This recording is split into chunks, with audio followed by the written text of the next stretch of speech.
Okay, here we go. Oh, yeah. What's going on?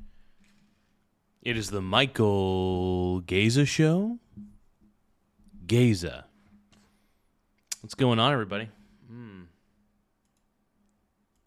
Why is this? Everybody asks me why am I so zesty on my show? Why do I always do this zesty stuff? And to be honest, I like being zesty on my show. Okay. Everybody hating on my zesty nature, dude. I'm sorry, I can't help but be zesty. Does everybody have to be so mad about my zestiness? Do you? Because you don't need to be hating.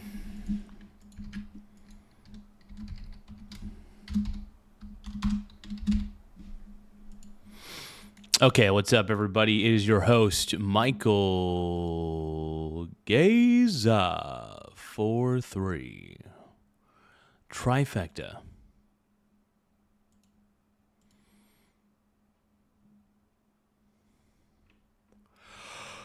All right. Okay, the Dems are rocked by a sexting scandal. What? Turns out Graham Plattner had something else That's hot. I don't know what's happening here, but this is hot. he'd like to get off his chest. A new report claims that the Democrat who wants to be Maine's next senator sent sexual messages to several women while married. To his current wife. To women or men? Hold on. Sent sexual messages to several women while married. To his current. I don't know. He kind of reminds me of like a closeted you-know-what. But Current wife. But Plattner is trying to run away from his own battle of the bulge. It's no surprise to me that the establishment media outlets are just going to run gossip instead of wanting to talk about the things that actually matter in this race. The stories are true, right? About the texts? No. Are you confirming that the messages did not exist? Confirming that what Genevieve McDonald said in the New York Times is not true. Apparently, it was Planter's wife who first flagged the sexually explicit text to his Senate campaign, but she's standing by her man.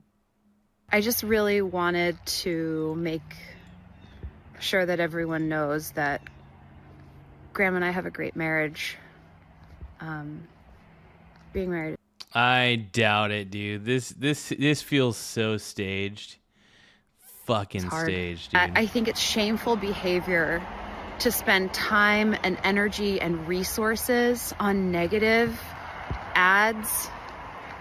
What's going on, Mr. Mad? What up, dude? We got Mad in the house, dude. Let's go. And negative stories on Graham when all he's trying to do is Nothing much, man. Just chilling out, reacting to a bunch of videos. We're going to give our honest commentary as we always do on our live streams. I enjoy doing this, though. I've come to a point where I actually enjoy reacting to videos and seeing your guys' reaction, and it just gets me going, dude. It gets me pumped. I'm pumped up. Like a bathmate, yo, I'm pumped up. Like a bathmate, ho. Pumped up. improve the lives of people who work for a living. Whatever, Ava. And now some Democrats are questioning if they want to stay in the bunker with him. Yeah, I have concerns. That guy has questions to answer, and that's what campaigns are for. So he's a liar, a racist, an anti-Semite. Homophobe. He's a homophobe. Yeah. This is a concern, but our country is in grave There are other paths, peril. and they don't. Hold on. So the only thing that's keeping him afloat is the fact that he's got the word Democrat next to his name. Democrats would basically be like, oh, you could be totally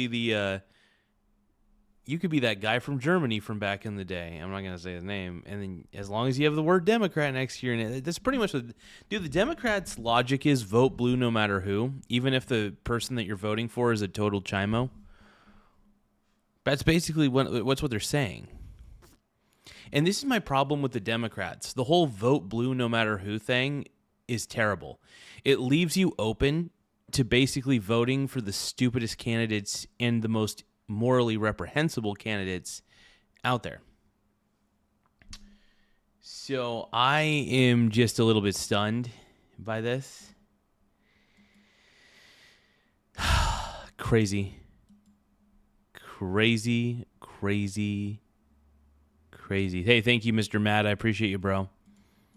We got Mad in the house. We got all sorts of people. This is going to be a pretty clear contrast in Maine between somebody who has spent his life protecting us versus somebody who seems to be protecting Donald Trump's corruption. He certainly has many good attributes, but like most everybody, there are stumbles along the way.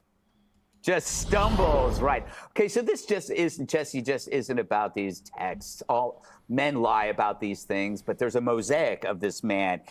This guy could never. I mean, I'm not gonna lie. This Democrat guy has got a pattern of behavior. I don't trust the Democrat Party. I don't trust I don't trust Democrat politicians, to be honest, especially if they're men. If you're a man and you happen to be running as a Democrat, I don't trust you. I don't trust you. If you're a man and you believe in socialism and communism, I think you're an incompetent boob. That's all I got to say. Never get a job as a school teacher, a police officer, any public-facing job, but let's make him a senator. You know what I always said, Greg? Discipline is destiny. It wasn't me. It was someone else.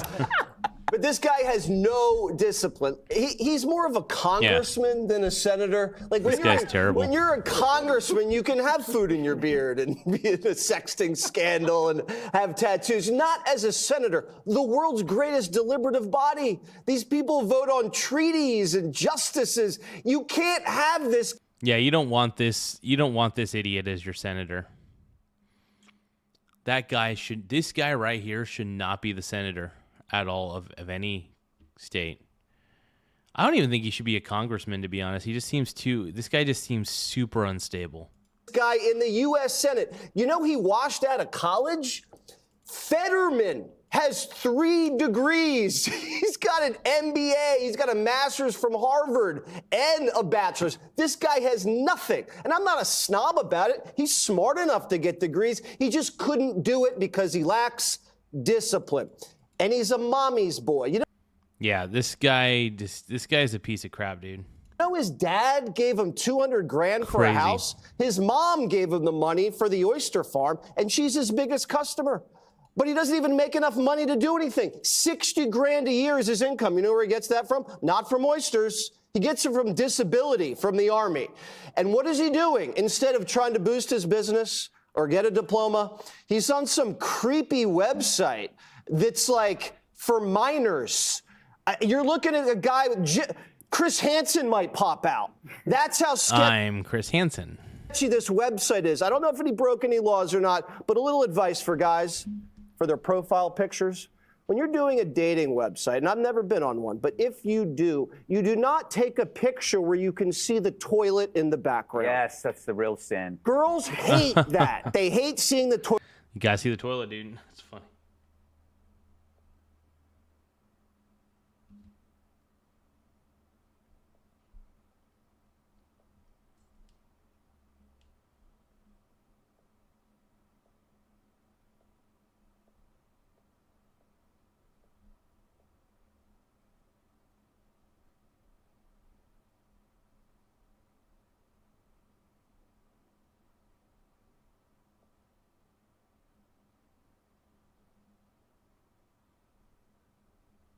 All right.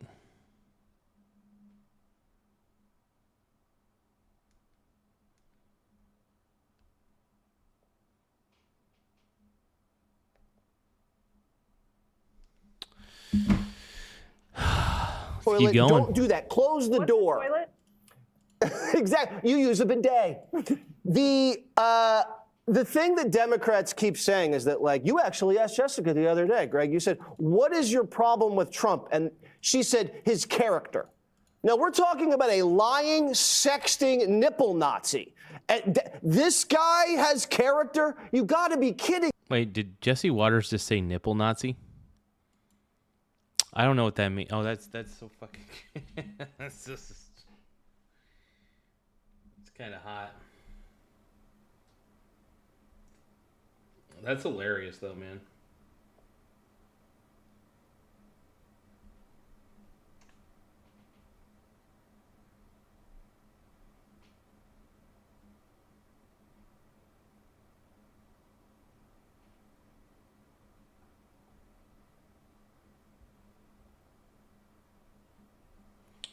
I don't even think we're getting any viewers.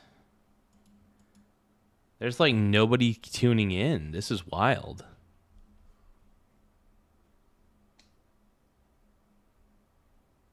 We got like maybe 4 viewers total.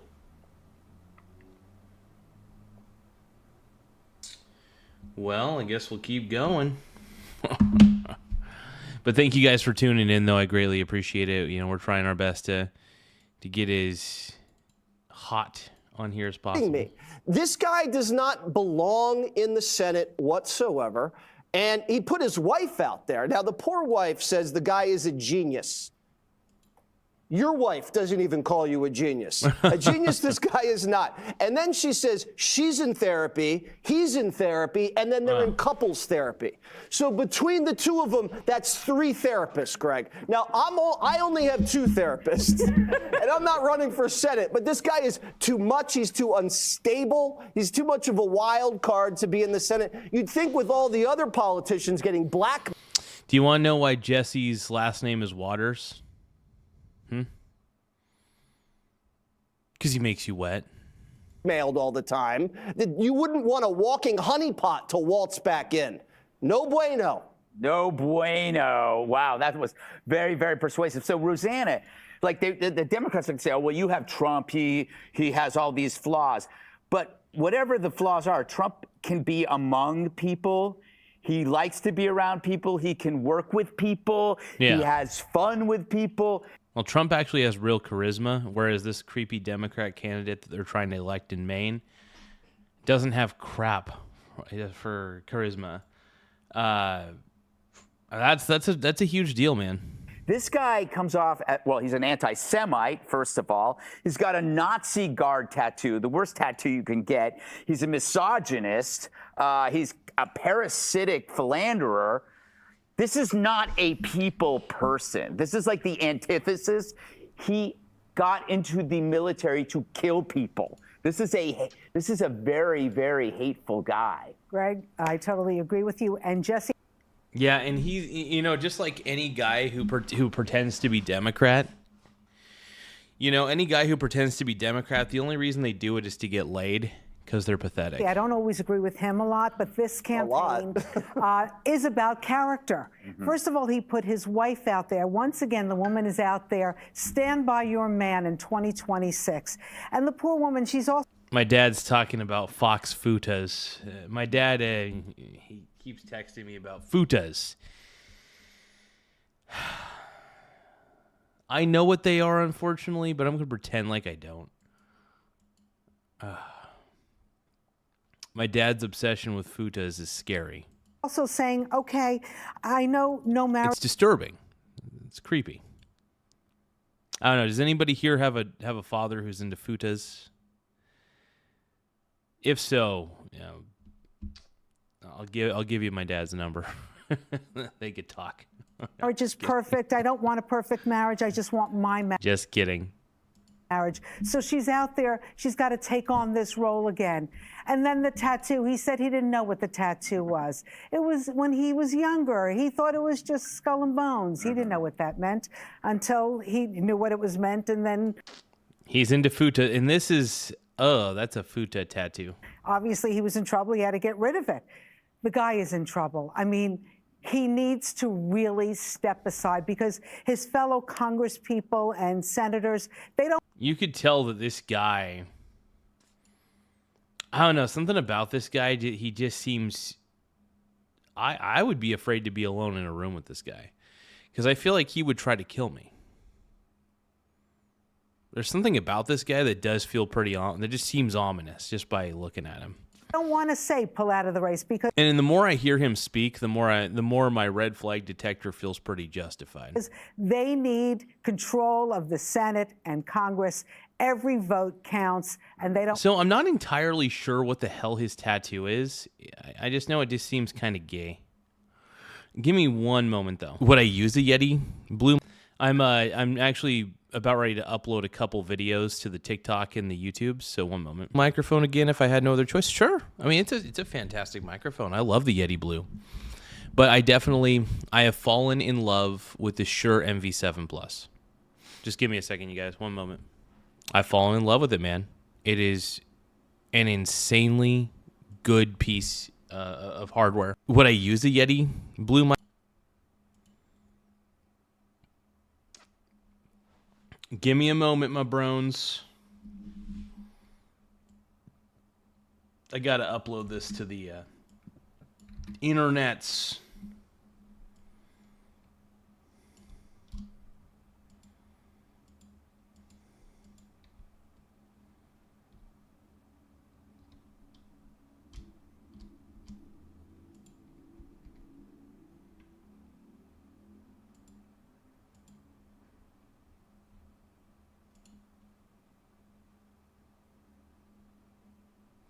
Yeah, I'm uploading a short video real quick to the YouTubes and the TikTok.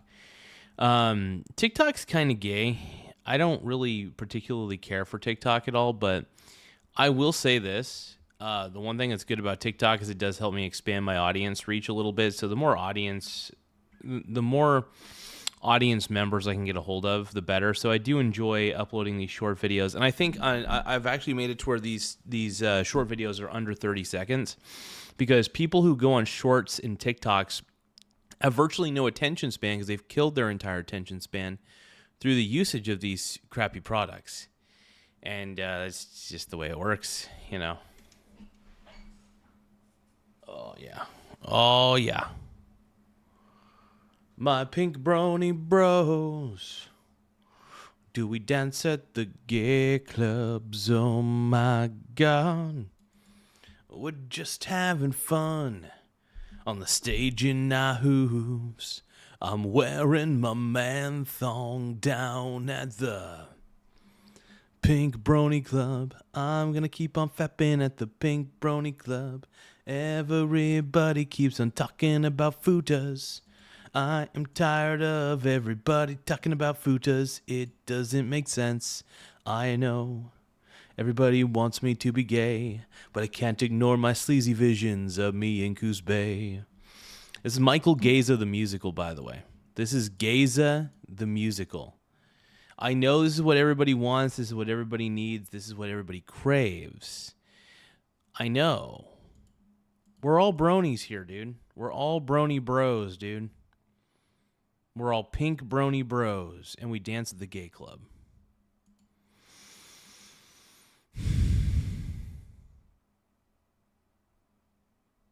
I'm just having fun on the stage in my hooves. I'm wearing my man thong.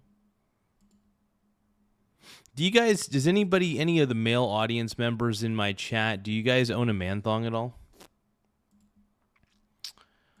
I'm kind of trying to figure out, like, who here actually owns a sweet, pink, juicy man thong? I'm trying to understand where my audience stands. I try to understand you guys, but I just don't, dude. I know you guys are brony bros. We're all pink brony bros, dude.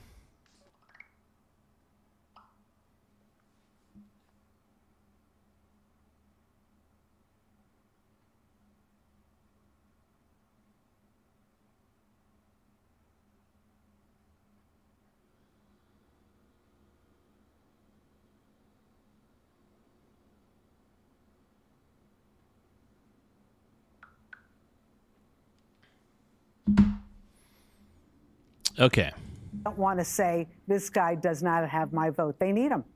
What do you think, Jillian? You think more is going to come out? I think there will be more. They have till next Tuesday, I mean, right? it's enough. I personally, I feel for the wife. I actually liked the message that she put out on social media. I thought she came across as sincere, and she in no way deserves blame for any of this. But how do you know? I have to say, I'm guessing. Maybe she's a pain in the neck, Jillian. But it is almost criminally naive to think that you are going to divulge dirt on your husband to his campaign and have the expectation it does not at some point down the line be made public. I mean, you don't have to be a politician. That was stupid. That's stupid. But either way, man, I just think that here's the problem with Democrat men.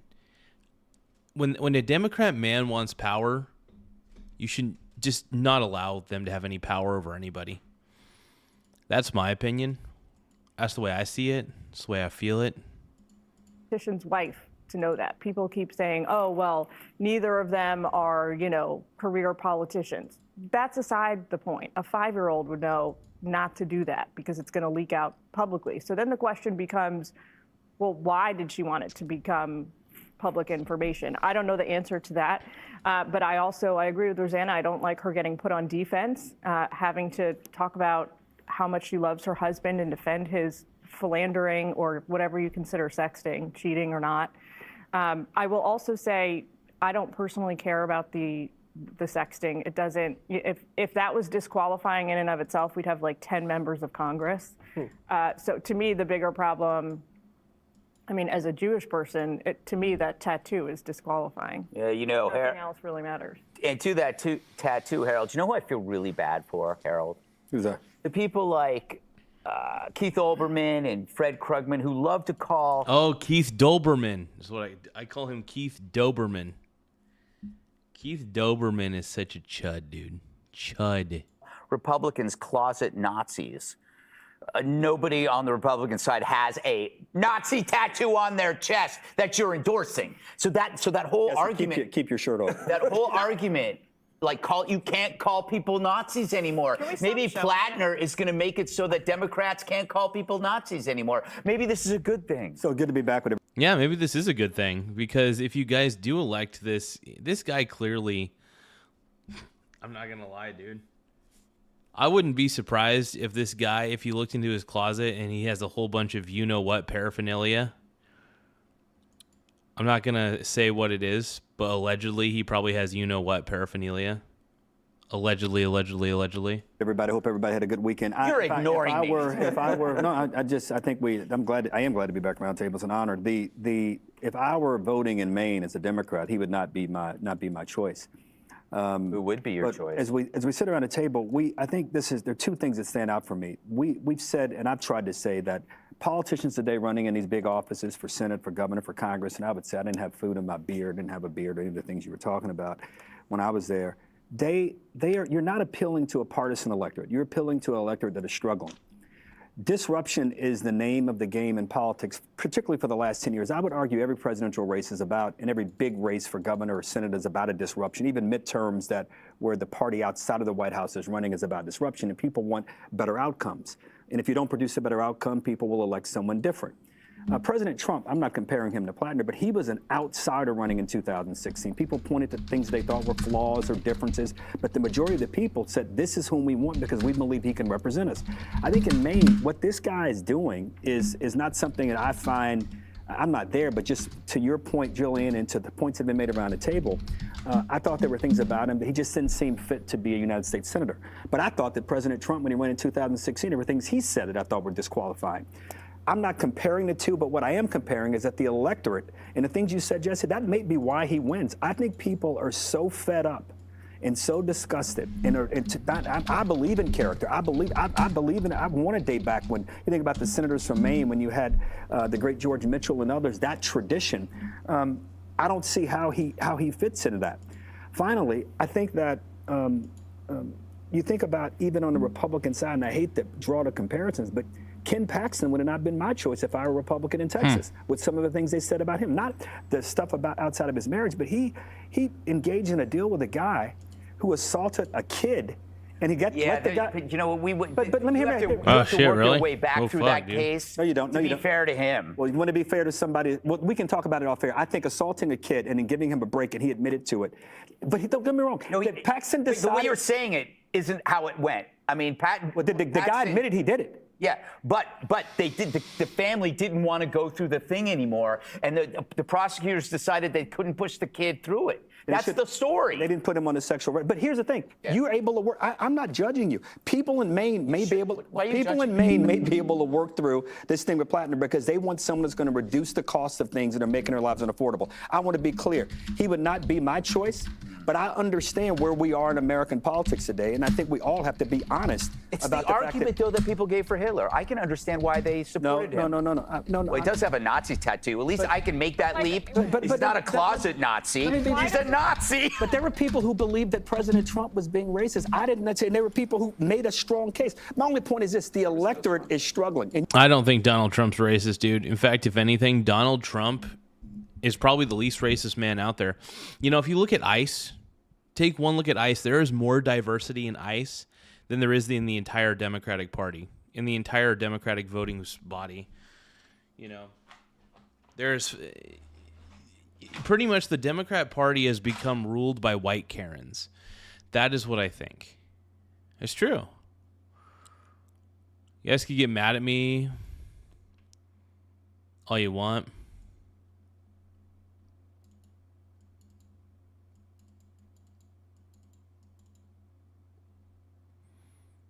Give me one moment.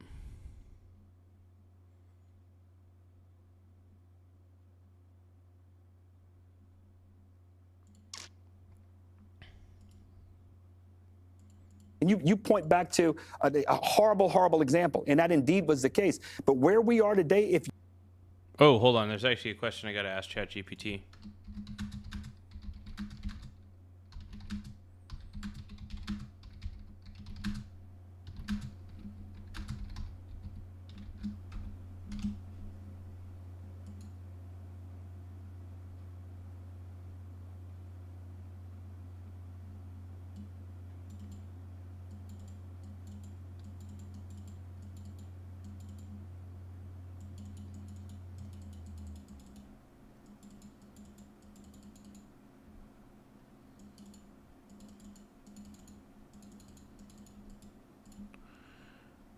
Okay.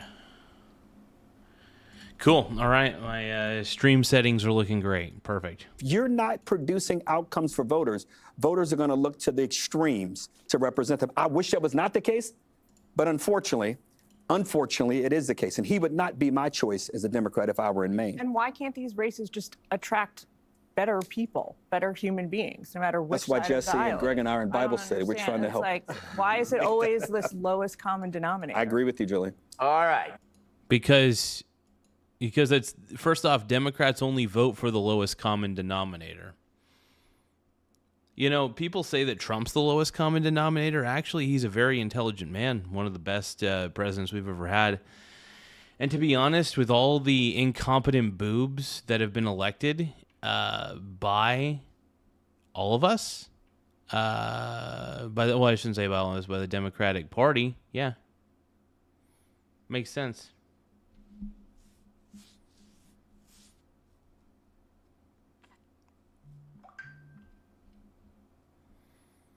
But yeah, I mean, you guys literally elected Joe fucking Biden. The fact that the Democrats elected Joe Biden means the Democrats have zero freaking room to talk. They don't.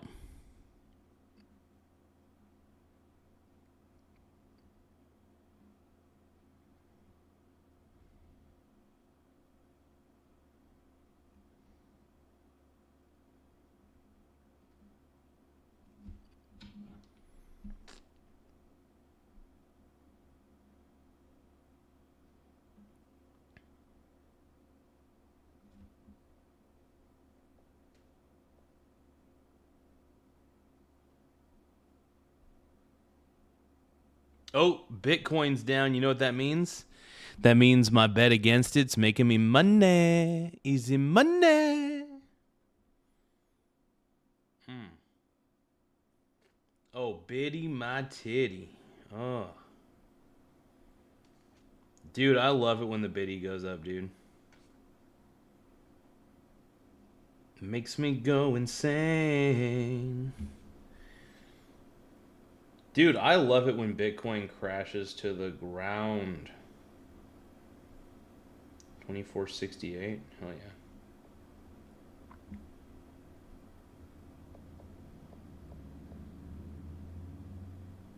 No, whenever Bitcoin crashes, I bet against it so freaking hard, dude. By the way, if you guys think that Bitcoin's a Ponzi scheme, make sure that you double tap your screen to like the stream, because I think Bitcoin's a pure play Ponzi scheme.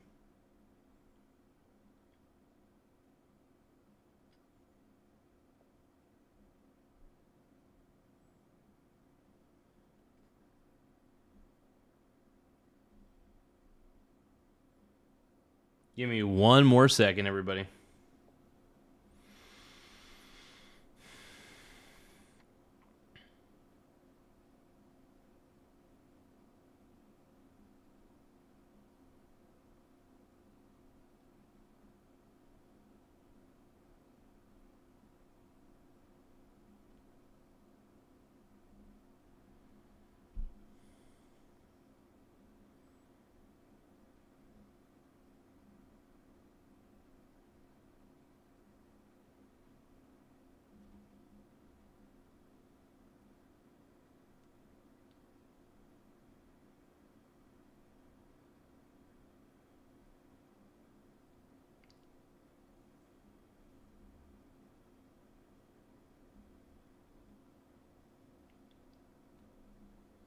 All right, cool. I was making sure my audio was good.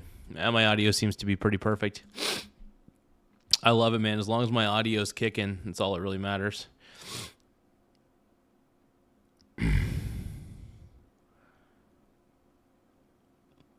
Alex Stein says he found Kristi Noem's new husband. All right, we already have 2 victims. I love this. By the way, I love Alex Stein, by the way. Let's go, Wildcats. So my main question is, do you know how people get HRT? How do they get hormone replacement therapy? Yes. Well, there's many different ways you can get it. You can get testosterone very easily by going on a bunch of different websites saying you need it. I mean, there's all kinds of different hormones. Which hormone are you specifically talking about? I guess I'm more so talking about estrogen, as that is my experience. Yeah. So I'm a woman who has been on... Well, I mean, it's debatable. Okay, that's nice. I'm not even trying to be rude, but you know what's sad is I look at you, and you would have been a fit guy. You'd probably be with a lot of babes, but you're probably I am with a babe. Exactly. So that's what I'm saying. You're a straight guy dressed as a woman. It doesn't make All right, sense. man, can I...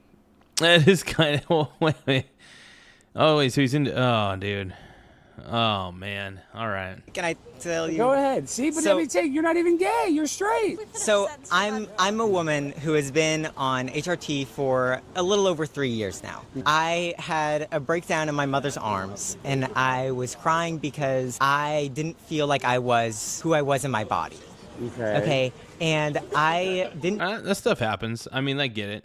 I get it, but it's like, know what was wrong with me, and I wanted help. Yes. So I started going to see a therapist. Okay. And I got help with anxiety and depression. Honestly, I think this is going to make things worse, in my opinion. Talk to a therapist if you think it's necessary. But things still didn't feel right with me. All right. So when I was 14, I went to a psychiatrist, and I got diagnosed with gender dysphoria. Yes. As well as anxiety and major depressive disorder. I started to see a therapist here in Lexington. All right. For about 6 months before I was allowed to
All right. schedule an appointment at Cincinnati Children's Hospital to try and talk to them about getting my hormone levels checked and maybe starting an HRT process. She agrees that I would be...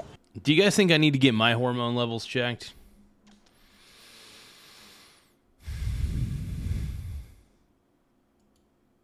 I think I might. Hold on. I was at one point, just as a fun fact, I like to always bring this up. I was at one point using the Yeti Blue. I was using the Yeti Blue. It's still a great microphone. I love the Yeti Blue because it picks up so much, you know? But at the same time, it's just not as good of a quality as a Shure MV7 Plus.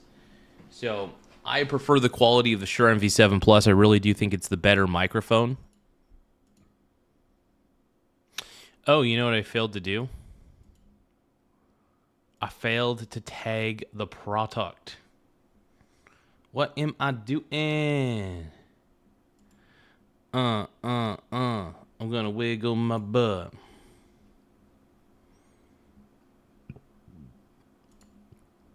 I know everybody is so jealous right now.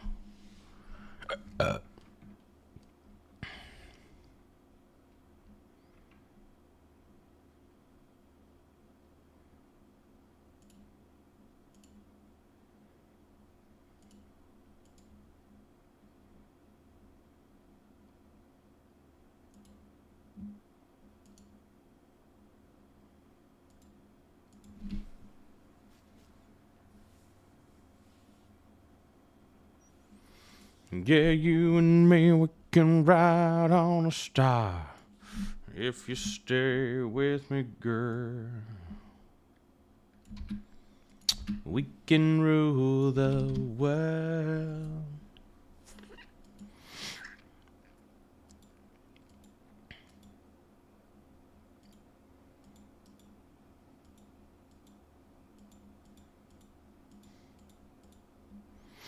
All right, give me another moment, everybody.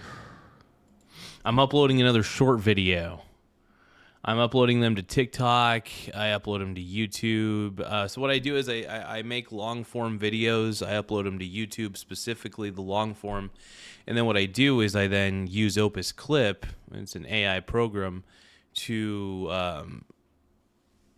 turn it from, of course, from a very long form video to several very short videos. It helps quite a bit. We got Tiny Lion Gaming said, yes, I have too much tea, high tea. Karina says, pimp on a blimp. Yep, Alex frickin' Stein, bro. We love Alex Stein on this channel, dude. We love Alex. A happier person if I was allowed to take the medication that I feel would make me happier. I go to Cincinnati Children's Hospital and I go to their gender clinic for minors, and I get my blood drawn. I talk to a lot of doctors and they see that I am fit in my own mind. I have parental consent from both my mother and my father. Whenever I was 15 in February, I started taking 2 milligrams of estradiol, and I believe it was 50 milligrams of spironolactone twice a day. And I have slowly increased my dosage over time. I'm now doing 100 milligrams of spironolactone, which is a testosterone blocker. Okay. All this sounds bad. Why? Because if I look at you, if I'm just being intellectually honest, you would be a handsome guy. But now you're basically a skinny boy still dating a girl, so you're still a heterosexual male. I know that you're outwardly identifying as a female, but you know that you can't get pregnant, but I'm getting... So he's got the mind of a lady, but he still acts the pussy. I like that, dude. That's cool. Do what you got to do, man. I mean, dude, whatever you're into. I'm pretty open, not going to lie, when it comes to, like, whoever you want to sleep with, if you want to be gay, you want to do your thing, you do your thing, man. I think people think that because it sucks that here's the thing. I may like Trump, but it doesn't mean I'm a bigot. This is the thing that annoys the hell out of me about the left, is they'll be so quick to call me a bigot just because I don't agree with them on anything. And I don't agree with the left. I think the left is mentally mentally fill in the blank. The left is mentally... I say the left is mentally, you say... I think you know what I'm trying to say, bro.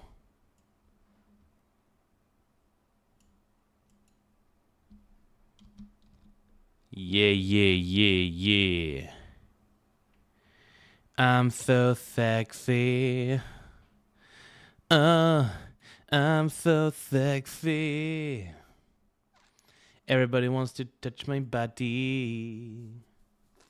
Everybody thinks I'm so effing hot.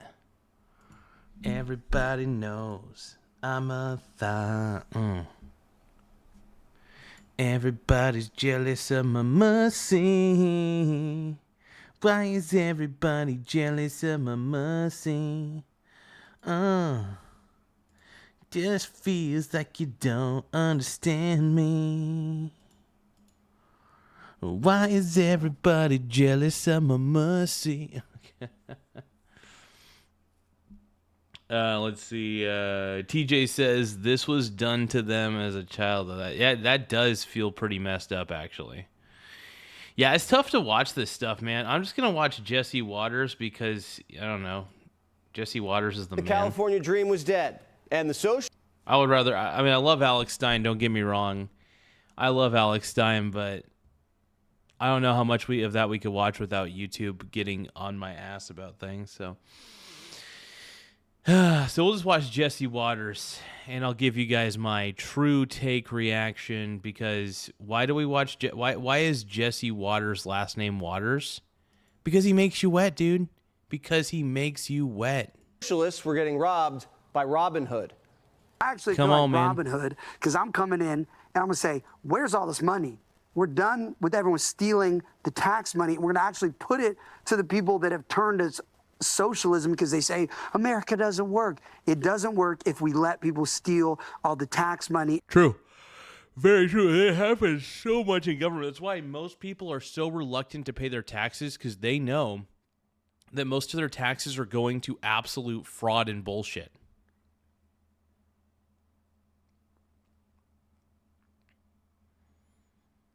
TJ says the parents abused them for 3 years, then became an adult. So now nobody is guilty. Yeah, that's crazy. Yeah, dude, that shit is wild to me, man. That shit is wild to me. And we have no accountability and transparency. California voters hit the polls tomorrow. Spencer Pratt's got an 85% shot at making the runoff. And the voters Karen Bass wrote off.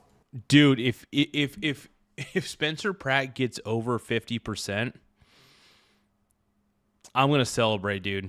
I'm a part of the Pratt pack, dude. Go Spencer Pratt, baby. They're the ones sending him there. Aaron tricked us. She don't get to do that twice. Now you come in here all the way to Crenshaw from the Palisades, and we all got something in common. Let's do it. That's right. Small Wiener Gang. I love it, dude. Hey, Patrick M has subscribed. Everybody give a shout out to my boy, Patrick M. I want to put your name back up on the board. If you guys can, don't forget to tap Small the subscribe Wiener button Gang in the upper right-hand corner. It does help the channel grow in so many ways, in more ways than one. I'm Michael Hansen, Dateline NBC. I love pretending like I'm like Chris Hansen style, dude. Chris Hansen's the man, by the way. I just want to let everybody know Chris Hansen's the GOAT. Hold on, I've got to make sure that one of my short videos is... I'm uploading one of my short videos. I know it's the right microphone for me, and I'll tell you what, as somebody who's a little bit lazy when it comes to audio, even though I'm a bit of an audio nerd, the auto level feature is my favorite feature in the Motive Mix app. It really is. Like, I'm in love with it. I think about it all the time. It gets me going. It gets me rolling. I know it's the right microphone. There we go. Yeah, I'm just uploading a bunch of short videos to the TikTok and to the YouTubes. So I'm feeling pretty good about myself.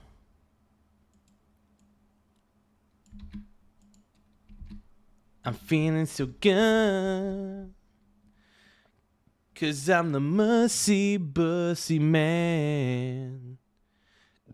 Everybody acting like they can, but you'll never be the Mercy Man. You'll never be the Mercy Man. Okay, so John is saying I'm dumb. No one in LA cares about what those mega is. Nah, dude. I think you'll be surprised, dude. People in LA are not... I think that people in LA are tired. They're tired of the same old, same old. TJ says if Pratt wins, there will be a false flag. Oh, wow. I don't think that's going to... Dude, TJ, I mean, that's a bold prediction. I I don't think that'll happen, but if it does happen, dude, you're a wizard. You're a wizard, TJ. If you actually predict that correctly, I might crap myself. If that actually does happen, though, that will blow my mind.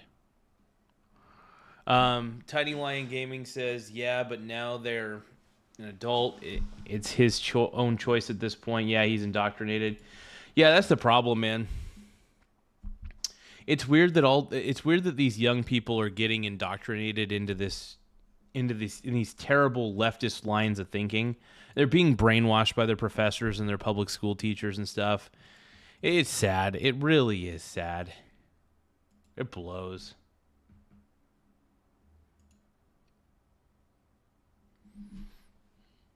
Give me a few more seconds, you guys.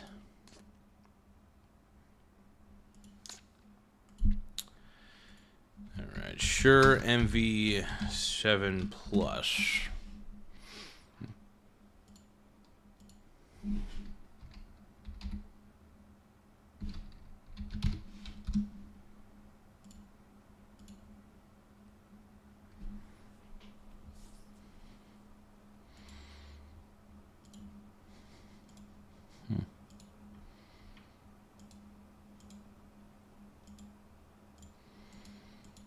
Yeah, man, I just want to let you guys know I am excited about the Shure MV7 Plus. I have been really, really trying to recommend this and do as many reviews on it as possible.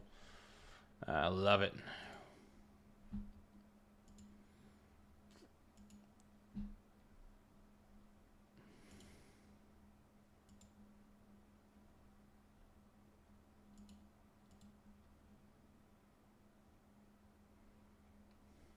All right, let's keep going.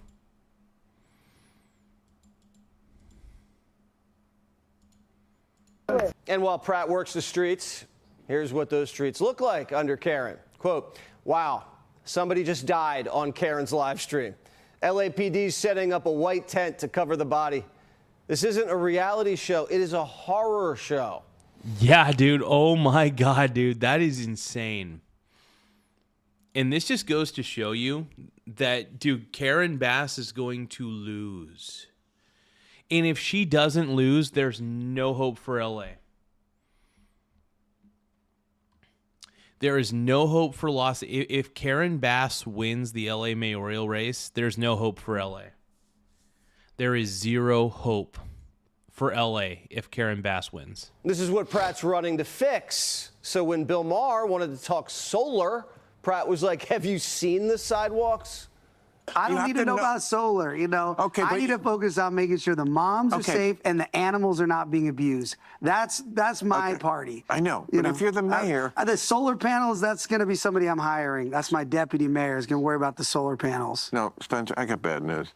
If you're the mayor, you are going to have to learn some of these issues more. Solar panels. We're about 3 years from worrying about solar panels. We need to get all the naked drug addicts off of the sidewalks, and then I can worry about solar panels. But we can't walk and I chew mean, gum at you the same gotta time. take it one step at a time, dude. And I'm not gonna lie, Spencer Pratt's right.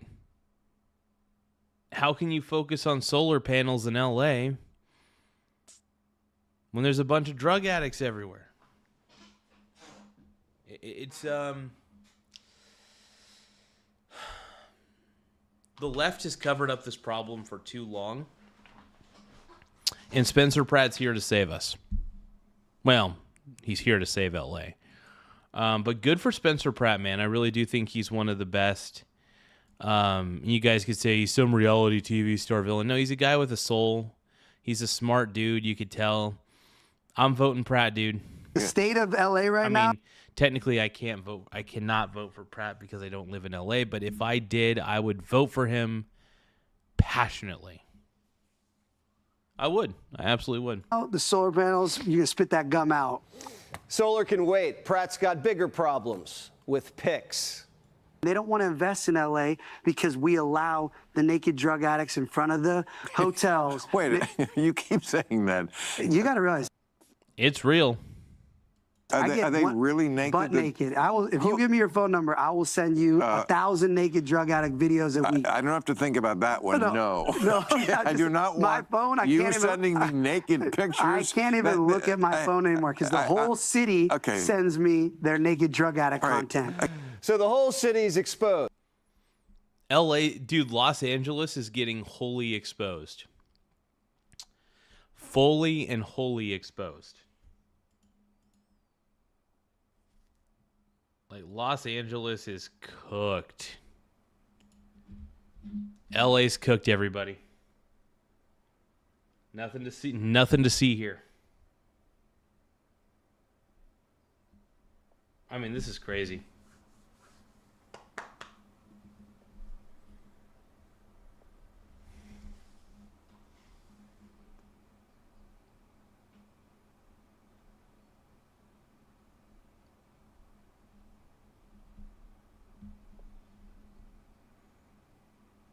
Huh.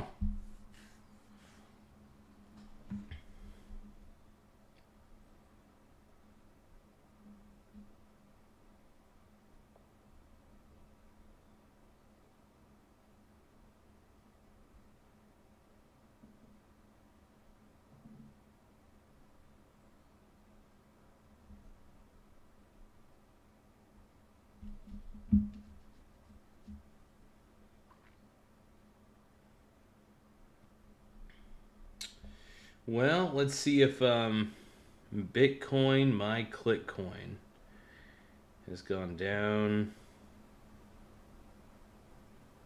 No.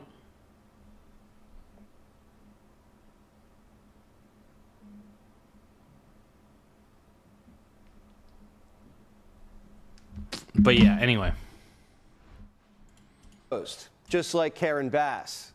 What do you think about Karen Bass? I just call her Karen Bass backwards. That's what we've always called Kelsey, her in my do you house. think Spencer Pratt he's gaining traction? The only guy that's a real option. It's not just LA. California's got the blue state blues. In the bluest state of the country. I'm glad that Kelsey Grammer, dude. It's so cool that Kelsey Grammer's backing my boy Spencer Pratt, dude. That makes me feel so vindicated. By the way, Kelsey Grammer's also a Trump daddy fan. I think because he knows that Trump is the way to go. Yeah. Trump daddy, zaddy. Give me zaddy. Republicans are registering 8 times faster than Democrats. And a Republican might actually crack the jungle primary. Look at that. Steyer, Becerra, Hilton, neck and neck. The whole map's moving. Republican Senate odds are the best they've been in months. An 11-point swing in a matter of weeks. Wow. Democrats can't close. Why? Well, for starters. Because the Democrats are getting exposed for being a crappy party. I mean, everybody knows the Democrats can't run shit, right? Everybody knows that, right? Their candidates can't keep it zipped. So the planter says the report isn't true. Now, who knows? But as I was looking at this, I just thought, no shade, gentlemen, but it just feels like y'all are out of control. I know. Every time we turn around, somebody got somebody else up against the wall, in the bed, what is happening? Democrats' best shot at flipping Maine's Senate seat, the nipple Nazi. He's been caught on a hookup app that the New York Times labeled a haven for predators. Most of the people on the app are minors. Oh. And he's been sending a dozen randos, a lot of sexts. His wife caught him. He also admitted. Oh my God. This is just insane, bro. This Plattner guy is just so creepy, dude. Plattner is a walking red flag. By the way, double tap your screen to like the stream. It does help the channel grow.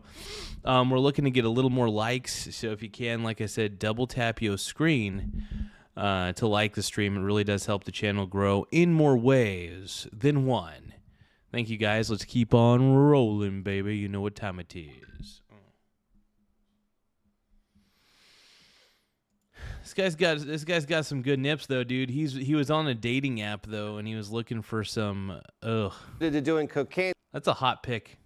That's a hot pick. When he was in the Marines, but Barack did blow him. He became president, so it is what it is. He's got a Nazi tattoo on his chest. Had it for 18 years. Every time he got out of the shower, he's like, "Oh, that looks good." He said a Purple Heart recipient deserved to die. Whites who live out in the country are stupid, and women. That's so crazy, dude. That is so insane. This Plattner guy is terrible, dude. Honestly, I just think that. I mean, it's got to be painfully obvious to the Democrats that no Democrats should back this guy. No Democrats should be backing Plattner. Women who drink should accept responsibility for getting raped. Now we find out he's what the fuck been creeping online. But Nipple says it's all just a bunch of hot goss. I'm Chris Hansen, Dateline NBC. Now, Plattner, what is Plattner doing? Why do all the male Democrats get into these situations? I'm Michael Hansen, Dateline NBC. All I know is he had the chat logs the entire time. It's no surprise to me that the establishment media outlets are just going to run gossip instead of wanting to talk about the things that actually matter in this race, which are... Well, I mean, you were on a pervy dating site, allegedly, so maybe that should be talked about a little bit. And honestly, I can't believe this guy's wife must have the lowest self-esteem in the world to stay with this chud. Are the material realities that the Mainers are working with. These people are going to try to make this race about anything but what it's supposed to be about, which is policy. They never want to talk about policy. Yeah, and Democrats have shitty policy, and you say you're a Democrat, and here's the problem. Democrats have crappy policies, and you're aligning with the Democrats.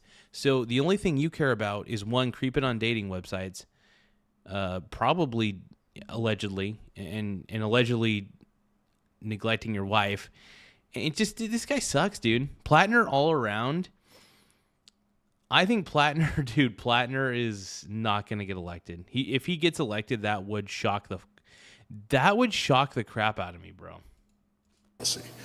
Amy and I have a very loving and very happy marriage.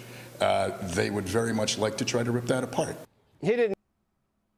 I don't know. I think you're doing a pretty good job of ripping that apart yourself if your wife caught you doing all this crap. You acknowledge any wrongdoing at all. But dude, this guy sucks. Jesse Waters is sexy.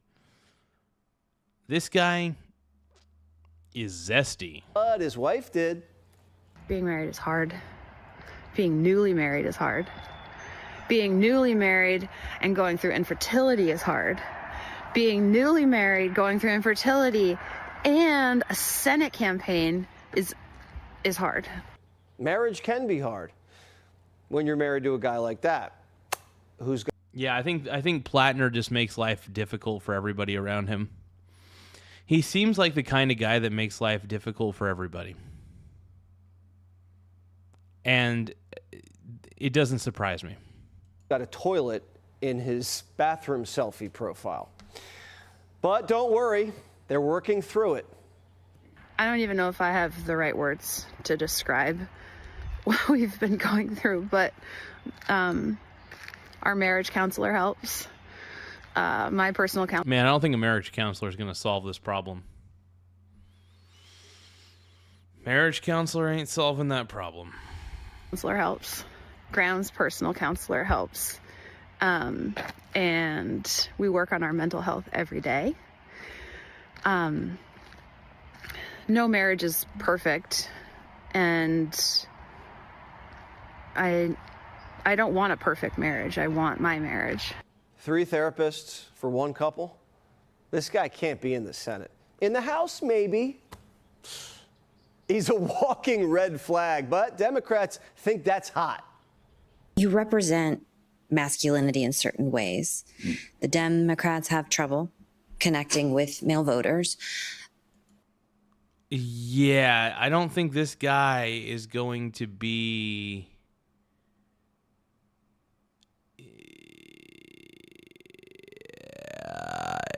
Yikes.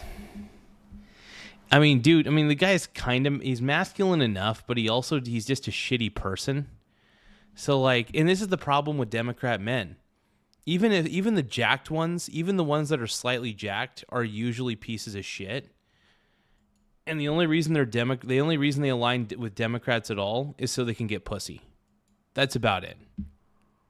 That's the only reason they say they're Democrat, because they know that women out there tend to vote Democrat because, I don't know. I have no clue. Democrat Party's stupid as shit.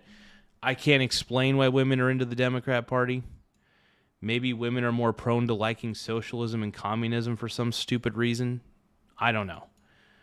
Laugh out loud. Look, I don't make the biological rules here. I don't know how this works. But what I'm trying to say is this. It's the only reason beta males like Plattner do this shit. Laugh out loud. Democrats is to get pussy. That's all they do. That's why they do it. This guy doesn't give two shits about policy. Do you think he gives two shits about policy? No, he doesn't. Terrence B35, thank you for the star. Thank you for the 100. And thank you for the sparkles. Laugh out loud. Bro, I love you. I love those sparkles. Those sparkles make me kind of plump up a little bit. It gets me kind of, Describe the masculinity that you laugh out represent. loud. I think it's just a healthy form of it, which is, look, this guy is a healthy form of masculinity. Are you kidding me? He looks like he's honestly, I'm not going to lie. I look into this man's eyes. This guy looks like a dude. Honestly, I feel like he could snap at any moment. That's a dude who looks like he could snap at any moment. I lift weights. I shoot guns. My background is obviously in the military. At the exact same time I go to therapy. I have a very open sort of dialogue and emotional relationship with my wife.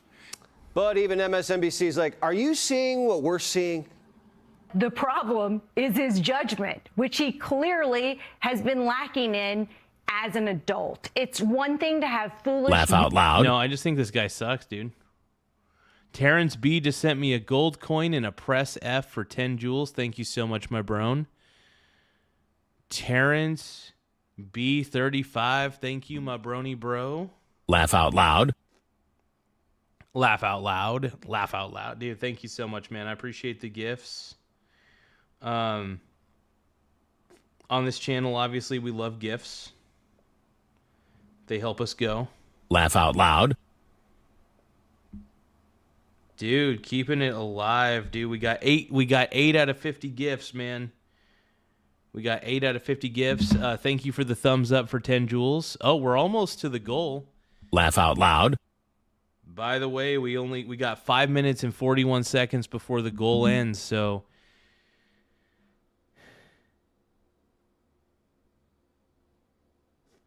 TJ says he's like that ambulance guy that got in my Oh, you're talking about corner chair cowboy. Corner chair cowboy, dude. That guy is my least favorite person of all time. Like, out of all, it's funny. I kind of came up with a bit of a list of the people that I can't stand. I'm just gonna say hate. The people that I hate at those No Kings rallies. So corner chair cowboy is my number one. He's like the one I can't stand the most. The moment I saw, and his wife, I consider them a package deal. So corner chair cowboy and his wife are package deal. They're the worst people I've ever met. I actually never even met them. I've seen them through your videos, TJ. I feel like I already know them, and I don't want to.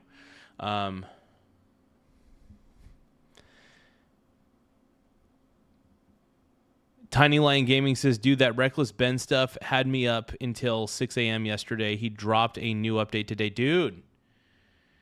Oh, dude. Laugh out loud.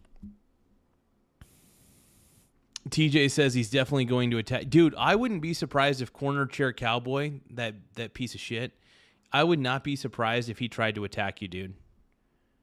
Corner Chair Cowboy Laugh has out loud. no effing morals, dude. Corner Chair Cowboy is a chud. He's an idiot. Corner Chair Cowboy is the worst of humanity. He's a fool. Laugh out loud. Hey, thank you so much, Terrence B35. I know you're trying to help me reach the goal. Oh, we're 3 minutes and 47 seconds away. Will we hit the goal? Laugh out loud. Before the timer expires. Star for 2 jewels. Hell yeah. Thank you so much, Terrence B. Dude, Terrence B is loading me up with gifts, and I appreciate it more than you realize, brother. Laugh out loud. I love that it keeps showing up, man. Youthful indiscretions, but I'm sorry, you cannot get past. It is not a Nazi-style tattoo. It is the tattoo of concentration camp guards. It is the very worst tattoo you can get if you are getting anything Laugh out Nazi. loud. And that's a That's pretty crazy. I didn't know. Whoa, I had no idea that tattoo was the type of tattoo that the Nazi guards wore. That is something I did not know. Holy crap. Laugh out loud. That's insane, dude. Oh, we're almost at the goal. We're 27 gifts out of 50. We're 20. I will act as straight as I can. We'll be the Laugh out loud. Oh, we got 2 minutes and 37 seconds. pretty high bar there. So this has been a slow motion train wreck. Democrats don't care. He's got baggage bigger than the big, beautiful ballroom. He's a weapon. Aimed Laugh at out loud. 47. Is this revelation disqualifying in your mind? Let's talk a little bit more about Trump's controversies. Oh, God. It's always back to Trump's controversies. Dude, Trump is actually a really good Laugh president. out loud. Trump's the best president we've had in a long time, dude. Terrence B35 gifted a silver star for 2 jewels. Thank you, dude. Terrence B, thank you so much. We got 2 minutes left. Terrence B single-handedly is going to help us reach our Laugh goal out loud. of 50. Let's see. But everybody, make sure that you guys subscribe to Terrence B35. Dude, he's just going to keep sending me gifts all night long. All night long, all night. Laugh out loud. All night long, all night. All night long, all night. Billie Jean, not my love. The Enforcer YouTube channel. Laugh short out loud. Summary. What? What are you talking about, Gus Pritchett? Oh, God, it's Gus again. Is this the annoying? There's the good Gus Crescendos. He's pretty dope. I don't know if this is the dude. Thank you for Laugh sending out loud. the star. Oh my God, we got 1 minute left.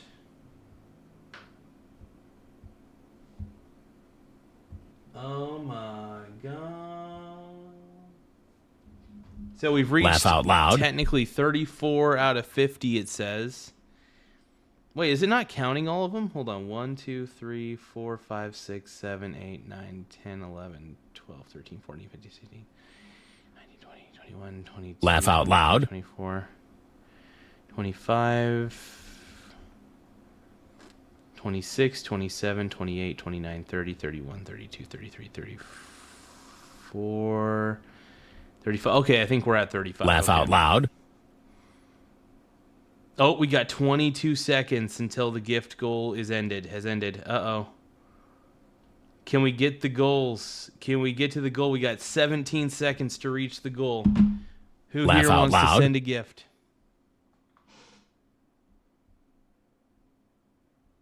5, 4.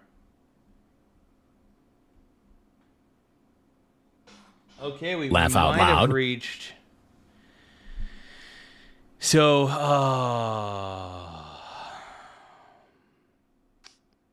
we got to 43 out of 50 jewels. Sorry, out of 50 gifts. Laugh out loud. The goal ended in failure. I'll tell you what, though. I'm going to put another goal up.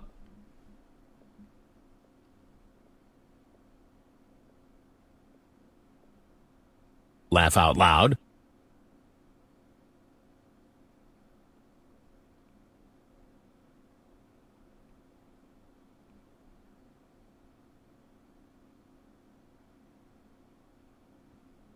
Laugh out loud.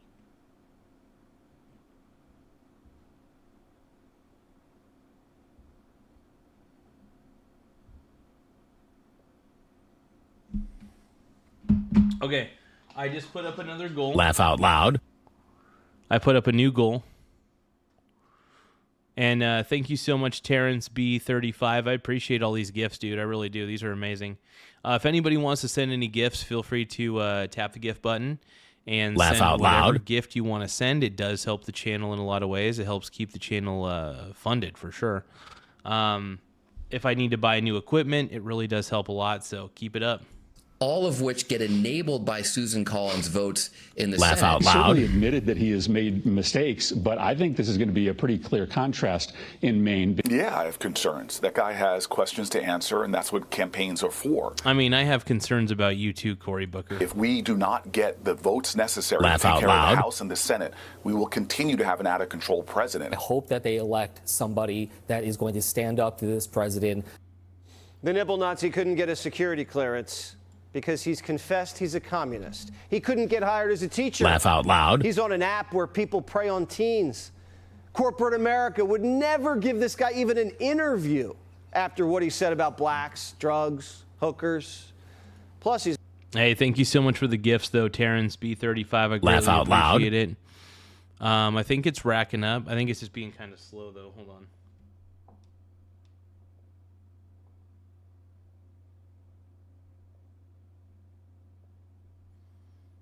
I'm gonna Laugh out loud. Fapping at the Pink Brony Club. Pink Brony Club. I'm up.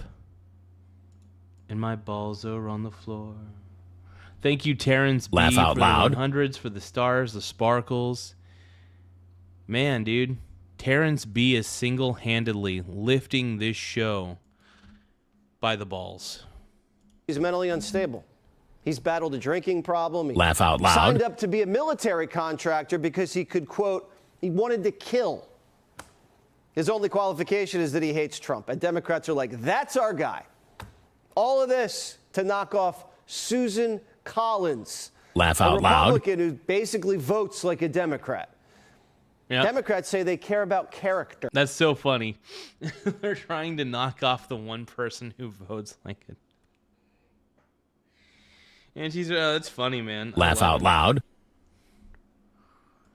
Dude, Gus is killing it, dude. Thank you for the gold coin, man. I appreciate it. Gus Krazios, dude. Thank you for the gold coin for 10 jewels. Mucho apreciado. Laugh out loud. Terrence B is giving us the hookup as well.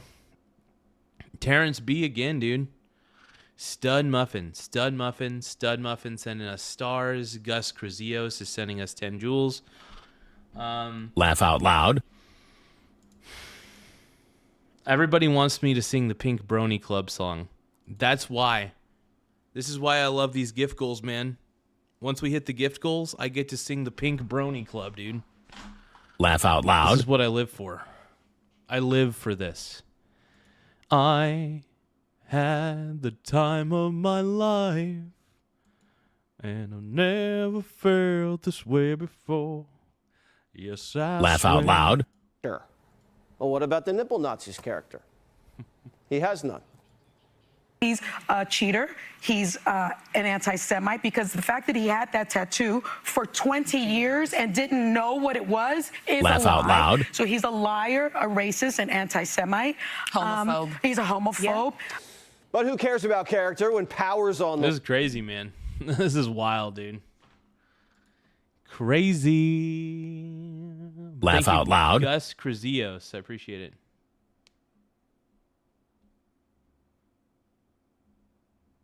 And then we got Gus Pritchett saying, I quit watching Fox News and went to Alternative News YouTube channel. No, I mean, Laugh this is out what loud. you need, dude. My show is the key. I honestly think it's hilarious. I hope people come to my show to get their political opinions because I think I got some pretty solid opinions. I got some good opinions, bro. My opinions are hot. Laugh out loud. line. Same thing in Texas. They'll run anybody. Their golden boy is a vegan preacher who loves him some trans kids. Now, this guy is dude. This guy, what's his name again? I forgot Laugh what out this dude's loud. name is. He's creepy, though. His own church bankrolls abortions, Palestine, and the transgender mafia. Talafrico sounds just like Mamala. Talafrico, dude. Talafrico. I like that. I've gone to every corner Laugh of the out state loud. over the course of this. Terrence B 35. Thank you so much for all these gifts, man. I feel like I'm getting showered in gifts, dude. I feel so beautiful. Laugh out loud. I'm having the time of my life. Oh yeah. Thank you so much, my brony. I really do appreciate you guys. This is amazing. Campaign. Well, you know, I've gone to every corner of Texas already over the Laugh course out of this loud. campaign. From Dude, I bet you've gone to every corner of Texas. Jesus. Beaumont to El Paso, from Amarillo to Brownsville, from Beaumont to El Paso, from Amarillo to Brownsville, everywhere in between. Laugh out And I loud. can't tell you the number of people who come up to me at the end of these events. I can't tell you the number of He's very well rehearsed. I will say that. He's very well rehearsed. Laugh out loud.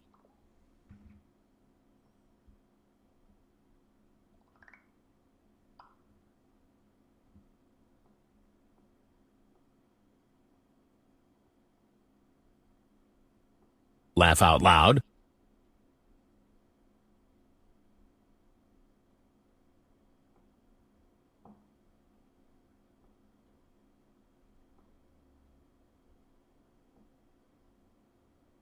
Laugh out loud.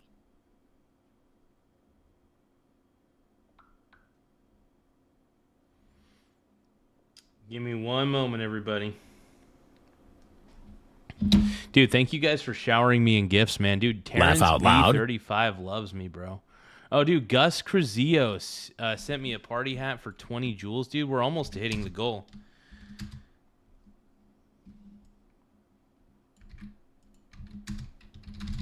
Laugh Dude, out loud. Gus and Terrence are the MVPs of the stream right now.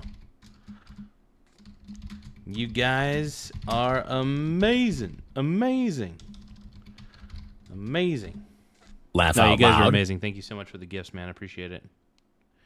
Mucho appreciate. people who come up to me at the end of these events and whisper, I'm not a Democrat, like they're in the witness protection program. Dr. Biden has Laugh a out favorite loud. sermon, too.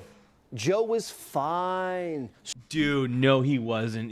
Jill Biden is full of crap. You took one look at Joe Biden, and you knew he was not fine. The whole world Laugh out loud. knew he was not fine. Why do you think Russia invaded Ukraine? I think, my personal opinion is, I think Biden made us look weak. I think Biden made America look weak, and Russia realized that Laugh we were out weak loud. and was like, "Oh, we could just take advantage of the situation." That's what I assume they were thinking. Crazy. Stroke or no stroke? He was fine. I mean, he was. No, he wasn't. You are freaking Laugh out loud. lying. Liar. Stop it. It's such a hawk of crap, dude. Fine. It was inexplicable. But what if that had happened during a meeting with foreign leaders or something like Laugh out loud. Oh, whoa, Happy Poop? that? No. Did Gus just send a Happy Poop? Is Happy Poop back? No way. No. Happy Poop is back. Laugh out You loud. guys, the Happy Poop gift is back. What? No way. No. Happy Poop is back. Happy Poop is Laugh back. out loud. Happy Poop is back. OMG, dude. I can't believe it. Gus Crazillo says it's back, dude. Oh my God, I gotta tell everybody. Laugh out loud. Happy Poop is back, dude. Oh, dude, you have no idea how excited this makes me. It shouldn't make me this excited, to be honest, but it does. Laugh out loud. Oh my God. Happy Poop, yum yum. Happy Poop, yum yum. Happy Poop, happy Poop, happy Poop, yum yum. Happy Poop, yum yum. Happy Poop, yum yum. Happy Poop. Oh, we just Laugh reached the out gift loud. goal of 50. Woo! Everybody shout out. We just reached the gift goal of 50, everybody.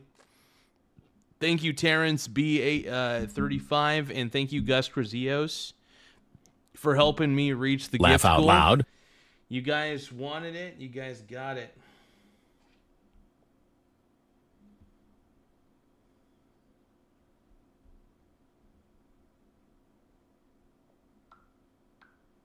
Laugh out loud.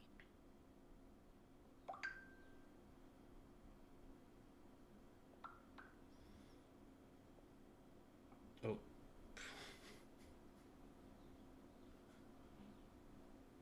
Laugh out loud.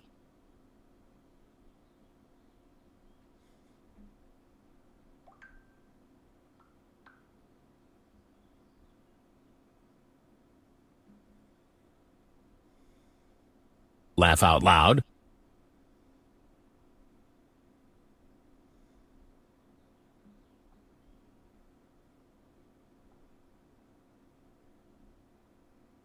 Oh, I'm so excited, dude. Happy Poop is back, dude. Laugh out loud. Thank you, Gus Krazios. Thank you for sending me the Happy Poop Yum Yums, dude. Oh, my God.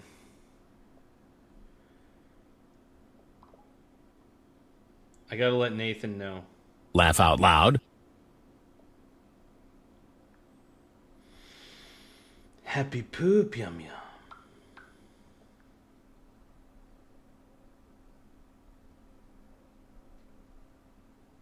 Laugh out loud. Happy Poop is back, dude.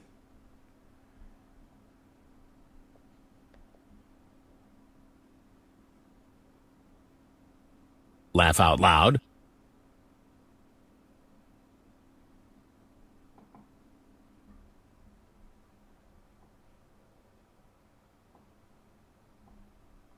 I'm so happy, dude.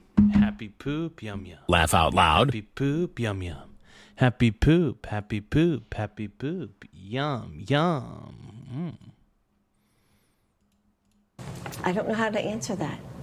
Her defense? What was I supposed to do? Tell the truth? Laugh out loud. He gets off the stage. He says to me, Jill, I really, in other words, messed up, didn't I? And I said, yes, you did. I'm thinking, what do I say that will lift him up? That is true. Dude. Laugh out loud. This is just bad. This is bad, dude. Dude, thank you, Terrence and Gus, again. I really appreciate that. So, I did tell you guys that I would sing the Laugh Pink out Brownie loud. Club. So let me get to it.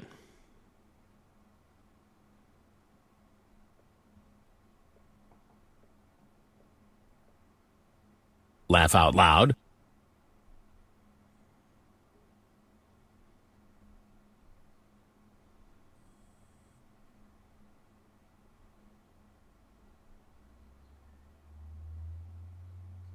Laugh out loud.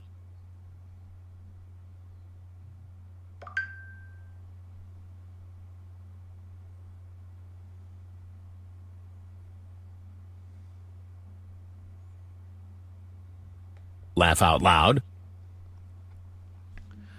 Man, dude, I'm getting so flooded with gifts. I'm so happy right now, dude. They're all my favorite gifts too, by the way. Laugh out loud. All right, we just got a new gift goal. But here's what we're going to do. I heard you want me to Laugh be out loud. gay, but I can't ignore my sleazy visions of me in Coos Bay. And I heard that there's a messed up place where all my brony bros want a cream pie in my face. Laugh out loud. I'm having erotic dreams of creaming in Tennessee. Oh, Santa Monica, you've been so good to me. Want to make my mama proud. It's gonna Laugh out be a loud. gorgeous scene. She sees a brony boy. I know she's gonna scream. God, what have you done? You're a pink brony bro, and you dance at the gay clubs. Oh, Laugh out loud. I'm just having fun. On the stage in my hooves, I'm wearing a man thong down at the Pink Brony Club. I'm gonna keep Laugh on out loud. fapping at the Pink Brony Club. I'm gonna keep on crapping down in West Hollywood. I'm gonna keep on crapping at the Pink Brony Club. Pink Brony. Laugh out loud.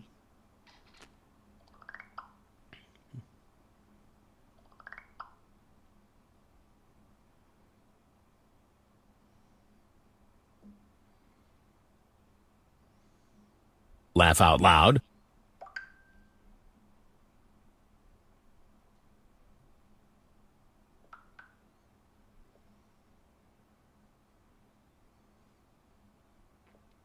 Oh, hold on. TJ Laugh out sent loud. me something. He said, tonight's weird algorithm plot against me. Oh, God. So TJ sent me... Oh, no. Oh, no. What is this? Laugh out loud.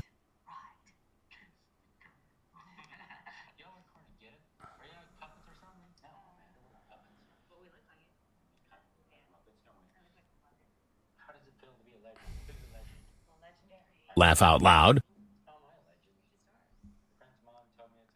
Hold on. TJ's algorithm's too fucked for me. I can't do this. I don't know what is wrong with TJ's algorithm, but he sent me. Laugh out loud. In just a second. Nate Dogg, thank you for the happy poop yum yum, my man. Everybody give a shout out to Nate Dogg for sending a happy poop. Happy poop has finally fucking returned. The day has come. The day is ours. Laugh out loud. The day is long like a juicy man thong. I love happy poop yum yum. So Mountain Billy says, I love the cornheads. So I'm going to pull up the cornheads. I'm scared. I don't know what this is about. What are they called? They're just called Shuck and Corny. Oh, God. Right, dude. I don't. Yeah. No. Is it a texture thing? Yep. What the F is going on here? Hey there, Josh. What? What are you looking at? Nothing. TJ, I don't know what's wrong with your algorithm, That's all I got brother. in this house. I haven't gone shopping. I love TJ, but oh my God, your algorithm is so cooked, brother. Your algorithm is beyond cooked.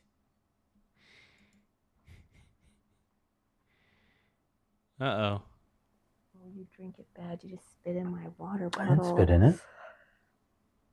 I didn't spit in it. No. No. I didn't spit God in damn it. it. So this is I'm what the still internet has to sucking on offer it. these days, huh? This is what the internet put your has lip to on there? offer. That's how you stop it from. Is this what we're going doing in. here? Really? When you put your lips on the outside, you can't stop it from going in. TJ saying it's always next to your page. Dude, TJ. Peter Kane dog training.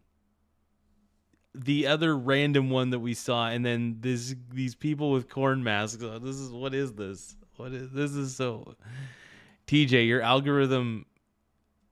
Oh my God. When you put your lips on the outside. Are you worried about my slobber? No, I'm just teaching you how to drink from a bottle. You got a real problem with me today, don't you? No, I don't.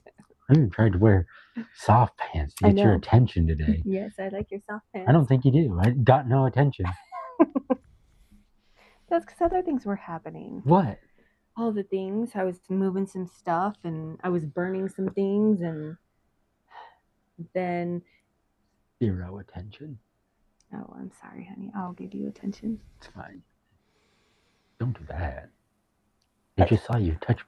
I mean, this kills, like, whatever boner I was about ready to have is totally dead. Inappropriate. I thought I was gonna get sprung. I thought I was gonna get a boner. Not anymore. Not anymore. The boner train is gone, dude. My boner is gone. Oh my God. What? It was just your belly. No. Just your belly.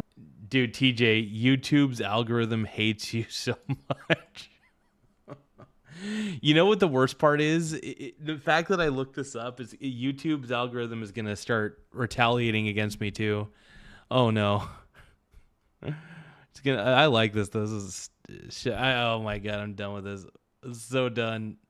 So done. I want to say the things that are true. And everybody give a shout out to TJ, dude. His YouTube algorithm is just is cooked at this point. I think a lot of it has to do with the fact that he watches my channel. So I think the fact that TJ watches my channel probably puts a lot of weird stuff in his algorithm. It's not his fault. The lesson learned is don't watch my show and you'll actually have a decent algorithm. And so I said, you know, you answered every question. My mind's racing. You know, that's a pretty low bar. Well, and so, you know, I had to sort of lift him up. I mean, Jill Biden's terrible, dude. Worst wife of all time, dude. You seriously, like, the only reason you let Joe Biden run again is because you loved the notoriety of, you loved the aura of being the first lady. You loved the fame that came with it. You loved everything that came with it. And you wanted Joe Biden to run again out of pure selfishness. I'm his wife. I'm not going to get out on the stage there and say, Joe, you really screwed that up. Shocked? Well, so were we when we heard the big guy's a big fan of the show. Quote, he was constantly watching Fox. So the big guy never changed the channel. But so Joe Biden was always watching Fox News? That's hot, dude. That's Laugh hot, out dude. loud. Oh, Annie just sent a happy poop yum yum, dude. Oh, dude. Annie's sending a bunch of happy poop yum yums. By the way, I still got to keep singing Pink Brony Club because I did promise you guys I would sing more of it. I heard you want me to be gay, but I can't ignore my sleazy visions of me in Coos Bay. And I heard that there's a messed up place where all my brony bros are getting cream pied in their face. David Marcus said hi. Laugh out loud. Nate Dogg just sent a happy poop yum yum. Dude, everybody's sending, dude, celebrate good times. Come on. Da-da-da. Let's celebrate. Celebrate good times. Come on. The celebration. We're going to have a good time tonight. All right. I love it, dude. 'Cause I just want a happy poop yum yum all day, all night. I love it so much, it makes me feel right. I want a happy poop all day, night and long. Laugh out loud. Poop, yum, yum, yum, yum. I told you guys I would not act straight. My goal, because that was the goal. The original goal was not to act straight and sing Pink Brony Club. And my hips don't lie, and I'm starting to feel you, boy. Attention. Lord, baby, don't, this is perfection. I'm on tonight, and my hips don't lie, and I'm starting to feel you, boy. You know what? We're going to do a little karaoke.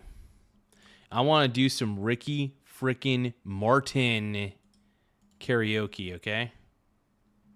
Living La Vida Loca. Ricky Martin karaoke. Okay. Oh, yeah. Living La Vida Loca, baby. Just so that way I don't get copyright struck, I'm just going to mute the desktop audio so you guys can just see the lyrics. And there's not going to be any, just to let you guys know, there's not going to be any background music intentionally because I don't feel like getting copyright struck. So, but you'll hear me sing Livin' La Vida Loca, though. Dude, everybody under the sun is sending happy poops and stars and sparkles, but the happy poops are the most important. Dude, we just reached 50. Oh, my God. Thank you so much, Annie. Thank you so much, Nate Dogg. Thank you so much, Gus. Thank you so much, Terrence B35. I appreciate you too, Brony. You guys all deserve a round of applause, and I will. It's important, dude. We just reached 50. Oh my god! Give me one more moment. Now we're gonna sing "Livin' La Vida Loca," okay? You guys ready for this?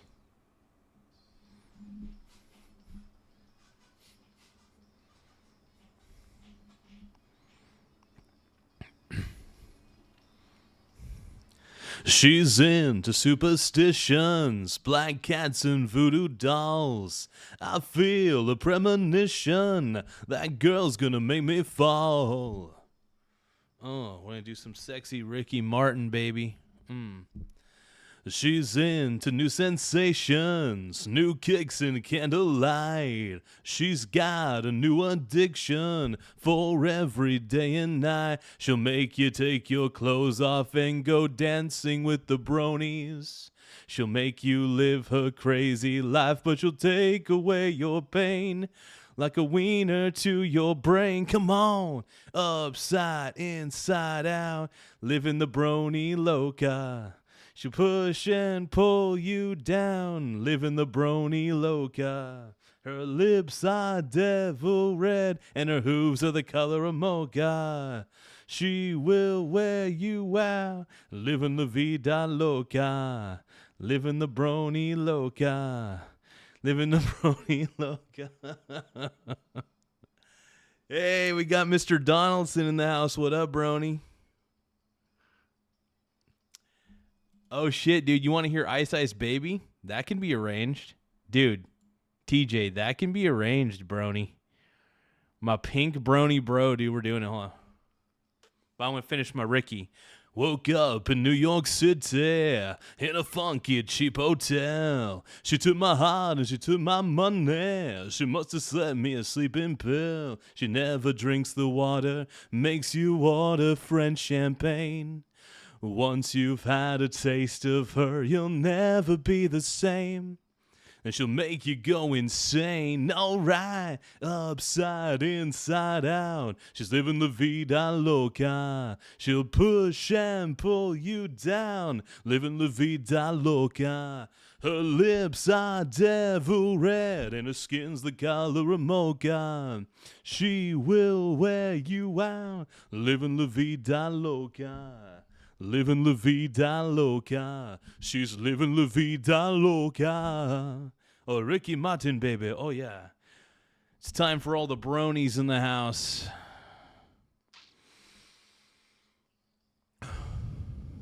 She'll make you take your clothes off and go dancing in the rain. She'll make you live her crazy life, where she'll take away your pain. Like a brony to your brain. Come on. Feels so good. Pull you down, living la vida loca. Her lips are devil red, skin's the color of mocha. She will wear you out, living la vida loca. She's living la vida loca, living la vida loca. So, Michael Donaldson, the shit that you just stepped in, bro, you don't even want to know, bro. You don't even want to know. You don't want to know, dude. I decided I was going to sing a little Ricky Martin, but now we're going to do a little Ice Ice Baby. Now, thank God for a karaoke, by the way, because I do not remember all the lyrics. I want to see how badly... it's pretty hard to mess up Ice Ice Baby. Okay. I'm so nervous.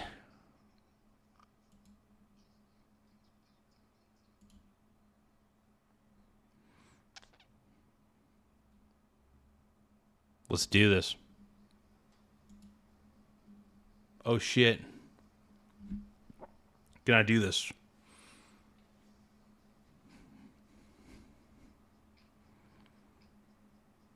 Yo, VIP. Let's kick it. Ice, ice, baby.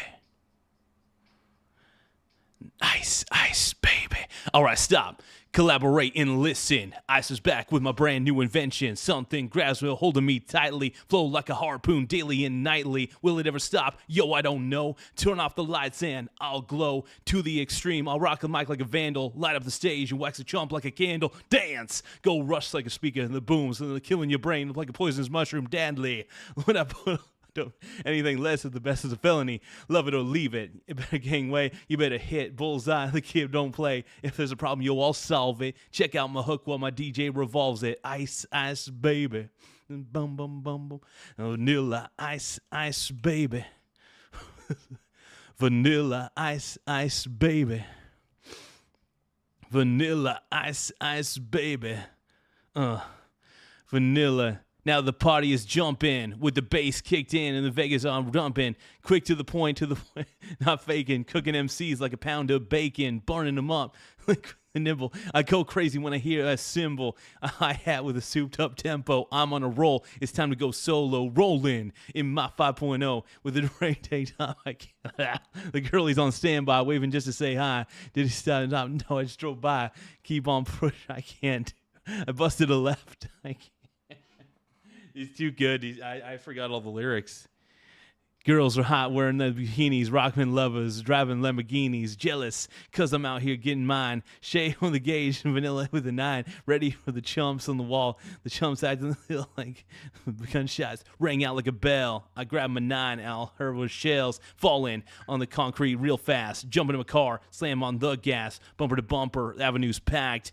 I'm trying to get away before Jackers Jack. Police on the scene, you know what I mean? They passed me up, confronted the dope. The fiends, the problem, yo, I'll solve it. Check out my hook while my DJ revolves it. Spencer Pratt for fucking L.A. Mayor, baby. Spencer Pratt, baby. Give it to me, L.A. Mayor. Vanilla ice, ice, baby. Vanilla ice, ice, baby. Dude, we just reached 50. Oh, my God. Thank you so much. Whew.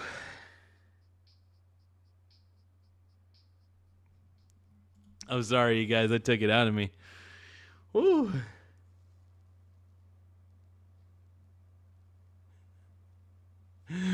Okay, hold on. I will say I'm not a very good rapper. If I know the lyrics, I can kind of rap to do a point where I'm like, I get tongue-tied pretty quickly. That was awesome, dude. Thank you, TJ, for the check out the hook while TJ revolves it. Yeah, dude.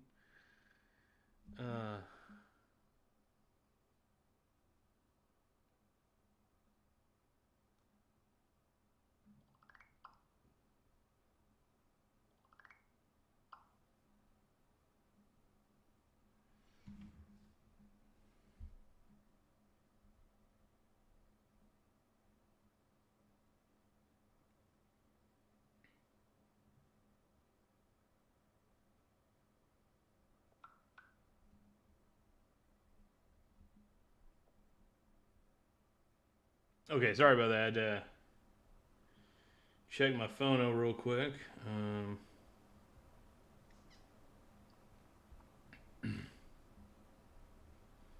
Dude, that was... we'll finish this off. We'll finish it off strong here. Because my style's like a chemical... Hold on. Because my style's like a chemical spill. Okay. Let me go back just a little bit. Hold on. Let's... Kick holes in the ground because my style's like a chemical spill.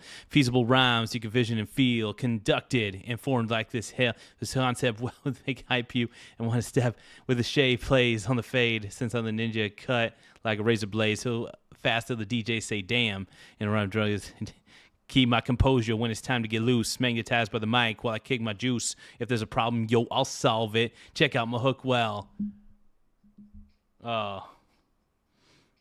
I'm afraid to say TJ. Shit. Oh my God, dude, that was fucking tight. Whew. Oh my God.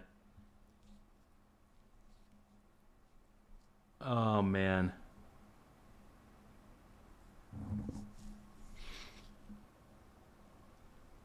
That was good, man.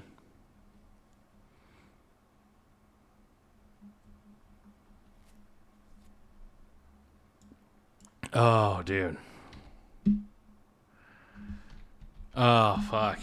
I felt good, bro. That felt good, dude. Like I knew it would. Dude, thank you guys for all the happy poops, dude. Dude, we just get...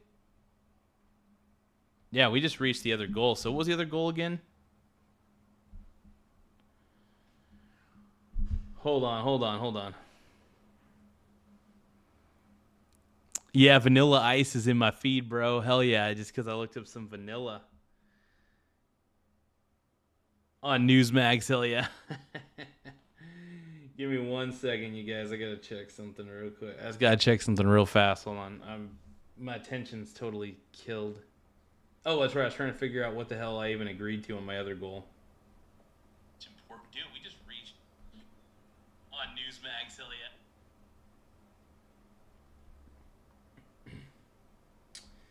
If there's a problem, I'll solve it. I gotta check something real fast. Hold on. Okay, I did say that I would act straight on this new goal.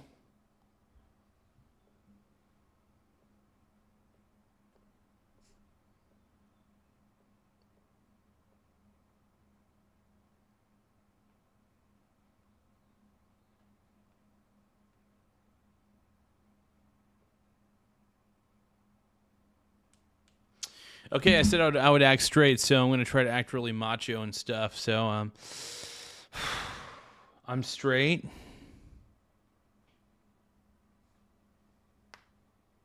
Oh,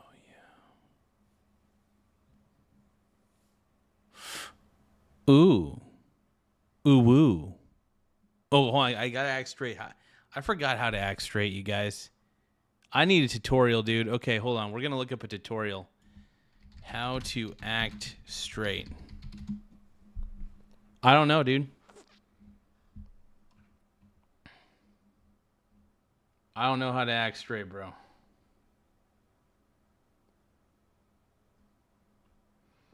Hold on. I need one that works for the modern day times. Okay, how about this? We'll just do... Is this...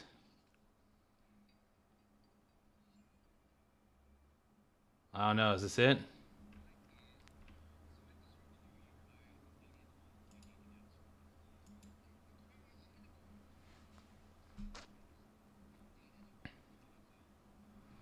Boring. I just want to straight to the point. How do I act straight, dude? Okay, so how to say bye like a straight man? All right.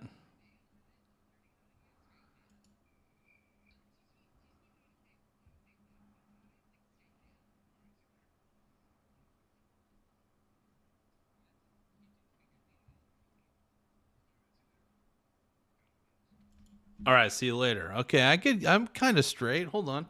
All right, see you later. All right.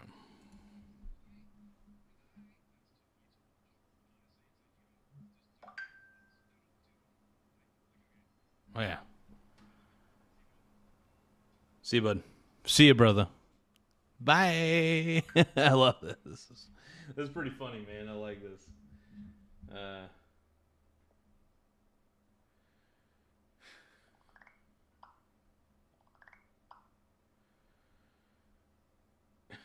Dude, I am so happy that the happy poop emoji came back. I just want to let you guys know that the happy poop emoji coming back is amazing.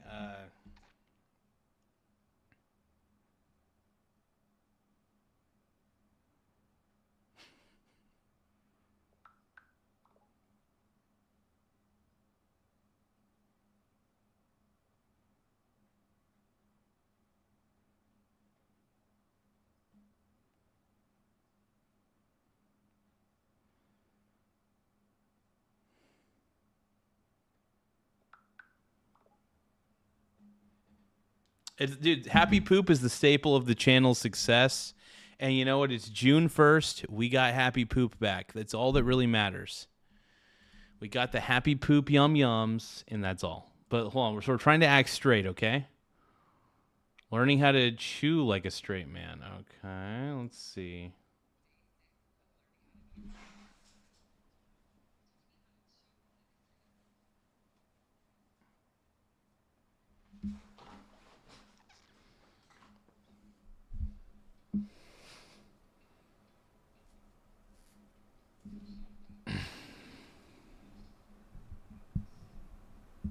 This isn't working.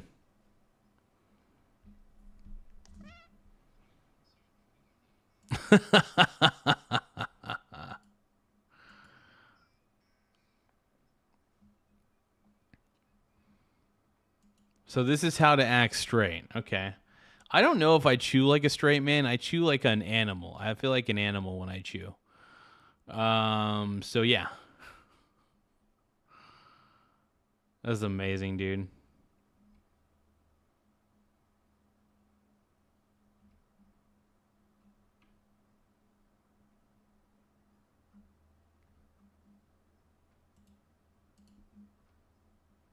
Oh, dude, I forgot. We got to watch, real quick, we got to see what our boy Reckless Ben is doing because the Lego theft situation is crazy. Ellie Player 1 says, Happy Pride Month, chat. Happy Pride Month. Ellie, we're pretty... we're not very straight on this channel half the time. We do a lot of questionable things on this channel. We'll say that. So we're gonna look up Reckless Ben because just to give you guys a recap, if you guys haven't heard about this, the Lego fiasco. So Reckless Ben was trying to help a guy by the name of Brian Mansell get his Legos back, and man, I got really invested in this story. I want to see how it concludes. I hope the Utah police get investigated to the fullest extent for all they were trying to set up these guys for no reason. They arrested them without any real process, without any due process. It's disturbing. It's disgusting. And shame on the Utah Mormon police. Shame on them. Anyway, let's take a look and see what Reckless Ben's doing. Okay, so he already did his response to the police. I already know about that. Did he release anything new? He did a live stream 3 days ago. Let's see. But yeah, man, what happened to Ben was just terrible. And there's just so much corruption surrounding the bricks in minifigs. I mean, this is just crazy. Reckless Ben, though, I love this guy. I think Reckless Ben is my hero, dude. I love this guy so much.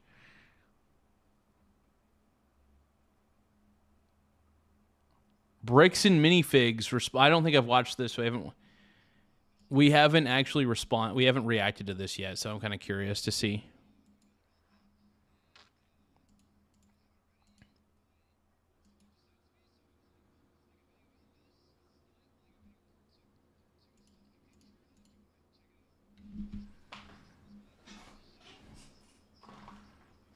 Yeah.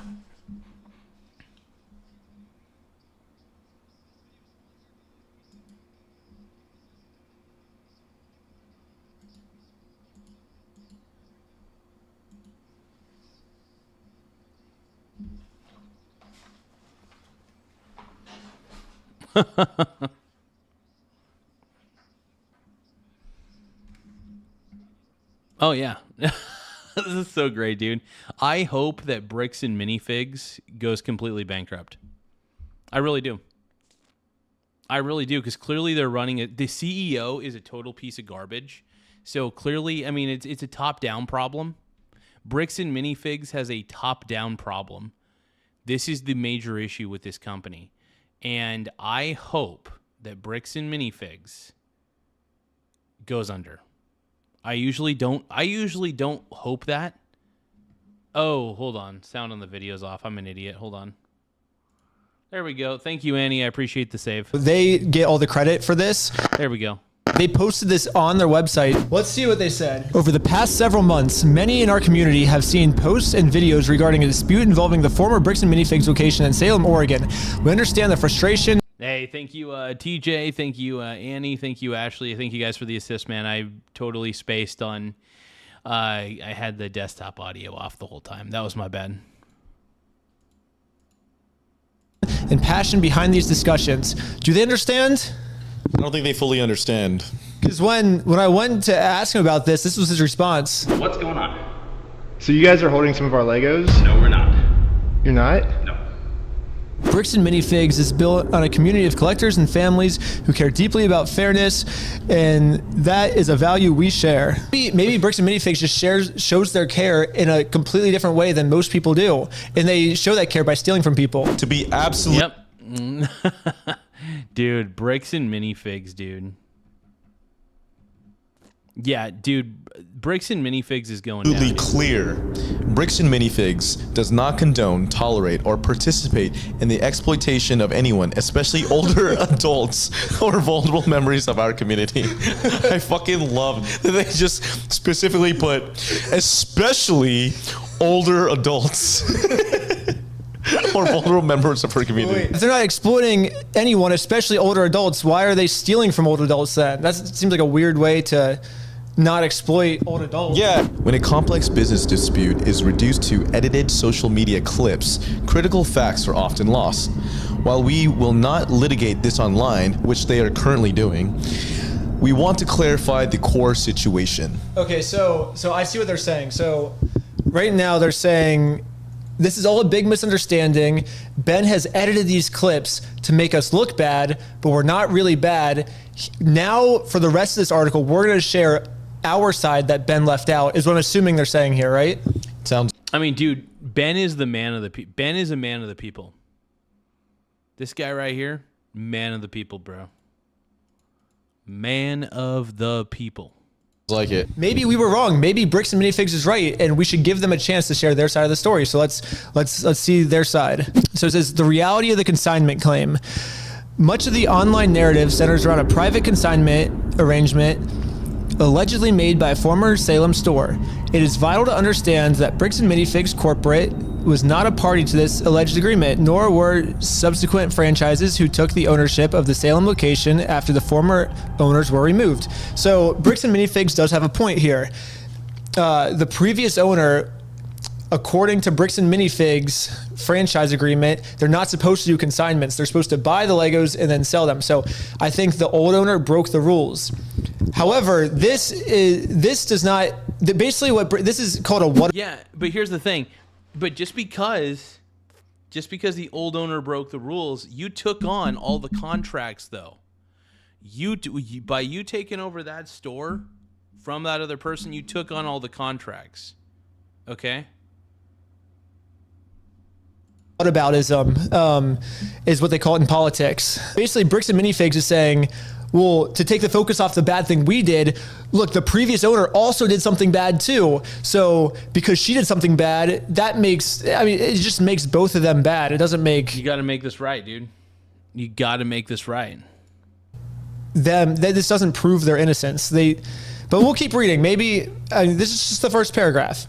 Corporate did not assign, approve, or authorize this arrangement, which is further proof of why they should not have the Legos in the store. If this is something that the brand doesn't do, if Bricks and Minifigs doesn't do consignment deals, then they should just give the Legos back, right? There's no... Yeah, exactly, because those Legos weren't even theirs to begin with. So if the consignment deal is against their policy and they know who the Legos actually belong to, they should have given the Legos back to Brian Mansell.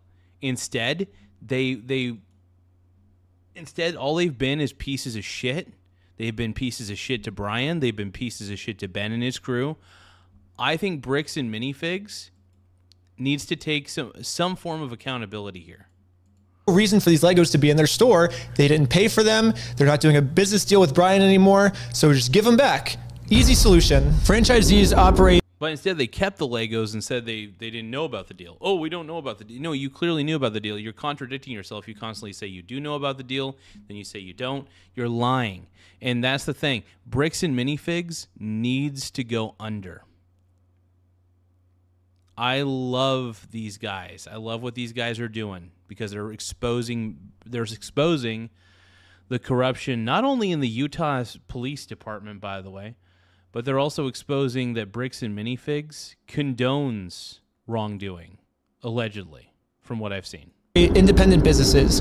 While they must follow system standards, the franchisor does not automatically inherit responsibility for private, unauthorized agreements a local owner may enter into. This is basically corporate saying, hey, we can't control our franchises, Exactly. right? Yeah. And then, but the problem is when you go to the franchises, they say, well, corporate told us to do this. You're supposed to be getting a hold of corporate. In the security camera footage, corporate's the one taking over the store.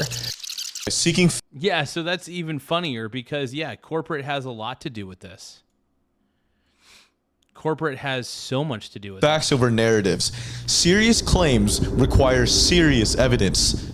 I do agree. We both agree with that. Yes. We have repeatedly asked for the original documents and undoctored recordings that support these accusations. So isn't that funny? Did we try to get the evidence over to you guys? Yeah, did I remember that time when I had all the evidence in my hand and I walked into the store and I just said, hey, here's all the evidence. I'm not judging you. Let's figure this out. And what did they do? Can we have like a clip playing right now? Yeah, let's roll the clip. Well, so here's still all of the Lego sets you guys still have. I don't have anything to do with that, and I don't want that. You can go ahead and leave, and I'm going to ask you one more time. This is the last time. I do not want that. You're not handing me. Dude, she's such a Karen, by the way. This is an example of a prime Karen right there. I tried for a long time just to get her to look at this contract. Why do you think your friend would be entitled to our inventory? What's his? He owns the Legos. Huh? He doesn't own the Legos. Well, yeah, we have a contract. He does own them. No, bro, are you an idiot? Are you stupid? Josh, the police are showing up right now. Oh, that was a good clip. I guess this clip is them begging for us to give them evidence. It right? sounds like it. And that we were the ones that refused to give them the evidence. It makes no sense. They literally go, we have repeatedly asked. Okay, that's bullshit. Selective social media posts and Yeah, they have not, dude. In fact, if anything, Bricks and Minifigs has proven to be uncooperative throughout all this.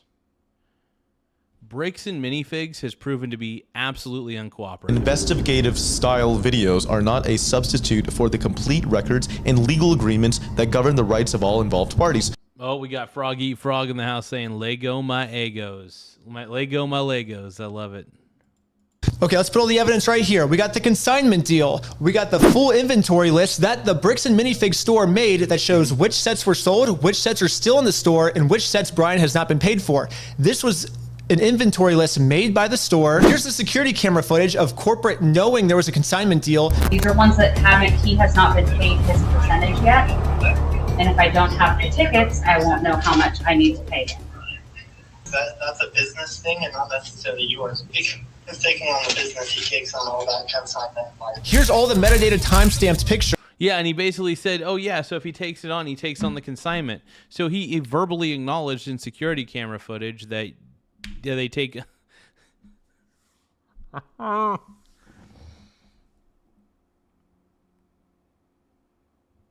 mean, this is insane. Just admit that, look, if you can't take on the consignment, fine. Give the Legos back to the proper owner. Okay? It's as simple as that. Of the sets that were still in the store when the owner got kicked out. I've printed all of this proof out and tried to give it to them, and this was their response. You could go ahead and leave now. Really? So you could go ahead and leave now, or I will call the police for harassment. Well, I'm not harassing you. No, you are. Wow, that was a... Yeah, Bricks and Minifigs is terrible. They are terrible, and I honestly hope their entire franchise gets shut down. Their CEO is a scumbag, allegedly. I'm going to say allegedly to cover my ass, but you know how I feel about him. He's a fool. really good clip. Yeah. It shows exactly what they wanted, which was obviously to talk to you. If a legitimate claim exists, there are established legal and dispute resolution processes to handle it fairly. Attempting to force a business outcome through public pressure, especially on unrelated stores and employees, is not a productive or fair path forward.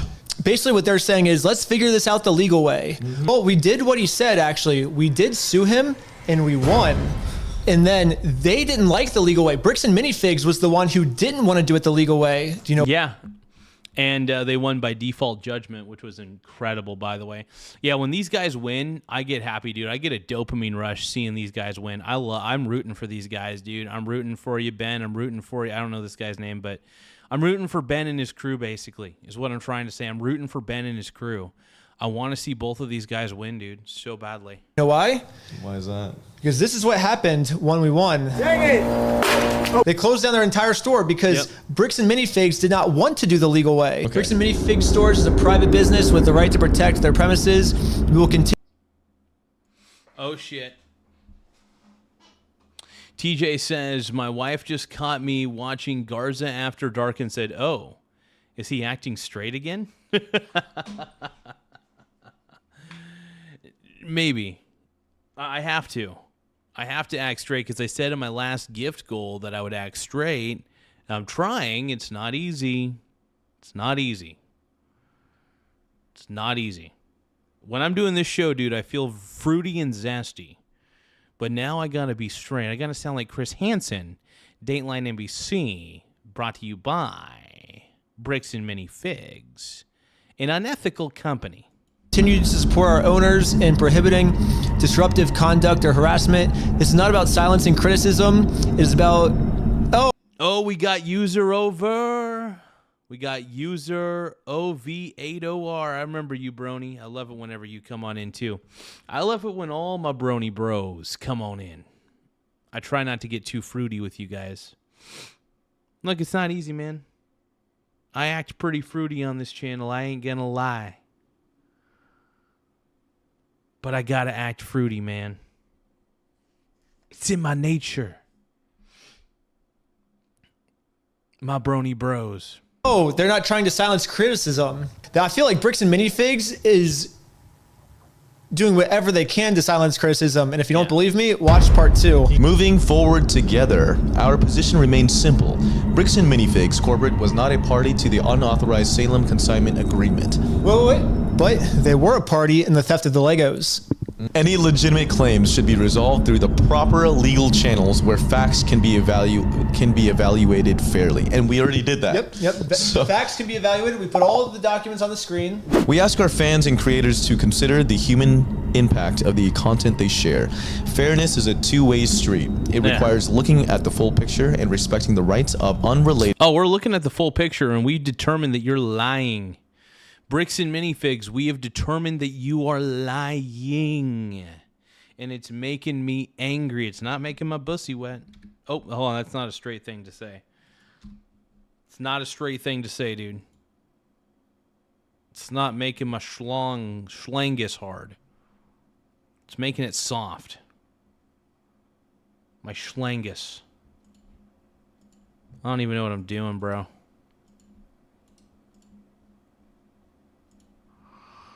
Oh my God. Small business owners and their staff. I mean, shouldn't they care about people below them? This doesn't say how they're moving forward. Moving forward should be, let's give Brian his Legos back, right? Yeah. We love the Lego community and the creativity it fosters. Well, they're making the Lego community look really bad, so until they give Brian his Legos back, they're just going to keep making the Lego community look terrible. We thank those who have waited for the... Yeah, honestly, the Lego community's looking... honestly, Bricks and Minifigs is the only one looking bad right now.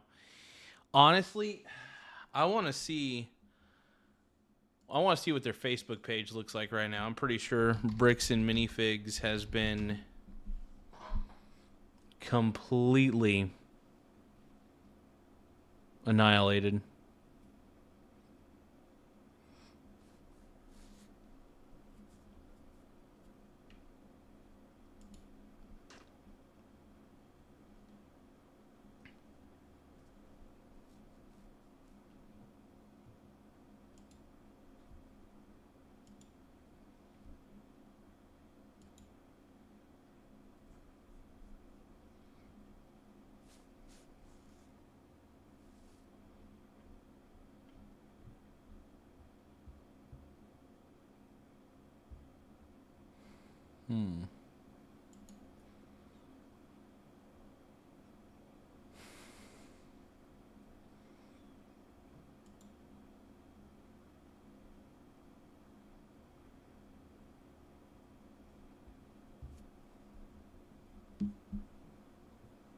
By your impotent rage combined, I am Captain Woke. I want to be woke.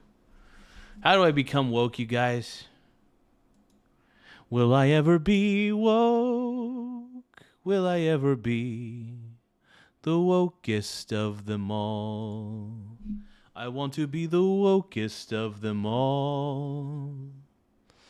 I'm so woke.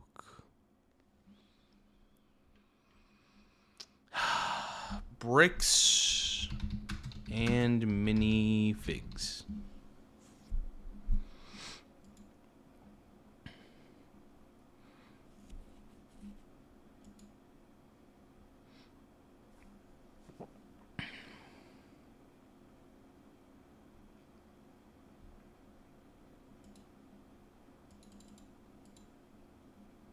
Yeah, basically they've limited who can comment right now. And so they're basically not allowing anybody to comment because they know that everybody's here to comment on their bullshit. These guys are, dude, bricks and minifigs is awful, dude. This company deserves to go down.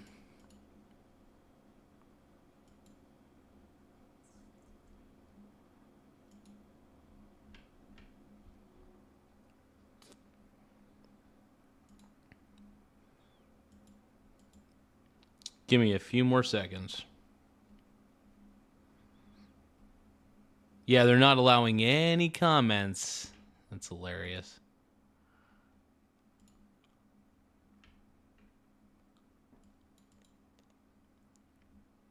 Yeah, this company's so terrible, dude.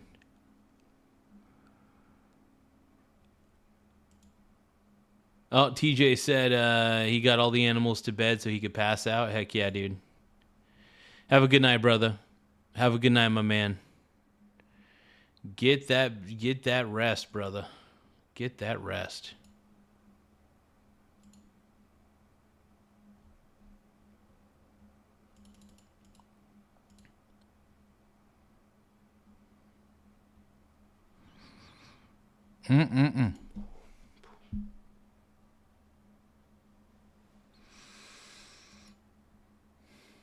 Oh, I feel a little gassy at the moment.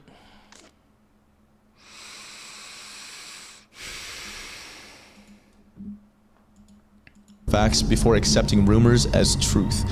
I think what they're trying to say by this line is that they have the facts and we have the rumors, right? Because we're just trying to promote some narrative when they're the ones that have the facts. But if you look at the situation, it kind of seems like we're the ones that have the facts. I mean, we put all the facts up on the screens and he now has a narrative with no evidence. Yeah, exactly. Literally just like... Yeah, it's like they keep... Here's the thing. These guys are putting up the evidence... And Bricks and Minifigs, to be honest, has been doing nothing but denying.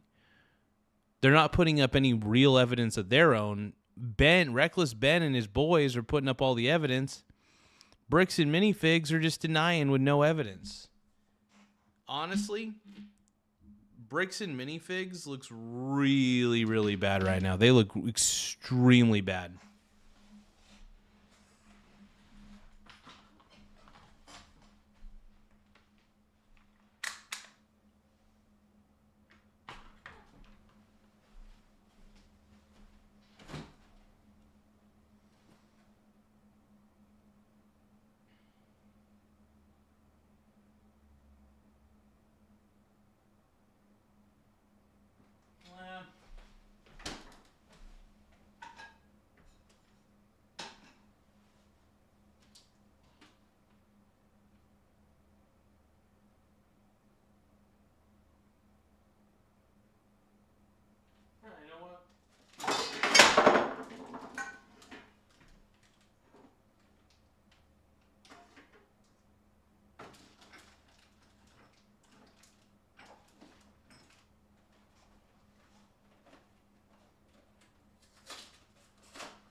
here we go. Oh my god.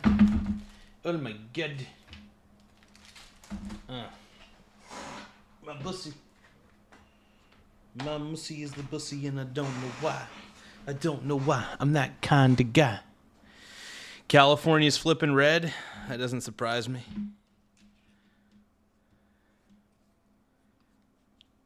I'm actually. So here's the thing. I'm 6'2", and I do have. I think I do have a shorter than normal refrigerator. But yeah, I'm 6'2".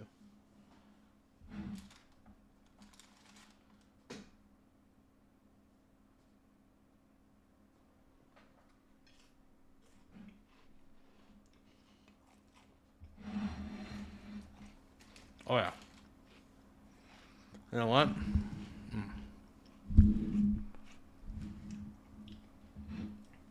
I got my Ritz crackers. I'm ready to roll, dude. I got shredded cheese and I got chicken. Amazing.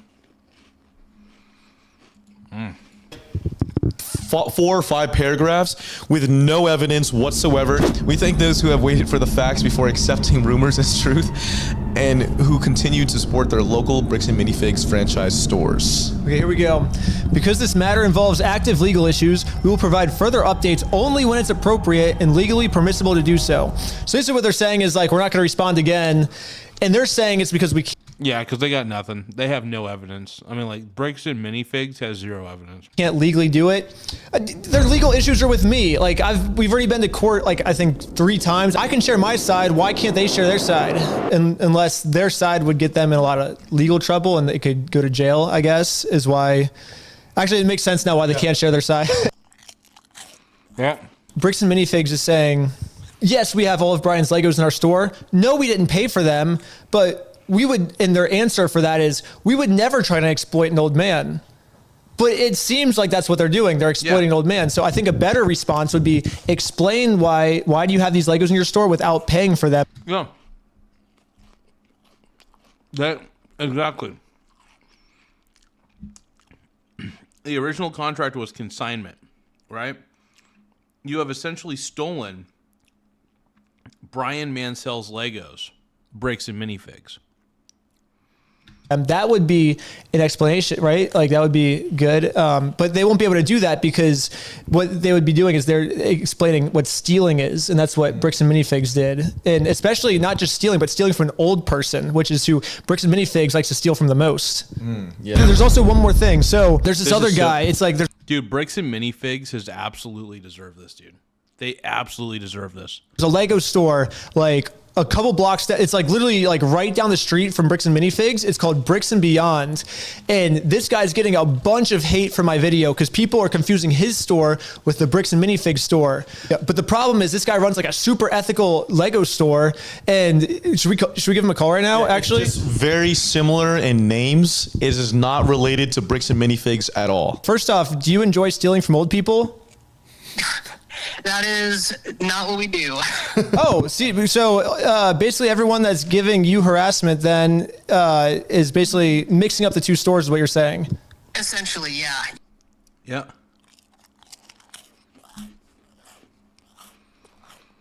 That's crazy, dude.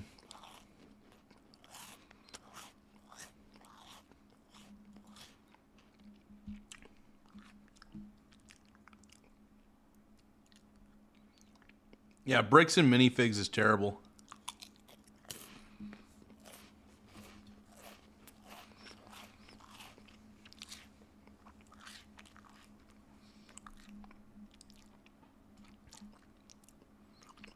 Bricks and Minifigs, dude. Oh, this is crazy.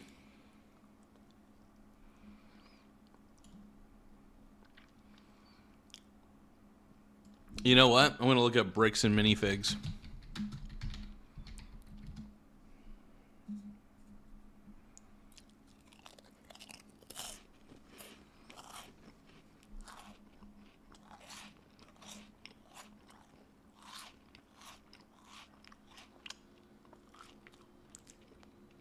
Oh, whoa. It's a Thursday So night. he's being ordered to take his videos down? No. You know what he should do? Reckless Ben should keep him up. Put him on Rumble if you have to. In Kaiser, Oregon, and a man named Brandon Best is standing in the doorway of a Lego store asking for the keys. The store belongs, or belonged until about a minute ago, to a woman named Crystal Gorman and her husband Benjamin. They bought the franchise in early 2023. Now they're planning to move overseas, and they had gone to corporate to talk about selling. Corporate seemed open to it, friendly even. Now there's a man at the door asking for the keys. The word police is in the air, and there's a promise being made that an inventory will be taken, that everyone will be made whole, that all of this is perfectly routine. Behind them, on the shelves, filling every surface they had, is a Lego collection that does not belong to the Gormans. It does not belong to corporate. It belongs to an 83-year-old man in failing health. It's been left with this store to be sold a piece at a time on his family's behalf. Roughly $200,000 of vintage Star Wars by the family's count. 780 sets, more than 1,200 minifigures, a decade of one man's life stacked floor to ceiling. That is the night as the Gormans tell it, and, for the better part of 2 years, as the Gormans tell it, was all anyone had. One side's word about a quiet Thursday. Except the Gormans were on the phone that night, and the phone was recording. This week, they played it. The voice on the recording belongs to a man they name as Corporate's Director of Operations. The Gormans tell him in their words that what is happening to them feels like a threat, and the voice does not deny it. In a way, it agrees. It is. I have spent most of my career in a quieter corner of law, copyright and licensing, the unglamorous machinery of who owns what. A recording like that, dropping into a dispute like this one, sounds a lot like a coffee cup being set down very, very slowly. One thing once so I don't keep repeating it. Nothing here has been decided by a court. A complaint is one side talking. A recording is evidence only once somebody proves it's real. I'll say alleged where it matters and trust you to remember it everywhere else. What happened this week is that the story moved indoors into courtrooms. There are now 2 lawsuits pointing in opposite directions and a court order I'll get to that I read twice to be sure I had it right. Nearly every chapter that follows is the same shape. Somebody convinced they were winning made a choice that made things worse. Part 1. The recording and the people who made it. The reason that recording carries a weight is the reason it almost didn't exist. Until this week, the claim that corporate, not a local franchisee, but Bricks and Minifigs Corporate, the entity called BAM Franchising, had its hands on that store reached us through one channel, Reckless Ben, the YouTuber. And Ben, whatever you make of him, is a narrator telling a story he is paid in attention to tell. An interested source. The Gormans are a different kind of source. They are the counterparties. They were standing in the room, and the man they name on that call is no bit player, Kai McAllister, who they say is corporate's director of operations, speaking the night of the transaction about the very obligation now in dispute. What he said has a name in a courtroom, an admission by a party opponent. The ordinary rule is that you can't repeat what someone said outside of court to prove it's true. That's hearsay, and we keep hearsay out. But there's a big and old exception. When the other side says something, you can use it against them, and it comes in cleanly. The logic is almost folksy. If it hurts your own case, you probably weren't lying when you said it. A recorded statement by a company's director of operations the night of the transaction about whether the company was taking this on, if it's authentic, is not gossip. It gets marked as an exhibit and read back to a witness very slowly. How are you doing, Horton, my man? We got Horton looking good and looking zesty. Oh my God. Set 2 things. Okay, I'm kind of done with minifigs. All right, let's watch Jesse Waters. Primetime wasn't what sank him. I think most Democratic primary voters think that Joe Biden accomplished some great things as president and appreciate that he beat Donald Trump in 2020. I don't think they appreciated being lied to by Joe Biden, Jill Biden, and their entire campaign. Yep. Dude, the Democrats will gaslight the hell out of you. Oh, they'll gaslight you. What happened? Who didn't just lie about the debate performance, but gaslit everyone and told us we were all overreacting, bedwetters, that their polls were fine, that the debate was fine, and now Joe Biden's like, oh yeah, we were lying the whole time. Yep. The Bidens won't own a thing. Party's angry. They're figure. angry they lost, that they were lied to, and that they were kind of in on the lie. So anyone else that's angry, they're like, you're with us. Nazi tattoo, come on board. Vegan in Texas, oh, you're in. Burnt the city down 4 more years. Rage isn't a strategy. It's just a cope. It's not even much better than hope. Be sure to like and subscribe for all the Fox News latest on YouTube. Crazy, man.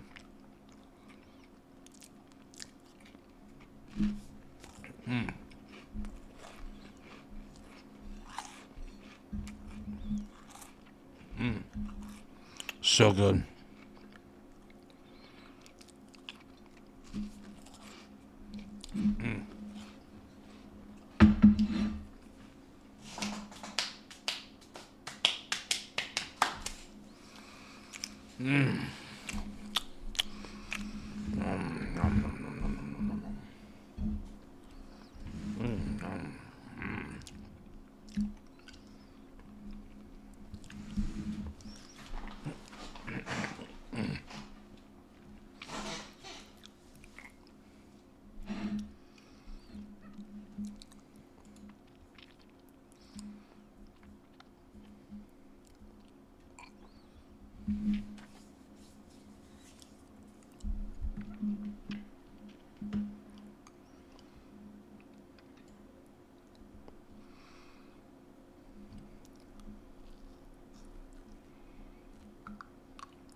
All right, let's see.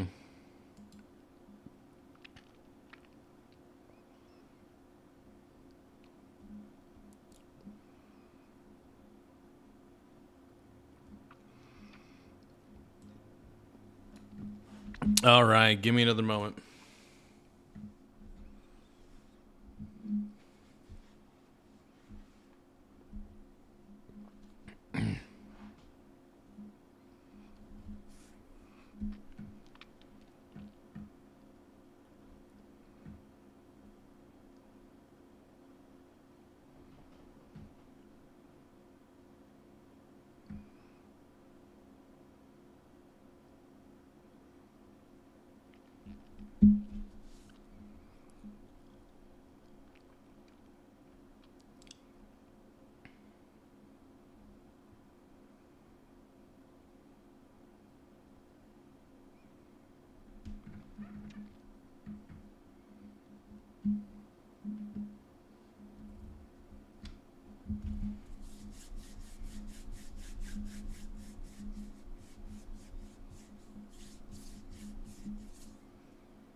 All right, let's see here.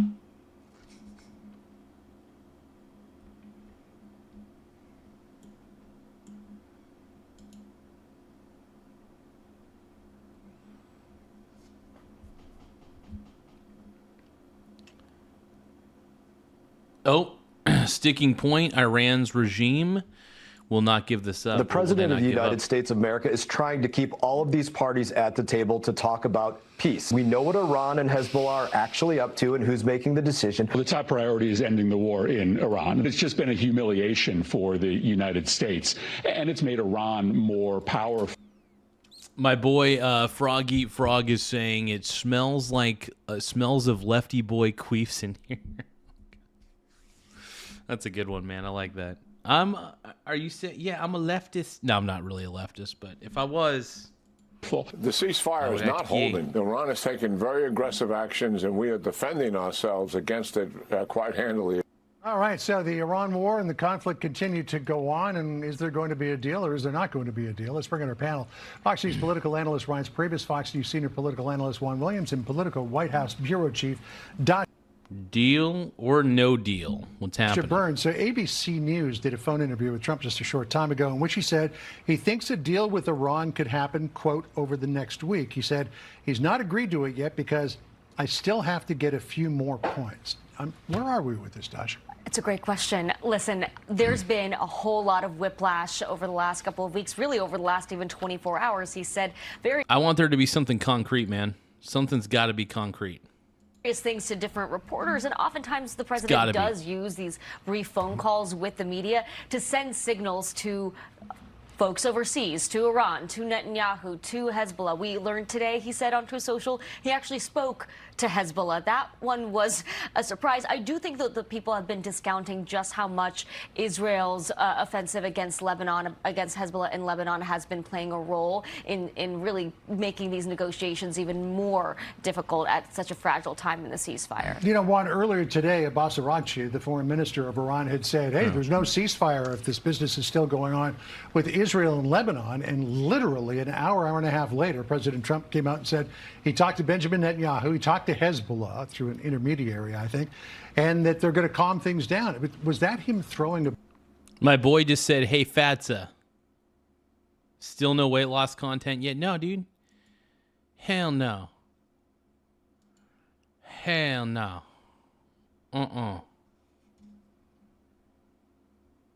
Bruh. Brony. Come on, man.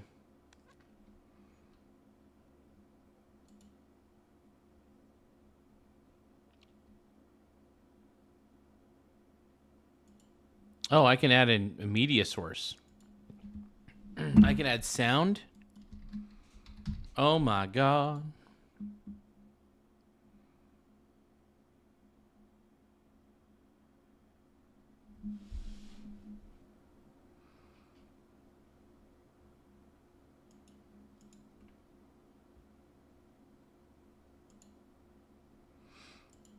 Okay, so I'm gonna try to do a sound file. Subscribe. I want it to be an epic sound. I want to try to record. Sound recorder app. Here we go.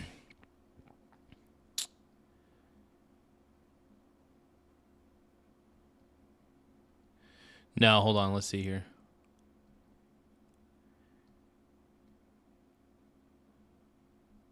Nah. Not gonna do it.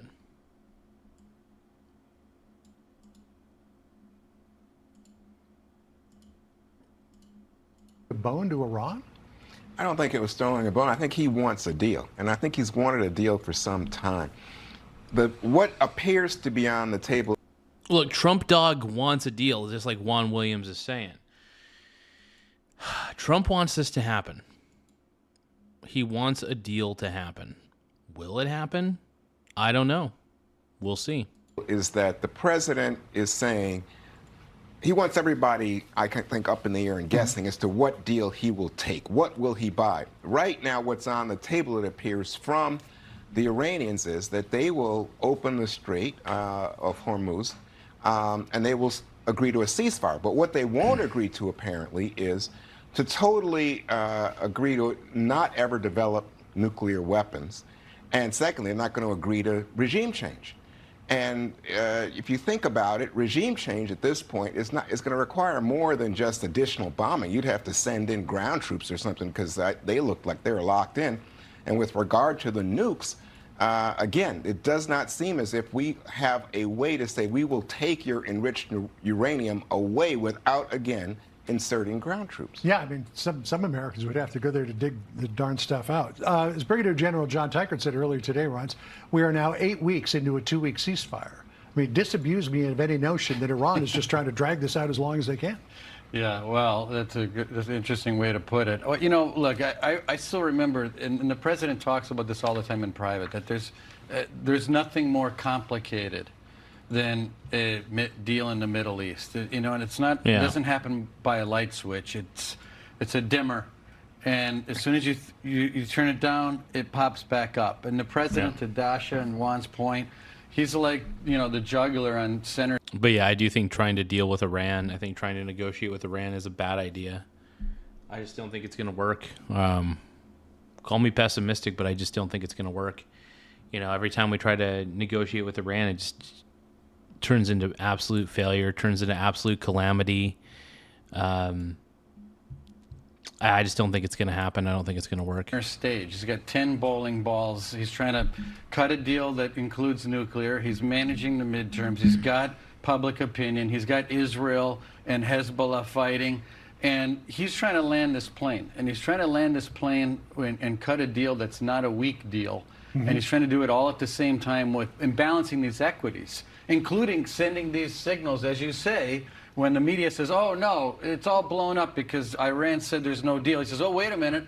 I gave Netanyahu a piece of my mind. We communicated with Hezbollah. Deal's back on the table. So he's doing everything he can to balance this out. At the same time, Ryan, I think one of the most revealing quotes from the president's Truth Social recently was him saying, just sit back, relax, all will be well in the end. That is just so quintessential Trump, and it reminded me of something that a source told me early in the beginning of this, that whether you like it or not, the president has this invincibility complex, and he knows he has defied the odds time and time again, and no one has been able to do this in Iran, and he really thinks that he's the guy who can because he's upended the odds. You know what I think, though? I think he really wants to outdo Obama. See, I think he has derided the Obama deal and said it was a bad deal. And you think about what he's up against now, he's up against the idea that, well, Obama decided you take this deal, it settles things down, they agreed to some inspections. I don't think he's going to take the Obama deal, dude. I mean, he might. I don't know. Who knows what Trump's thinking right now, man? I don't know. I don't know, bro. I want him to think correctly about this. I really do. I want Trump to do the right thing.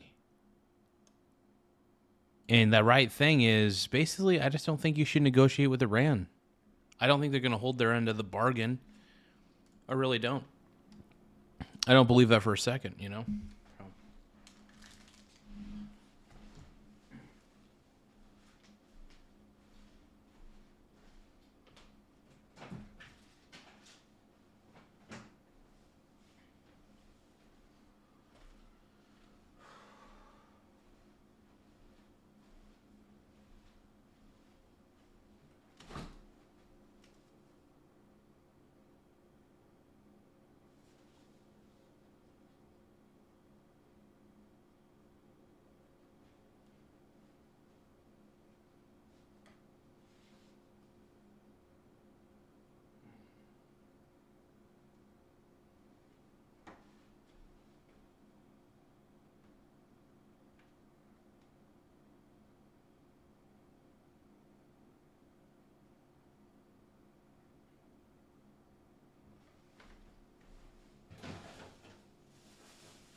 Yeah, and here's the thing. Death to America is written on the Iranian currency. I don't trust Iran for the life of me. There's limits on nuclear development, and you don't have to go to war.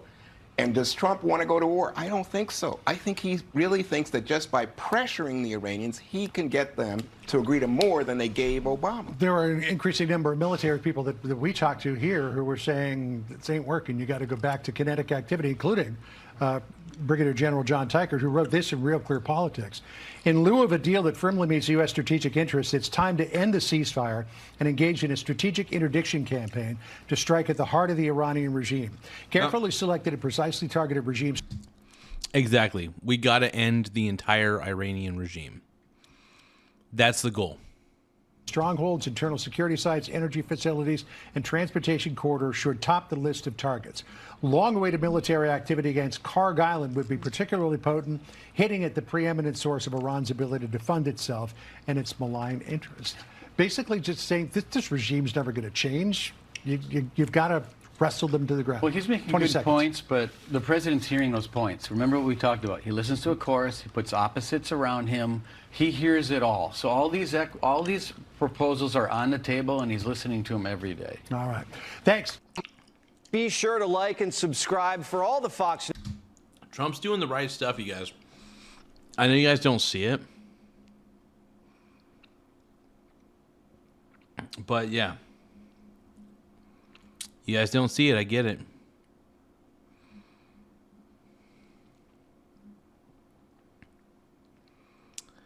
So Trump is signaling a possible Iran deal with President Trump telling ABC News that he thinks. Let's hope. A deal with Iran to extend the ceasefire and reopen the Strait of Hormuz could happen, quote, over the next week, pushing back on claims that negotiations are donezo. It comes as the president takes aim at the peanut gallery for its incessant chirping, undermining talks. That would be the Democrats. He posted on Truth Social early this morning in part, quote, don't the Democrats and various seemingly unpatriotic Republicans understand that it is much tougher for me to properly do my job and negotiate when political hacks keep negatively chirping? Adding, quote, just sit back and relax. It will all work out well in the end. It always does. But the Democrats have their own opinions on how things are going. Well, the top priority is ending the war in Iran. This has been an absolute disaster for the United States. President Trump announced we were going to kill the Ayatollah. Trump has been kicking butt. Don't forget that. And did. We've now got Ayatollah 2.0 and a more aggressive and less trusting IRGC, if that's possible. This is a president that this is shameful. He is failing. And this is no great deal. It's a furtherance of the disaster that he created.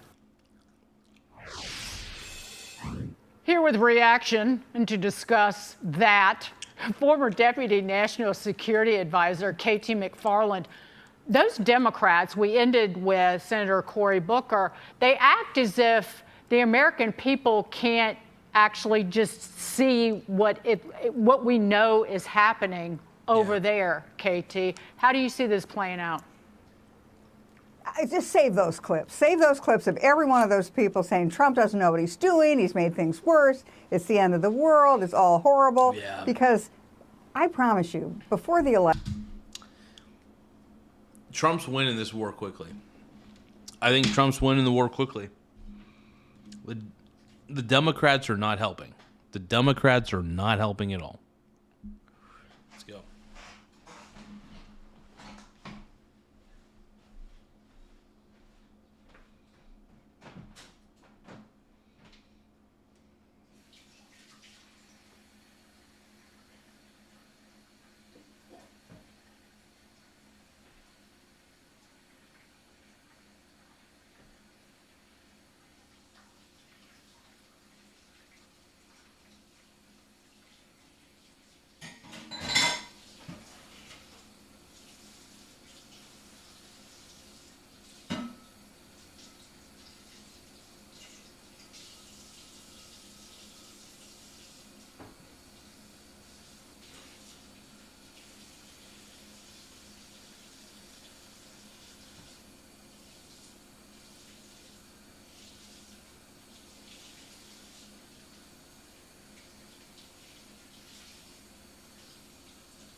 Macho, macho man.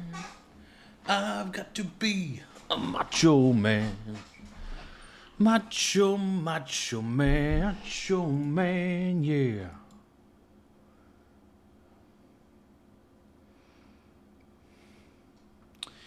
What's going on? I know. What you gonna do and then? Do you think you're sexy? Do you think you're pretty? Do you want to be my brony brothers? Do you want to be my brony brothers?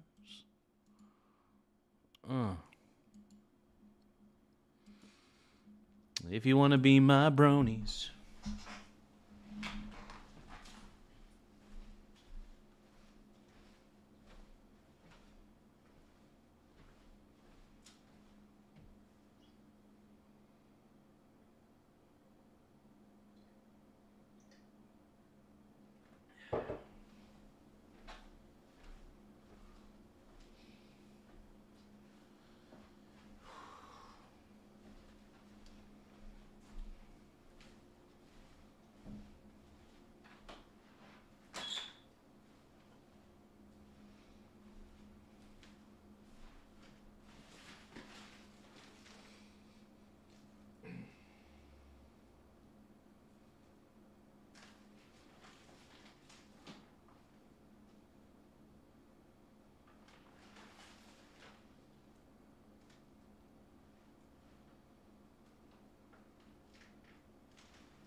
Oh.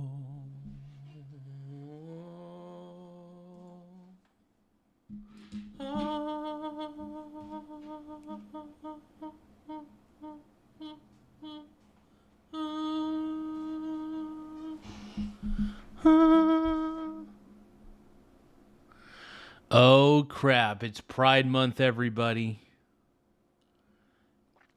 Happy Pride Month to you. Election. And let's assume it's probably before the end of the summer. Trump is going to get a deal. And once he gets a deal, the oil prices will go down very quickly because there's a lot of pent-up oil. It's just sitting on tankers in the Gulf. And once that oil hits the market, prices will go down. Gasoline prices will go down within days, certainly within a few weeks. And what an incredible save it at the last minute story for Donald Trump. If all of a sudden he goes into an election with gasoline prices plummeting and having a success in the Middle East, I think it's going to happen. I don't think it's going to happen easily. And it may not even happen as quickly as President Trump says. There'll be a lot of ups and downs in this. But at the end of the day, it's going to happen because Iran can't keep going with no income and no support in the region. Well, now, let me ask you, because you kind of gave us a timeline there, I think, of like end of summer. And President Trump just recently posted, I think within the next week we could have a deal. We've been dealing with a lot of timelines on this for a while, KT. Right. I mean, is a week timeline now like possible, or is this just another week that's going to become another week and another week? I don't know. How do you read what's happening right now? Because frankly, I don't know how to do it. I can't see what's going on. Well, and I don't think any of us know. And President Trump is probably the only guy who knows, because he's seen the intelligence. He knows what's happening internally in Iran. You know, there were reports that the Iranian president, the civilian president, has submitted. Dude, Trump's admin knows exactly what they're doing. The chat needs to shut up. To all the leftists in the chat, dude, just stop it, dude. You guys know that Trump's the man, right? Trump is the man, bro. Got a lot of haters in the chat. No, it feels like we got a lot of haters going on here.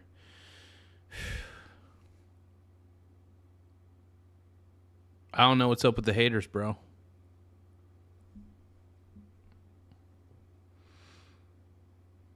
I don't know. Too many haters, bro. Too many haters. Oh, yeah. His letter of resignation saying that the IRGC, the hardliners in the IRGC are calling the shots, not him. So he can't even really negotiate for his own country. We're not really sure what's going on. But if you start looking... Dude, BM Repass. Who's BM Repass?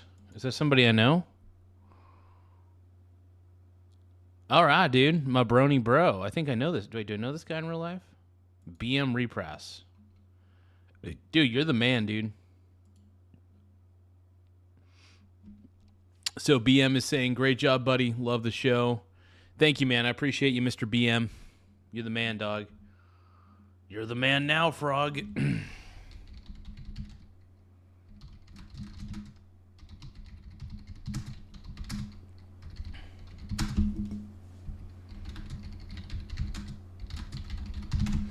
I gotta check something real quick.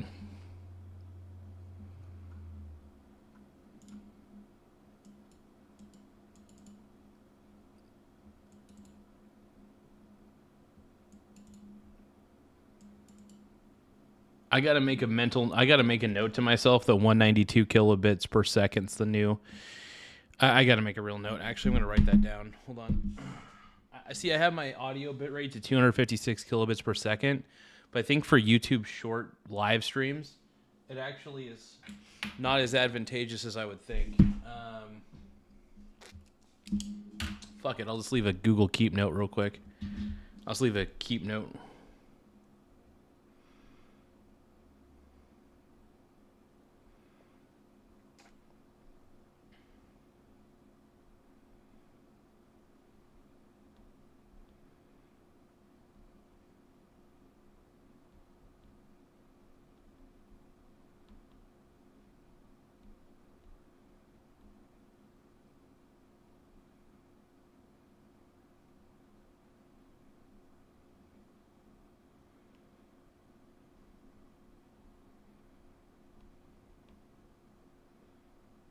Okay, yeah, I had to let myself know that 192 kilobits per second is the mother effing audio bit rate that I need to keep using.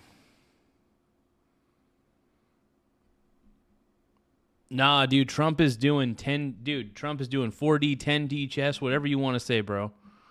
Texas Jane is saying best president in the history of the world. Abso-freaking-lutely, bro.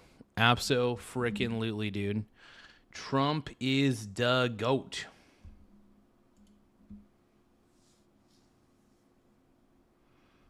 Dude, Trump's the man. And look, I'm a Trump fanboy. I've been a Trump fan for a very long time. People have tried to convince me otherwise, and I like Trump, dude. I think he's the man. I think he's the GOAT, bro. I think he's tight. Larson Christopher says, nerd. No, but, yeah, I realize that first off, when you're doing live streaming on YouTube, unfortunately, 256 kilobits per second is not exactly the ideal audio. You actually want to lower down the audio bitrate, surprisingly, on YouTube. So you're actually better off. It says on some of these articles that I've checked out that 192 kilobits per second, even 128 is still acceptable. I would prefer 192 because I feel like it's still pretty clean. I want people to hear me cleanly and purely as much as they can. So, give me a second.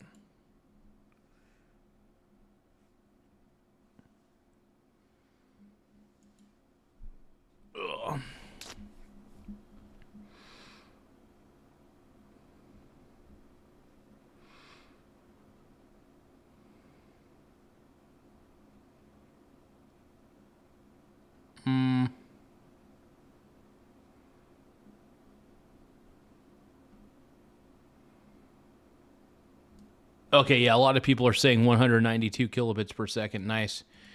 Cool. At the objective evidence, what's happened? The Strait of Hormuz, they've closed it, but we have a pathway through it. We've taken ships through. Oh, no, I appreciate it. I just think it'll probably improve a few things, especially bandwidth-wise. Also, I think it'll also help with encoding and stuff of audio through live streaming. So, I don't know. I think lowering it down to 192 is a good choice. Strait of Hormuz. We could open that, probably without a lot of military action. Meanwhile, the blockade is 100% effective. There are no ships going in or out of Iran. Iran is not making any money. Iran's military is devastated. Their civilian economy is collapsing. Their inflation rate is 70%, 100% in foodstuffs and things people really need. Their currency has fallen by 70%. Oh, yeah, the Iranian currency's cooked. I mean, Iran as a country, really, to be honest, is not looking good. Just not looking good. And they're in real trouble. Now, can they keep going on? Can they keep going on? Probably. How long? You tell me. How long can a military go enforcing order if its own people are not being paid? KT. Yeah, once you stop paying your soldiers, it's like, how long are they going to believe in, you know what I mean? How long are they going to believe in the death to America chance? You know, they're not. Look, I don't trust Iran. I really don't. I do not trust Iran. Moving on to this, Ukraine's President Volodymyr Zelensky is again asking Zelensky, not again. The United States for go away help. We are thankful to United States and European partners when they share with us intelligence. Last massive attack, just to understand, it was some days ago. It was 600 drones, Iranian drones, Shaheeds, and they had about 30 plus ballistic missiles, and totally it was 90 missiles and more than 600 Iranian drones. So it was very difficult to destroy it. We used all of the weapon, what we have, what we produce, and of course we used anti-ballistic missile. This is the biggest deficit for us. Now what? Coach is saying, I trust Iran more than our own administration. Are you kidding me, dude? Wow. First off, here's the thing. You trusting Iran more than this administration doesn't mean diddly squat. I'll tell you why. How about this? You can criticize the Trump administration here in America, correct? And you're not going to get in trouble. You're not. You could say that Trump sucks. You could say Trump is awful, blah, blah, blah. As long as you're just doing standard critique, any sort of critique. You can critique the president, by the way. You can criticize our president. If you were to go to Iran and start criticizing their regime, they would basically kill you in the streets. So if you think that Iran's regime is better than our administration in America, you're a deluded piece of garbage. Larson Christopher says, trusting Iran is a death sentence. Exactly. I mean, dude, what is wrong with leftist America? Leftist America is so far removed from reality, it sickens me. You guys think that you guys, how about this? Tell me what you like better. Would you like being under the Iranian regime or the Trump administration? Because I'll tell you what, if you were under the Iranian regime, you would not have a good time. Believe you me.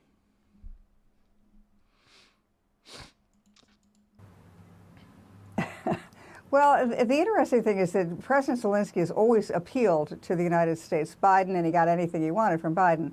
And President Trump, he's appealed to President Trump saying, give us something, we need something, we want something. This time he's coming to the table with something to give back, and that is drones.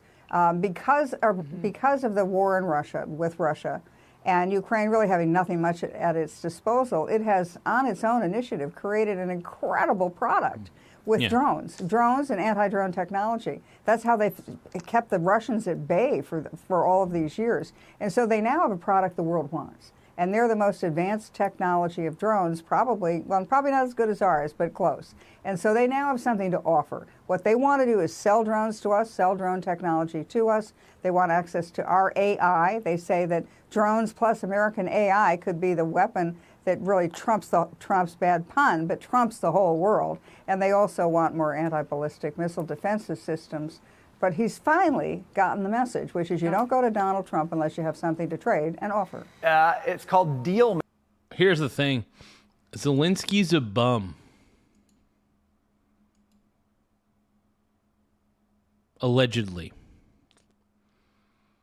And I am so sick and tired of there's two Vladimirs that I don't like. Vladimir Zelensky, I don't like him.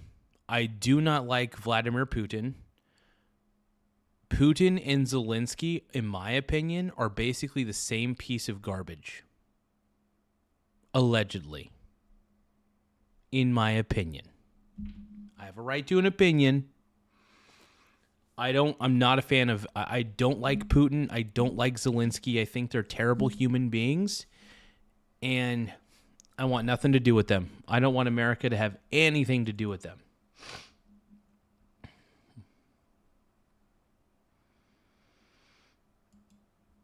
Making, I think.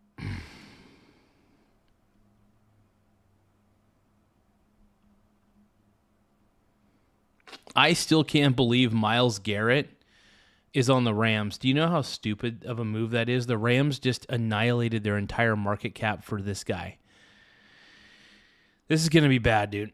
The Rams just got absolutely fleeced, and now I'm just confused. If you're going to go all in, then why draft Ty Simpson in the first round? Because, ladies and gentlemen, I got news for you. The Rams didn't just get Myles Garrett for a bag of chips. They gave up their 25-year-old star edge rusher Jared Verse, a first-round pick, and additional draft compensation. Wow. So even though after this trade now, Kalshi has them as a favorite to win it all, and even though we all know how good Myles Garrett is.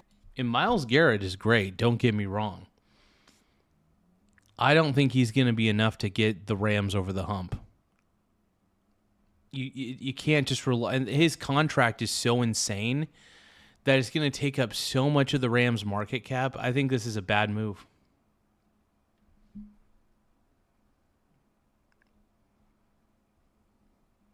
Bad move, dude. This is still a real steep price to pay. And by the way, if you like elite sports content like this, make sure you're following. I got no issue with a... Dude, I like it when Larson gets into it with some of the people in the chat, because some of the people in the chat, some of these leftists have such low IQ takes, and I love it when Larson Christopher takes them down, dude. Take him to Pound Town, baby. Get it, dude. Get it, my brony. Veteran team with the MVP last year going all in. But then why not take an impact player at 13 instead of a QB who, if all goes well, won't see the field for 3 years? So even though I love the player, the Rams better win, because this is a lot to give up. The Rams just got absolutely fleeced.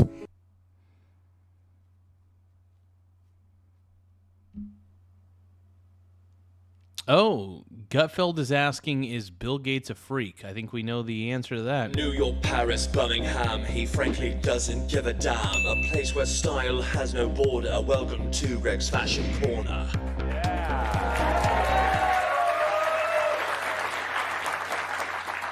Gates wanted Mr. Rogers look. Kat, you're into fashion. You talk about it all the time. Nauseates us. What? The Wall Street Journal reports that current and former employees of Bill Gates say he spent years and lots of money trying to look like kind and approachable Mr. Rogers. They even That is kind of creepy. Of course he tried to look like Mr. Rogers. The more I find out about Bill Gates, by the way, the more I'm sickened.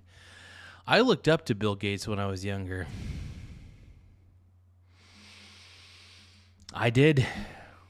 I didn't realize how much of a creep he was.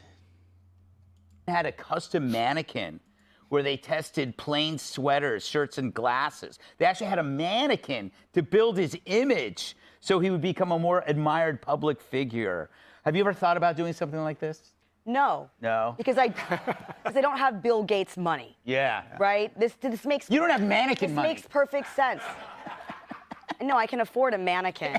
And also, if I couldn't, what would that say about you?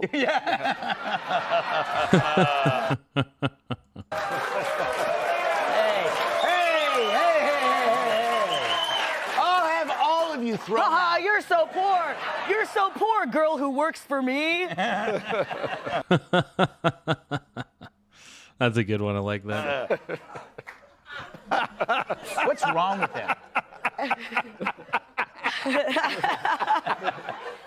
I'm glad you like that. Ghost of Christmas Past is coming to see you tonight, Gutfeld. So, I don't get look, that. I do think, you know, there's, you have the private plane. You can go on whatever trip you want. You have all, you know, all this champagne, fancy that, and it's at a certain point you don't know what to spend your money on anymore, probably. Mm-hmm. So you're like, you know what? I've always wanted to look like Mr. Rogers.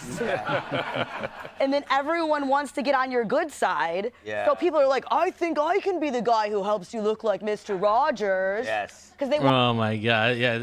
See, the problem with Bill Gates is he's been surrounded ever since, you know, obviously when you get rich and to a certain point you have people who kiss your ass 24/7. And the problem with Bill Gates is he's always had a bunch of yes men, or not always, but when he got rich, had a bunch of yes men around him. So that's a problem. You don't want to be surrounded by a ton of yes men. It's scary thought. Want to be on the jet too. So then people start coming up with, people are like, I'll get the mannequin, or I'll get this, I'll get that, because everyone wants to feed your delusion, because feeding your delusion means that you're going to be there. Yeah. You know, Tyrus, it's weird. In this whole tech revolution of AI, he's not even mentioned. It's like he's just completely forgotten. Yeah, well, first of all, Mr. Rogers is an American icon. How dare you, sir? Number one. E.T. says, I love Garza. His show is awesome. Thank you, E.T. I appreciate it. Larson Christopher saying he's been around the planet twice. Middle East Muslim nations are only better than African nations. The Asian Muslim nations are far better than the Middle Eastern ones. Let's see, at least the women are. Yeah. Wow. Yeah. Yeah, I don't really know diddly squat about the Middle East, except for the fact that a lot of the governments in some of those Middle Eastern countries are very, in my opinion, abusive to their citizens and repressive. So, yeah, I'm definitely not a fan of Iran, though.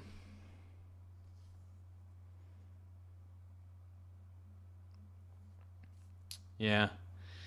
Yeah, I should do a little more, I could do a little more research, though, for sure. Yeah. I mean, honestly, take one look at their primary religion and you kind of have a good idea of what they're all about. He didn't, that wasn't a gimmick. That's who he was. He was authentic.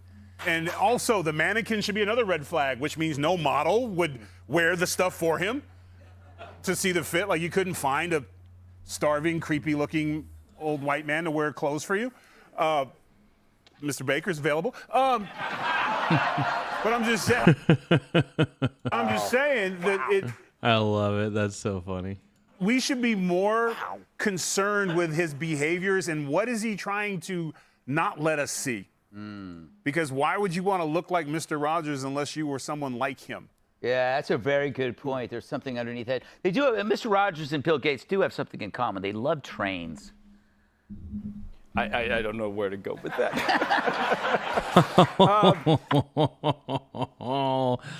I know what that means, and it's gross. I just to clarify one thing: is a mannequin the same as a sex doll? Only if you're. Where do you go shopping? Silence.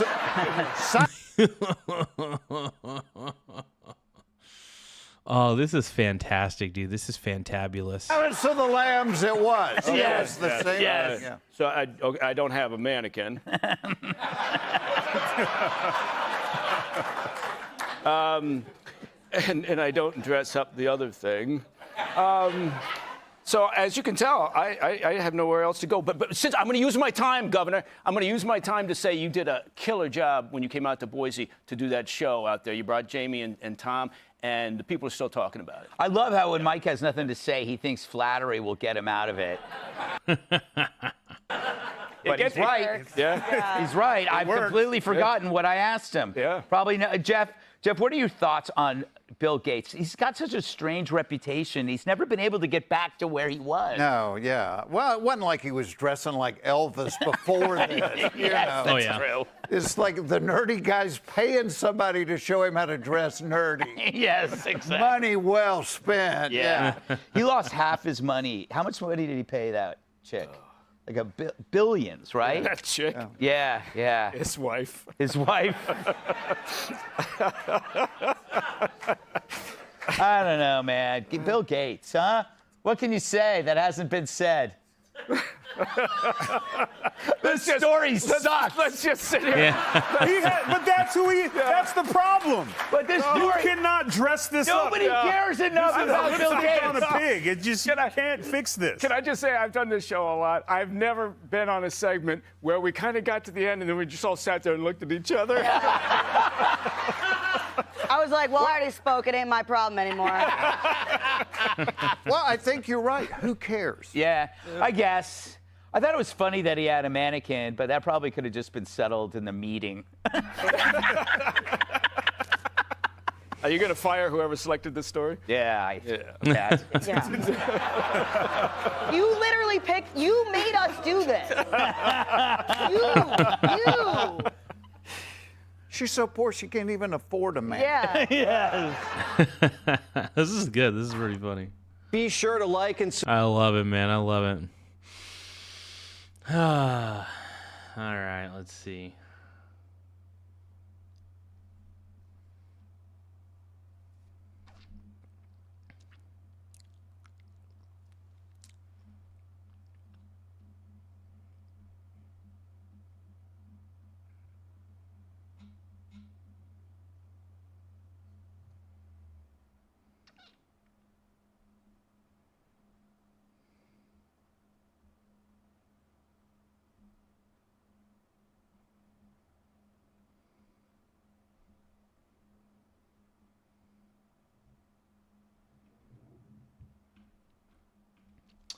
The 5 roasts liberals putting down America. Let's take a As listen. Americans prepare to celebrate 50 years of Uncle Sam, some liberals aren't feeling so patriotic.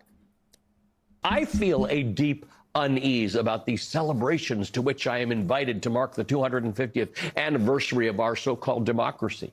Donald Trump is also planning to throw a June fun fair featuring the gonna be only cool. kinds of black people that he cares to have around. Performers. Joy Reid's terrible, dude. She's so annoying. Does anybody actually listen to Joy Reid? Do they? If Joy Reid has a fan base, that actually shocks me. You know, you have to sing and dance or run on the field for Trump to not try to jail or deport you. All right, Greg, go ahead. All right. First of all, Velshi, born in Kenya, so he can still be president. Grew up in Canada, which is fine. But why can't any of these people talk about the United States in context of the world? You can criticize America. We all do. But why don't you compare it to other countries? Then you can't do that because then you realize we are the greatest country in the world. This is why Velshi is here. Now do you know why we have identity politics? Identity politics makes it so there is no room for patriotism because identity politics is an egocentric, self-seeking Texas Jane, I could not agree with you more. world where you don't have to say you're proud of America and you get to say something else. I'm proud of being black, gay, trans. And that way, what you're getting is just accolades for not actually doing anything. That is why they have pushed patriotism out of the schools and replaced it with identity because it's easy gratification and it makes you feel special. But ultimately, it's like. Sadly, Greg is right about all this. I wish he wasn't, but he is, as usual. Like sugar. It just Greg's the man, though. I love Greg Gutfeld. runs through you. The bicentennial, I don't know if you remember this, guys, was a big deal in my school. But can you imagine teachers today giving a damn about 250? You know, after spending their days telling kids how bad this place is? How can you go from saying America is the land of the oppressed? Yeah, I love how they're like, oh, America's so terrible. They act like America invented slavery, which actually pisses me off because slavery has been around for a long time. America helped end slavery, you dimwits. So the left doesn't even realize that they should be praising America because America helped end slavery overall. So I don't know. The left pisses me off. Everything they do is so low IQ. It's so ridiculous. And to be honest, I just don't respect the left at all. It's very tough for me to actually want to respect leftists because they don't do anything respectable. That's a problem.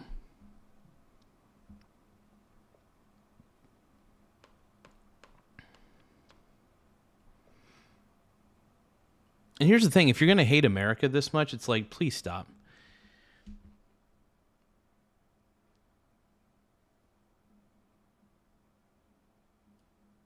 Wait, what the hell's racist? M. Madden? Against the oppressed and then celebrate its birthday. I don't know if you can do it.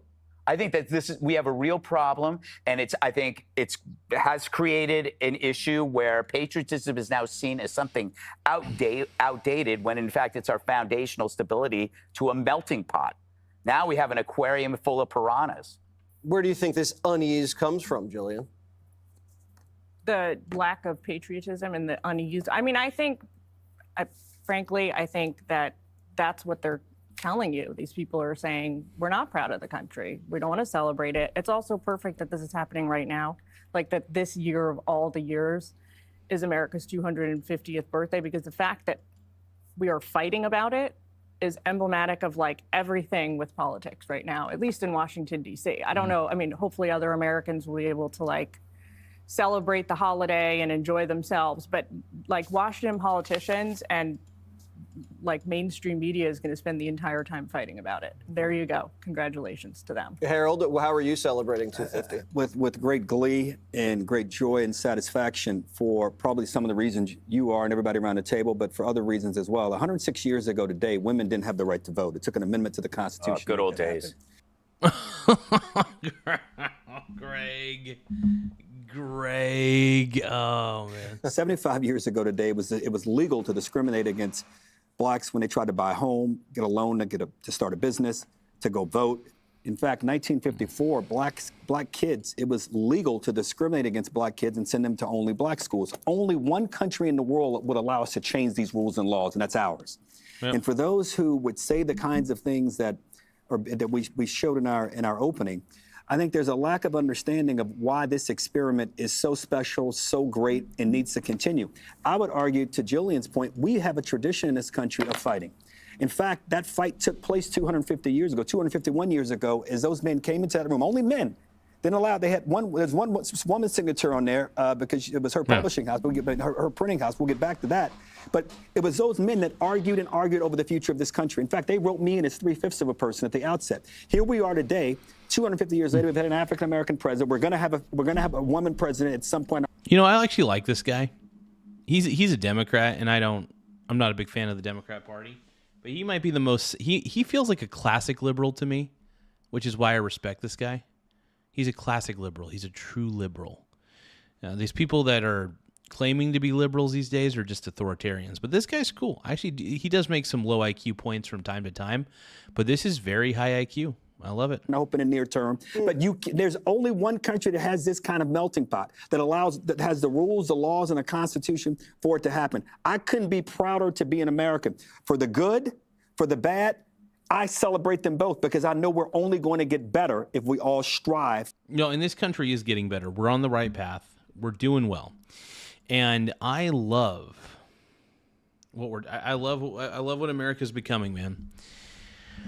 I do. I think even though it seems darkest before the dawn, I do love what America's becoming. Sometimes it does feel like darkest before the dawn, but we're on the right path. Believe it or not. I think we are. That's my prediction. For that to be the case. Hear, hear. Wrap it up, Rosanna. I'm just going to say, if America was so flawed, why do millions of people want to come here every year? Including Velshi. That's true. God bless America. God bless America. The fastest is up next. Be sure to like and... Pretty good, man. Pretty darn good.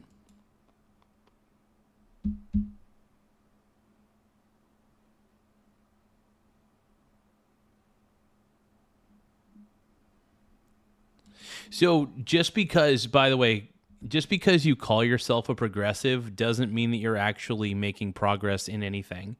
You know, a lot of the people who consider themselves progressive, I actually consider them to be very regressive. So I call it the regressive left because I feel like the left has honestly lost its identity, and I think the left has become a shell of itself, if we're going to be honest. I really do. I think the left has really truly become a shell of itself. Exactly, the regressive left. I like to bring it up, man. I like to bring up the fact that the left has gone out of their minds, dude. But no, I do believe, you know, and here's the thing. The Democrats were the founding party of the Triple K. The party switch never happened, by the way. The party switch never happened. The Republicans are still... the Republican Party is still the party of freeing the slaves. Lincoln freed the slaves. He was a Republican. The Republican Small Party Wiener is still gang. just as good as it was before. UK Street Ministries, subscribe. Thank you so much for the subscribe. I really appreciate it, brother. Mucho apreciado. Hell yeah. I got a little itchy.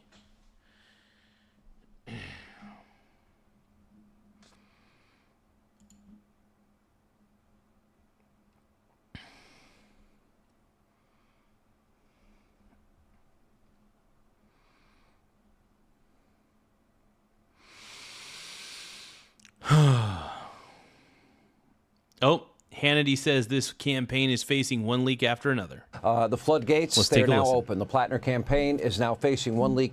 Dude, Plattner is so screwed. Plattner is so cooked right now. After another, every political instinct I personally have, my opinion, tells me most of these leaks, I would argue that I believe they're likely probably coming from inside the Democratic Party. This is not... Oh, yeah. I think the Democrats want this guy to go down. And I'm actually kind of proud of the Democrats for wanting this chud to go down. Because he's a chud, by the way. This guy, chud. A Republican dirty trick. I don't feel it. I don't sense it. I don't see it. Now, it is important that these horrific stories are rising to the surface. Voters have a right to know. But, of course, Democrats would have an ulterior motive now. Wouldn't. Plattner is... let's see. Tiny Line Gaming is saying Plattner is a plant, bro. They're gaming the prediction markets. Really? How is Plattner a plant? I don't know how he's a plant, man. I think they want Plattner gone. And according to state law, they have until June 27 to replace him on the ballot. For that to happen, all they have to do is force his hand and ignore the will of their own voters. But they would have to force him to bow out. Good luck with that part. Now, just like they did in 2024 with Biden and Kamala, and he would have to step down after he wins the primary. I wonder if some... I don't know, wonder out loud. Maybe there's some Democratic billionaire that will make him an offer he can't refuse. I don't know. So now top Democrats and members of the legacy media mob who once made excuses, let's see, for his Nazi tattoo, his horrible statements about women and rape, and, oh, that's right, about our troops and American heroes, and his purported, let's say, desire for sex acts and porta potties. These same Democrats, all of a sudden now, they feel some unease. For example, here is New Jersey Senator Cory Booker. Take a look. Do you have concerns with the weight of all these controversies that it may jeopardize Democratic hopes to get that Senate seat in Maine? Yeah, I have concerns. That guy has questions to answer, and that's what campaigns are for.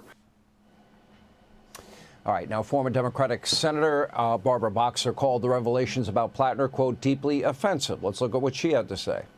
Can Plattner's campaign rebound from this? And is there a point where Democrats should come out and denounce him after this spate of controversies that he's faced? Well, I think the truth is the truth. This is extremely offensive. It's ugly. And, you know, I feel terrible for his wife. All right, even MSD... Yeah, don't we all, man? Dude, his wife was the one who allegedly caught him on all those like dating websites and shit. So it's like, crazy. See, well, they shredded Plattner, calling him a train wreck. Take a look. Oh, dude, Plattner is a train wreck, and I think the Democrats are going to try to force him to resign. I think it's going to happen. Who knows, though? Let's take a look. Let's take a listen. Plattner is clearly a very talented retail politician. But the problem is his judgment, which he clearly has been lacking in as an adult. It's one thing to have foolish, youthful indiscretions, but I'm sorry, you cannot get past. It is not a Nazi-style tattoo. It is the tattoo of concentration camp guards. It is the very worst tattoo you can get if you're... It's absolutely true, by the way, like, from what I've heard. And from what I've heard, it's kind of crazy. And it's possible that maybe he had no idea. It is possible. I don't know if it's true or not, but we'll see.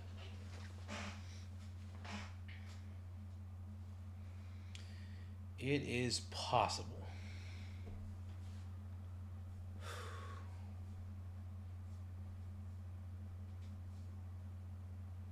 My bony bros.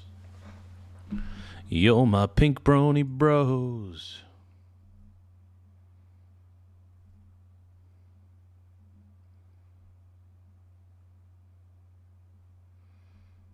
But yeah, I think the Democrat Party's so cooked, dude. The Democrat Party is extremely cooked right now. We're getting anything Nazi, and that's a pretty high bar there. So this has been a slow motion train wreck ever since that tattoo and knowledge of it hit the world, and it's only going to get worse. These texts, there are multiple women. Are all those women going to keep their mouths shut from now until Election Day?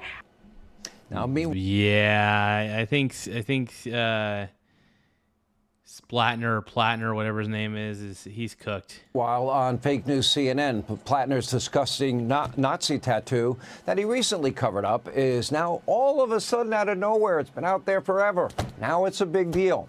Interesting timing. Take a look.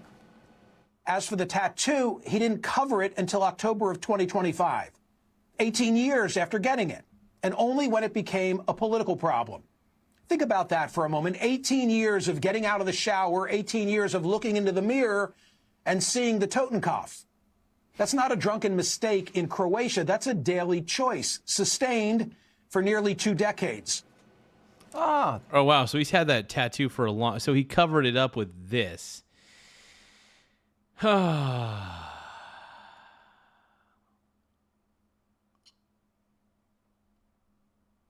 Holly is asking, am I? I'm not a Democrat, dude. Hell no. Democrat Party's too ridiculous for words. I refuse to be a Democrat. Well, I refuse to vote Democrat. I'm an independent thinker. I'm an independent voter, technically.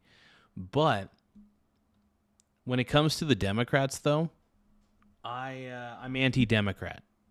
I will say this. I am more anti-Democrat when it comes to my voting record than anything else. If you have Democrat next to your name, I'm not voting for you. I'm not voting for you, man. If you have Democrat next to your name, I know you're not serious. I know you're not serious, bro.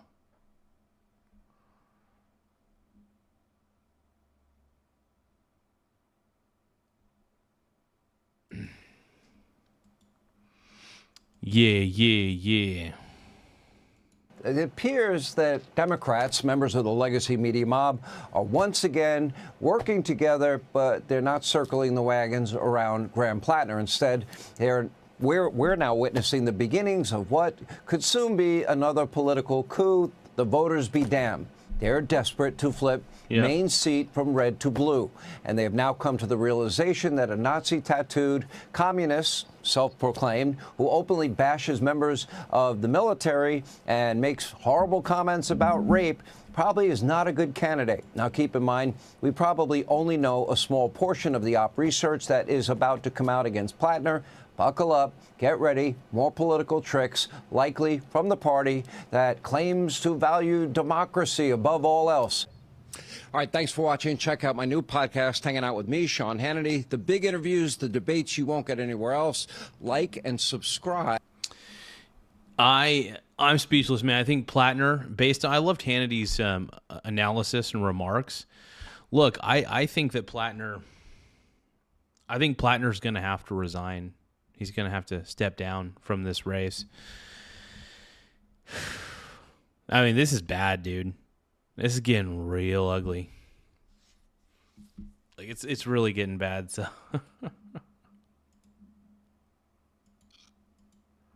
well, I mean, the Democrats are the founding party of the Triple K, so I'm surprised they're not okay with his tattoo.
Give me a moment.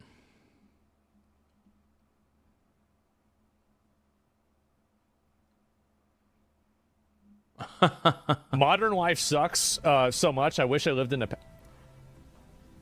Oh!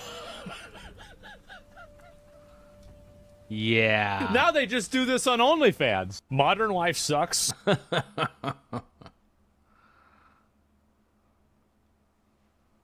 That's funny, man. That's terrible.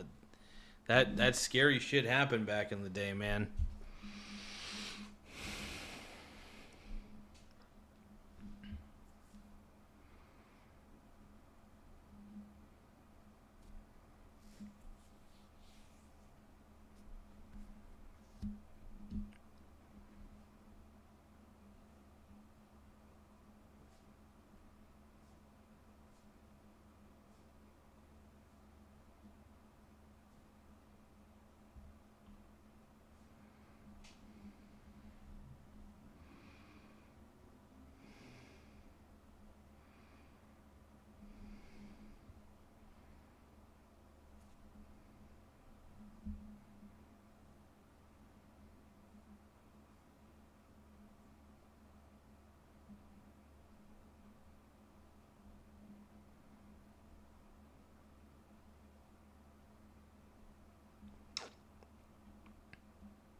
Okay, let's see.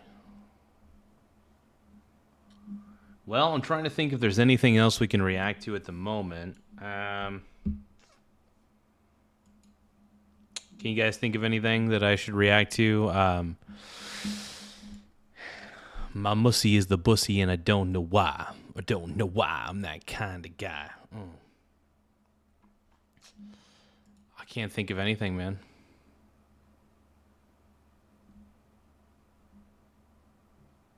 This is the Dems' vortex of stupidity. Oh, well, let's watch this. Welcome back. Another weekend of chaos in the state of New Jersey. At least 20 protesters They had me at Democrats and stupidity. were arrested at Delaney Hall. That's the ICE facility in Newark.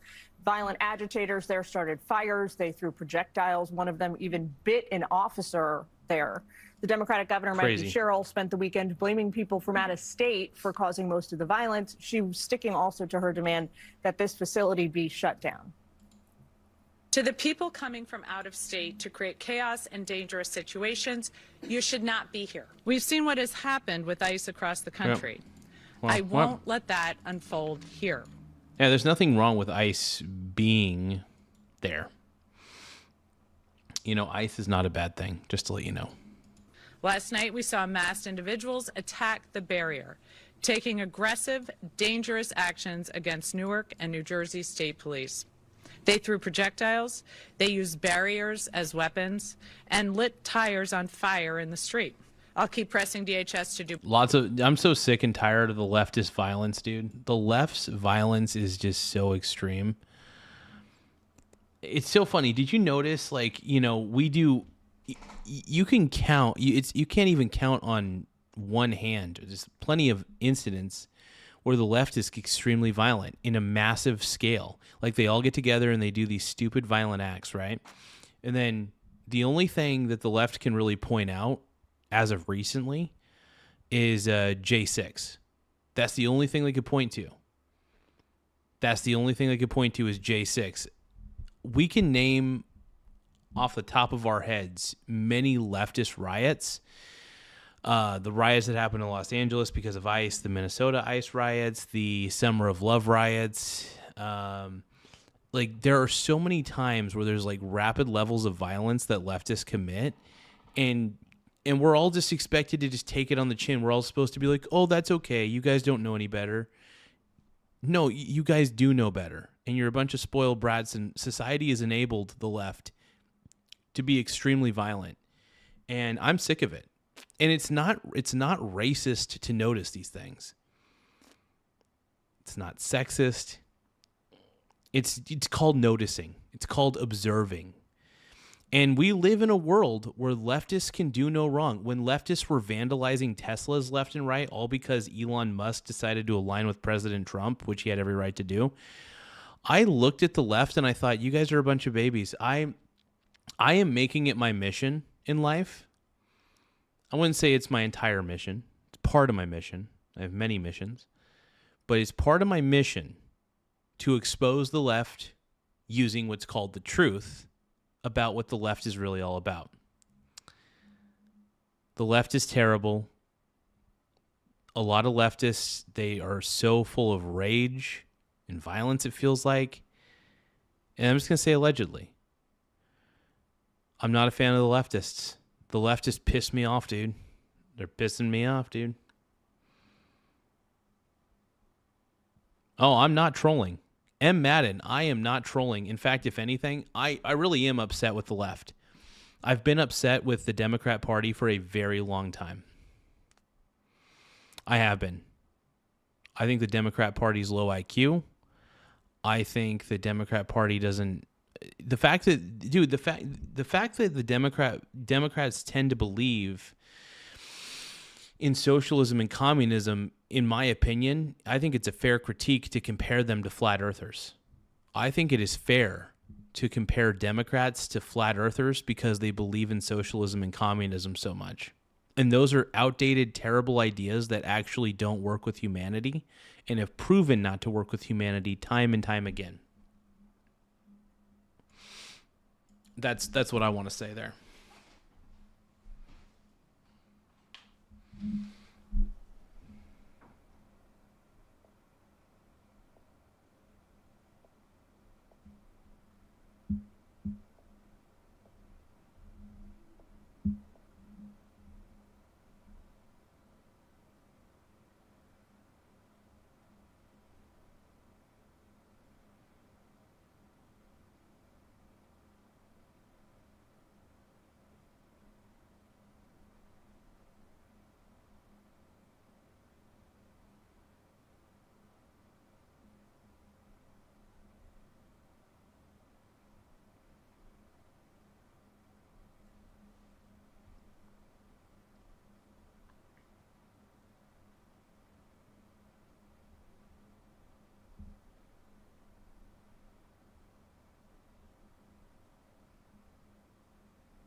Okay.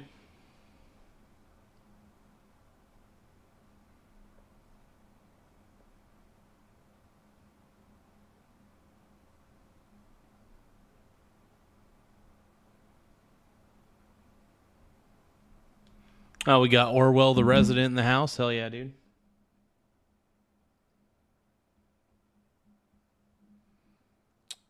Hey, we got my boy Mad Max Retribution saying used to watch you on Rumble. Garza, proud to see you on YouTube. Hey, Mad Max, make sure you subscribe to me on YouTube. Eventually, I'm gonna try to get back onto Rumble, but like the thing is, Rumble just wasn't getting me the traffic that I needed. And honestly, truth is, most of the traffic is here on YouTube. YouTube has gotten a lot better, though.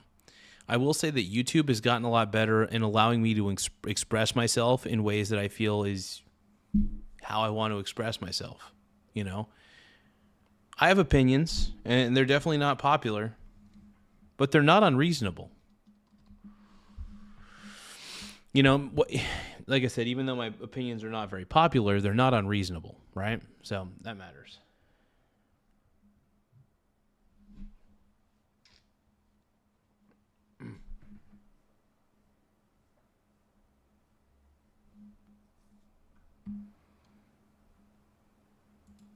Do better to abide by our nation's Constitution and to close Delaney Hall down for good. New Jersey's Democratic Senator Andy Kim is not backing down either. He got pepper sprayed at Delaney Hall last week. He is now out speaking on behalf of the people who are being held inside. Take a listen. I've gotten so little sleep this past week. I mean, this has been, one of the most difficult weeks of my entire life. The reason why I keep going back to, the detainees and their families is like that needs to be our North Star right now. Rosanna, let's start here. What has any of this, all the chaos, all the violence, achieved for the people who are being held there, who were purportedly the ones who needed to be helped along the way? Nothing. Nothing has actually happened. In fact, the facility was shut down at one point. They couldn't get outside visitors in. Their family couldn't come in because of the protesters. And probably we would have been told it was mostly peaceful if it wasn't for these independent photographers who stayed all hours of the night and saw the cursing. Just so you know, there was a person arrested today, one of the protesters, who basically threatened ICE agents with saying, "I'll kill your whole effing family." I'm so sick of these protesters, dude.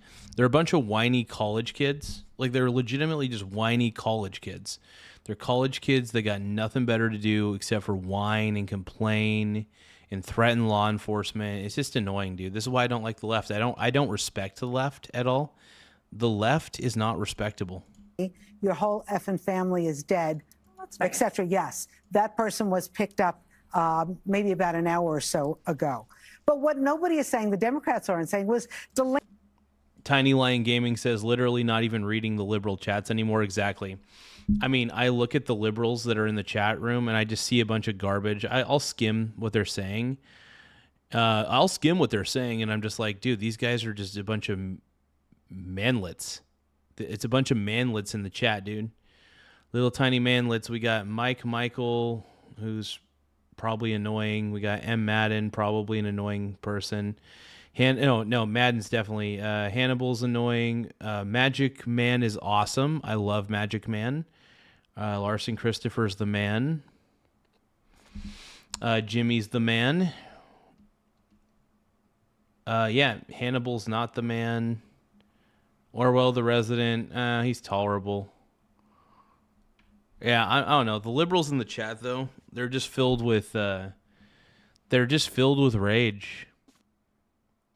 The liberals in the chat are just filled with rage, bro.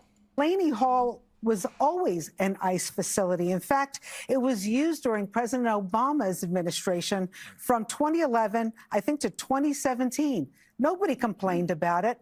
I had Senator Cory Booker on Good Day New York the other day, and he was talking about the food. I said to him, Senator, I don't know anybody who's in jail or prison that likes the food. They never come out raving about the cuisine. we don't really know what's going on in there. But at least right now, Governor Nikki Sherrill has to say that there is something going on outside. Protesters are going rogue, and she's blaming it on outside agitators. And, you know, one of the fundamental complaints that the detainees apparently had, Jesse, was that they were not allowed visitors, and they were supposed to be allowed visitors. So these protesters come along and, like, shut down the whole neighborhood. Who is that supporting? Yeah. They were complaining they didn't have ethnic food. We looked at the menu. It looked like Taco Bell. And the Democrats, we've said this so many times. I'm getting sick of saying it. They created this. They let hordes of migrants come to the country. And then Exactly. And that should have never happened. We needed better border security. The reason that Trump got elected was because of the lack of border security. You guys have to realize, the left doesn't realize that they do things that the average person hates. And also, by the way, intelligent people also hate the Democrats because they're not intelligent. Average people and intelligent people look at the Democrat Party and say, no thanks, we don't want your idiocy, so we're not going to vote for you. If you have Democrat next to your name on the ballot, I'm not voting for you. Ever. I know that you're not a serious person. I know that you don't have any good policies, because if you had good policies, you would run as something else other than Democrat.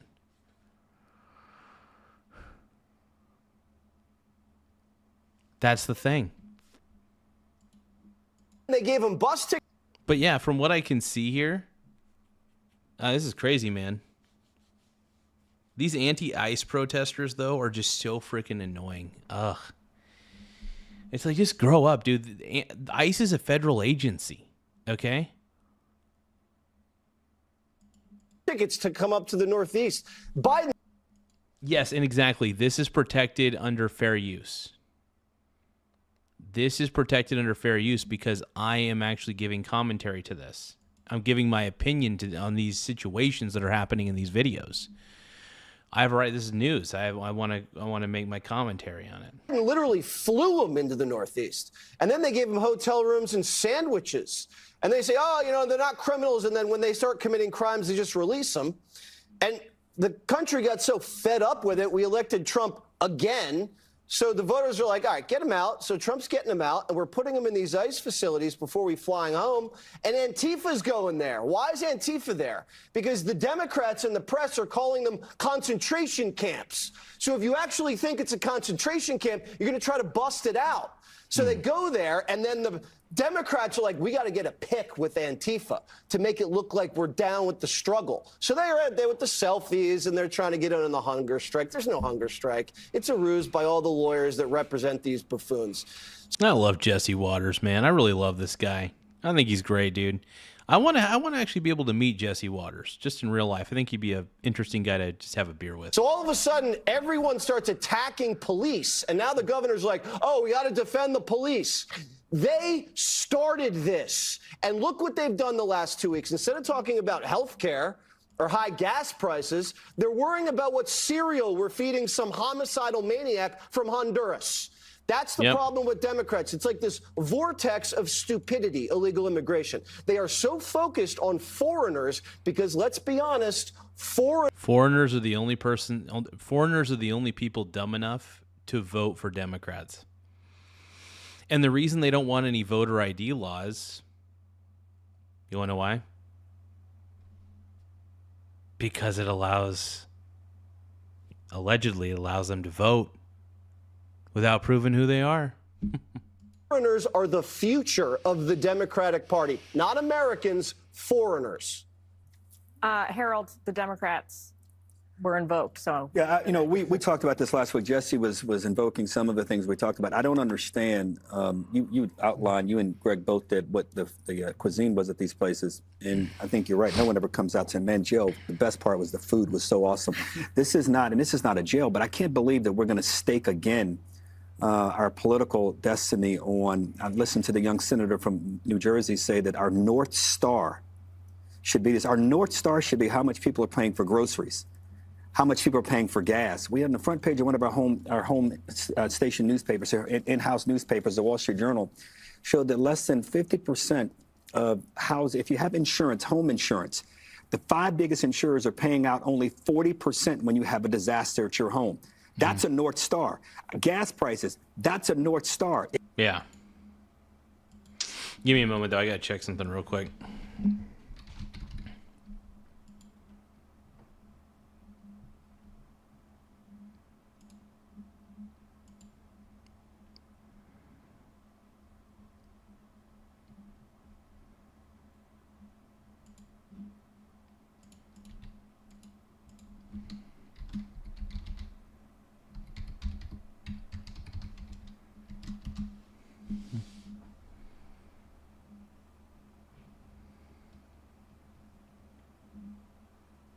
Give me just a second, everybody.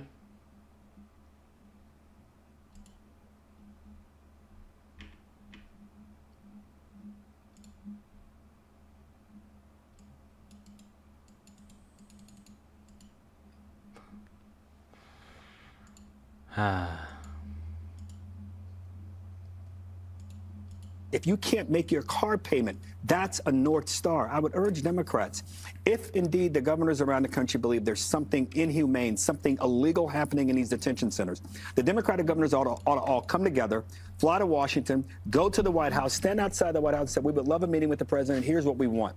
Can you give us access to these? So Woodrow Wilson was the worst RIP value of the dollar. So here's the thing. I don't think it started with Tricky Dick. Didn't Tricky Dick Nixon take us off the gold standard, by the way? I thought Nixon, I mean, Woodrow Wilson, I don't think was that great, but I thought it was Tricky Dick Nixon who took us off the gold standard. Which, honestly, that was what killed the dollar. The moment that Richard Nixon took us off the gold standard for the dollar, that's when the dollar collapsed and died. It frickin' died. And I think people know that. People are aware of that. Centers, we can go through and have the Rosannas and others walk through with cameras so we can see how people are being treated, what the conditions are, and remind people that President Obama, that place was open during the Obama administration. If there's something illegal going on here, we should get to the bottom of it. But for protesters to be outside engaging in this kind of violence, imparting these kind of threats to federal officials. I said it when people went to school board officials during COVID, when they were outside the parking lot. That was wrong. Democrats, we have to say this is wrong. And if we believe something illegal is happening, then ask the president, put a letter in his desk. We want to go into this place so we can go out and tell our people everything is fine in there, and we've got to let the system work its way through. Otherwise, we're going to continue to see this kind of violence and this kind of almost anarchy in our cities across the country.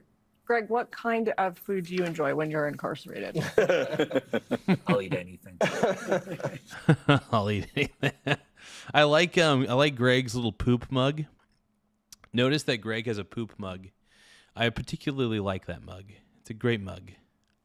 It is amazing. There were like 61 arrests, and all but a few didn't reside in Newark. So the governor's really pissed off about this, about these outsiders. How dare these people come from somewhere else to be a Paxton is ahead in the new polls. That doesn't surprise me. Look, here's the thing. I think that everybody keeps saying that there's going to be some sort of blue wave happening. I don't think the Democrats realize just how unpopular they still are. Granted, the Republican Party is extremely unpopular, but the Democrat Party is still as unpopular. It's actually more unpopular than the Republican Party, even though the Republican Party is low, and so is the Democrat Party. So, yeah. That's all I got to say. problem for us here. Why don't they go back to where they came from?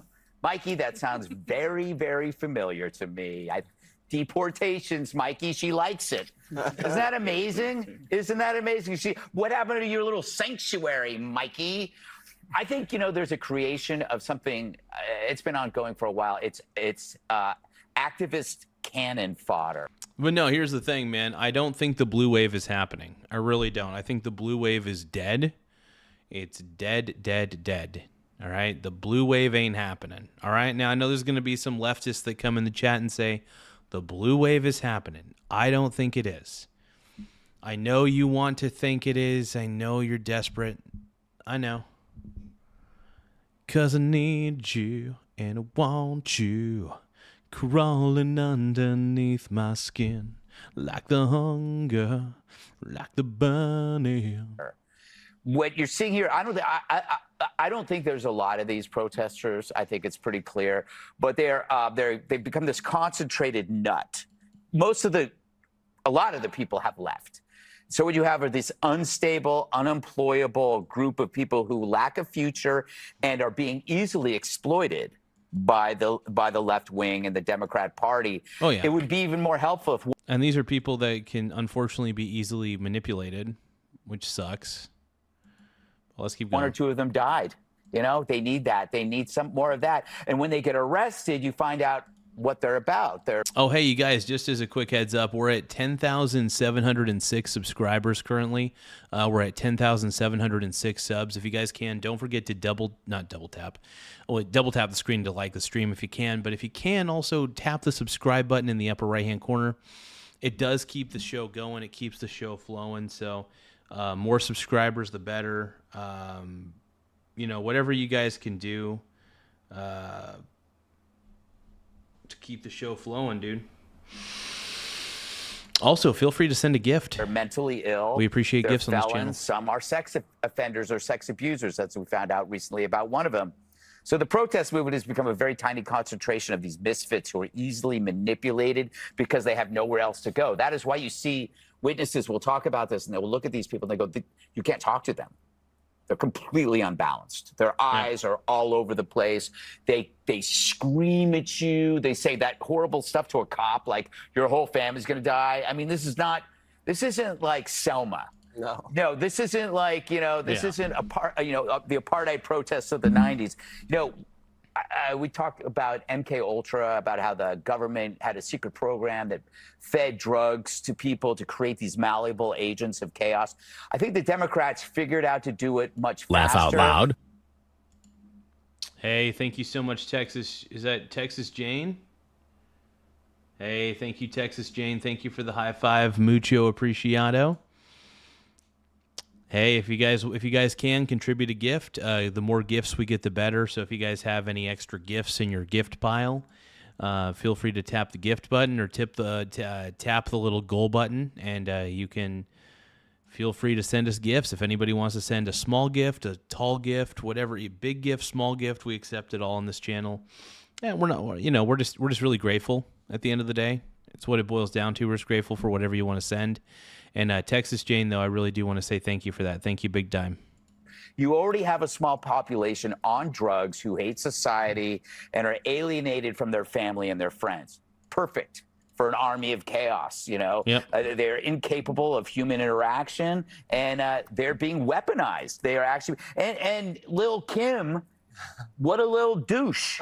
He's indulging he goes there and it's like a guy telling somebody who's destroying themselves that you're doing a great job, that this is so good. He's exploiting the deranged. Every politician who goes down there and lends themselves a little bit of credence or respect to this stuff, you're actually exploiting very sick people. But yeah, I do want to say thank you guys for subscribing. Like I said, we're currently sitting pretty at, we're at, what are we at? 10,000, oh, wow. We're at 10,708 subs. Once again, we're at 10,708 subscribers. So greatly appreciate it, you guys. You guys are amazing. There's a video that people were not liking. They disliked it. I want to see why they disliked it. What did I do? Why can't I get your approval? Let's see here.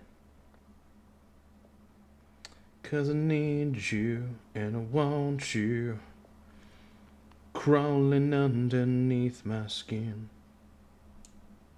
I always bring this up. I was at one point using the Yeti Blue. It's still a great microphone. I love the Yeti Blue because it picks up so much, But at the same time, it's just not as good of a quality as a Shure MV7 Plus. So I prefer the quality of the Shure MV7 MV7 Plus. I really do think it's the better microphone. I was at one point, just as a fun fact, I like to always bring this up. I was at one point using the Yeti Blue. I was using the Yeti Blue. It's still a great microphone. I love the Yeti Blue because it picks up so much, you know. But at the same time, it's just not as good of a quality as a Shure MV7 Plus. So I prefer the quality of the Shure MV7. Would I use a Yeti Blue microphone again if I had no other choice? Sure. I mean, it's a fantastic microphone. I love the Yeti Blue. But I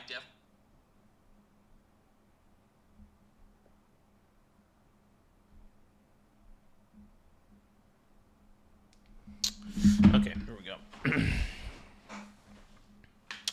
Let's go.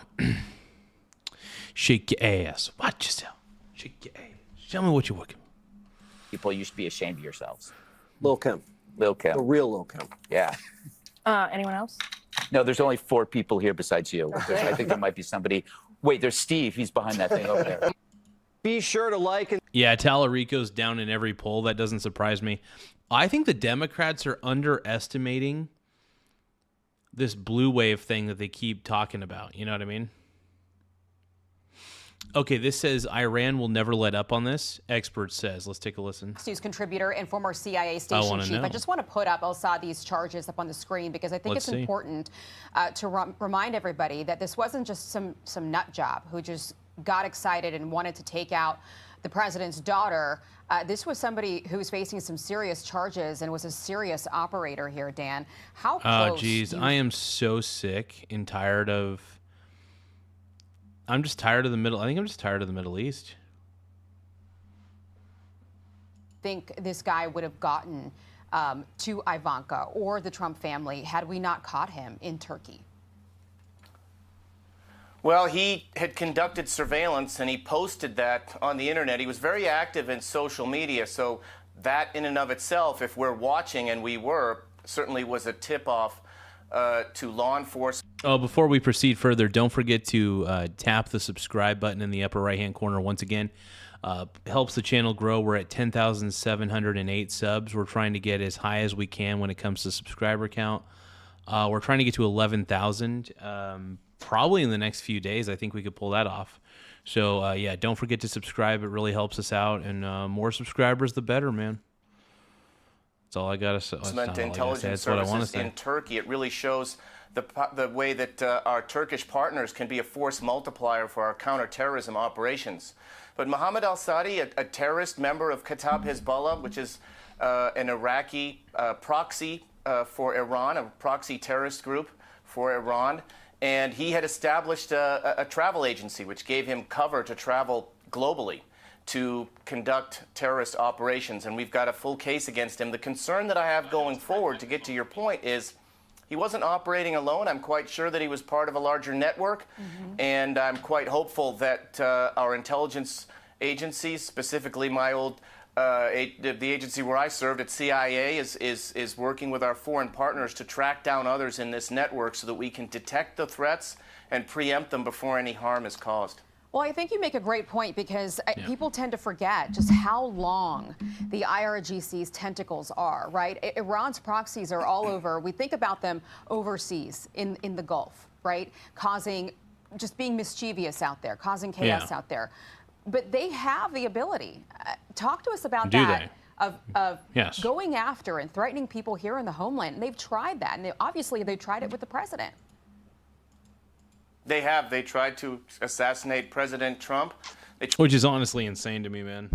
It blows my mind. It blows my mind. Tried to assassinate the Saudi ambassador years ago, back in 2015 when I was at CIA. This is all part of Iran's asymmetric warfare.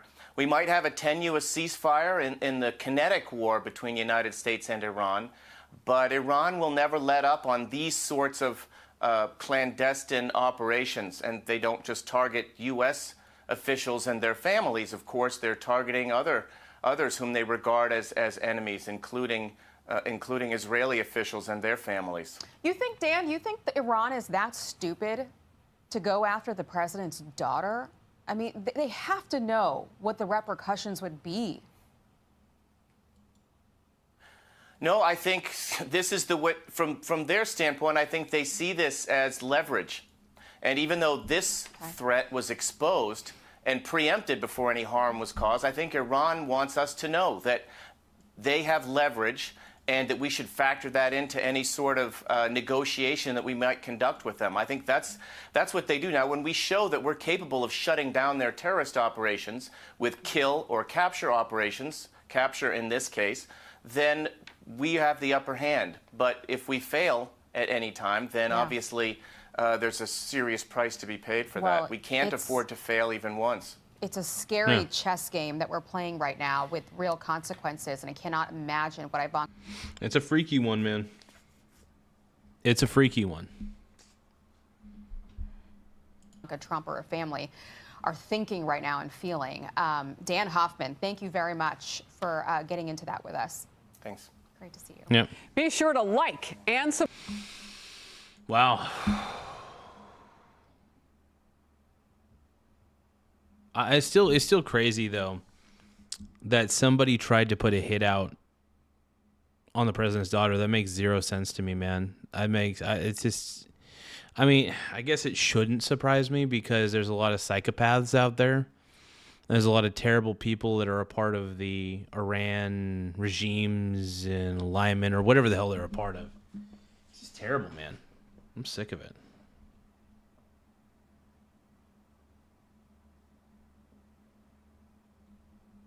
Let's see. Who's complaining about me this time? Being a multimillionaire and continuing to live like this is quite literally just being lazy and refusing to change and grow in any way. You don't have to be a Dude, first off, I just want to let you know, I think it's great that Asman doesn't really care about inflating his lifestyle. He just loves having his I think he's an investor just like I am, a basic man. He just likes to do what he does. He likes living in the home that he grew up in, and I don't necessarily think that's a bad thing. It's not my cup of tea. I wouldn't want to do that. It's not the way I live. But that's the way I don't think it's necessarily a bad thing. He's clearly successful in life. At the end of the day, that's all that really matters. Product of your upbringing forever. At some point, you gotta be a fucking adult and fix your bad habits. That's actually a fair diss.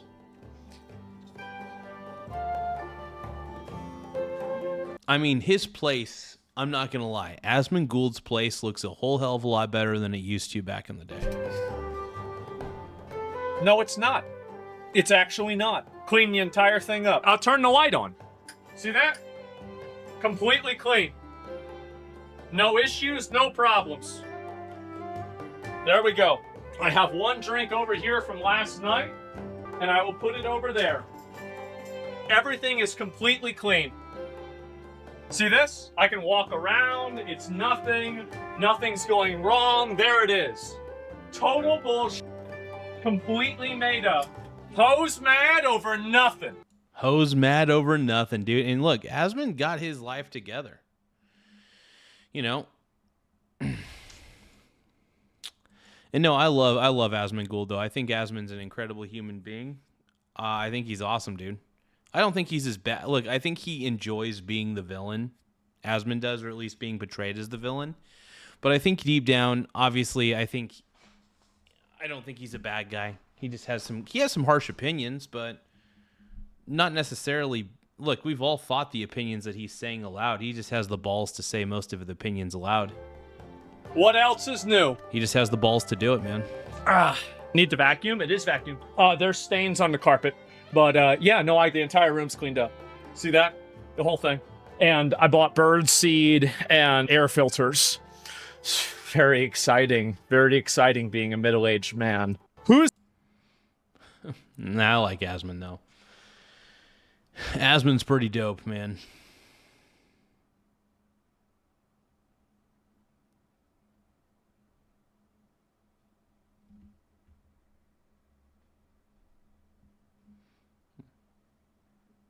Bricks and minifigs, dude. You can't stand those guys. Terrible.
I want to look up the Mirror Universe Borg.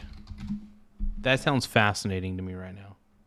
So I've watched this most of the way through.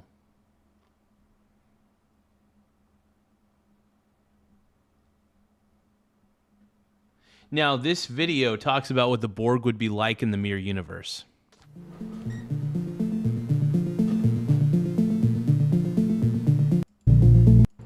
Hello everyone and welcome to the UCast channel. There's one faction in the Star Trek universe that we never saw in the Mirror Universe, which was the Borg. Which is interesting because the Borg are one of the most iconic characters in the Star Trek universe. I would have been very fascinated. I would have been very fascinated to see the Borg in the Mirror Universe. I would... Mad Max Retribution says, I heard Sailor may sell some shitcoin. It's funny, you know, because Michael Saylor has no other choice but to sell Bitcoin because nobody wants to loan him any money, and if he issues more shares, he's going to dilute the micro wiener strategy shareholders even further. So the truth is, turning your entire company into a Bitcoin treasury was probably the stupidest thing that Saylor ever did. And I think the only way to teach Michael Saylor a lesson at this point is to the best way to teach Michael Saylor a lesson is for Bitcoin to go down to $10,000 per coin and stay there forever. Actually, it should go to $0 per coin, but who's talking here? The main question is, how would the Borg be different in the Mirror Universe, or would they even exist due to how violent the galaxy is compared to the Prime Universe? Some of the fans' interpretation of the Mirror Universe is that everything is the complete opposite of the Prime Universe. The Klingons in the Mirror Universe are not peaceful, loving species, and the Vulcans are still intelligent species in the Mirror Universe that believe in logic, but the characters are darker and more violent in nature. This means that the Borg are most likely the same, but more darker and violent, which is a scary thought. I could easily speculate on how the Borg would be like in the Mirror Universe, but due to the magic of the internet and content creators of a franchise that's been around longer than half of a century, there's already books written about this subject. The book that we'll be referencing in this video is called The Worst of Both Worlds. This book is not canon, but the Borg are well thought out in this novel, and it has a great amount of history about the Borg in the Mirror Universe, which is quite interesting. The Borg in the Mirror Universe are still a race of cybernetic humanoids from the Delta. Okay, that makes sense. All right, there's still cyborgs. They're still doing their thing. They're still from the Delta Quadrant. All right, go on. Quadrant, which are in a collective, and their main goal is to assimilate other species and cultures. They have a hive-like mentality, and they have the same technology advancements, but their similarities from the Prime Universe ends there. The Borg in the Mirror Universe are more aggressive and attacks anything that comes across them, even if they do not pose a threat to the Borg. Oh wow. The Borg in the Prime Universe will leave a ship or species alone if they don't provide a benefit to the collective. The Mirror Universe Borg will destroy any ship or species regardless. It doesn't matter to them at all. These Borg are also more maneuverable than the Borg in the Prime Universe. Usually the Borg in the Prime Universe move slowly and have a more robotic movement to them. It's completely different in the Mirror Universe. The Borg in the Mirror Universe are quicker, which is due to the advancements that was made in nanoprobe technology. Another difference between the Prime Universe and the Mirror Universe is that the Borg is ruled by a king, not a queen. These Borg remind me of the Borg that was under the control of Lore, which we saw in a two-part episode called Descent and Next. That was a good episode, by the way. Descent, Part 1 and Part 2. Star Trek The Next Generation. Incredible. Those were some good episodes. Basically, I don't want to go into a full explanation, but essentially there's a Borg named Hugh. They essentially show Hugh what it's like to be an individual. Hugh, actually, let me give you a backstory. A Borg scout ship crashes on a planet. All the Borg are dead except for one. The Enterprise happens to be there. The Enterprise beams up a injured Borg drone to the ship. Clearly injured, Dr. Crusher is able to nurse him back to health through rehabilitation, blah, blah, blah, blah. And what happens is they essentially teach this Borg to be an individual, kind of by accident. And then they start realizing that he's an individual, and at this point it would be unethical of them to send him back to the collective. Another thing that they were going to be doing is they were going to send this drone back to the collective with an evasive program that would kill the entire Borg. Instead, they just opted to send Hugh back to the... Hugh had a choice. They said, hey, if you want to stay with us, stay with us. If you want to go back to the collective, it's up to you. He decided to go back to the collective as kind of a sacrifice because he knew that the Borg would continue to chase the Enterprise. And that was a big deal. So, yeah. Mad Max Retribution says the Borg are Elon's wet dream on Mars. Yeah. But anyway, so yeah, essentially what happens when they... So you're probably wondering, what does this have to do with Descent Part 1 and Part 2? Well, essentially what happens is because they sent Hugh back to the Borg and he was an individual, that individual aspect of him kind of percolated through the collective. And what happened was it actually kind of fucked up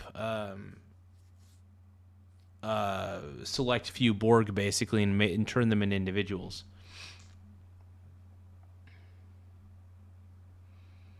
Yeah, so Hugh did leave the collective.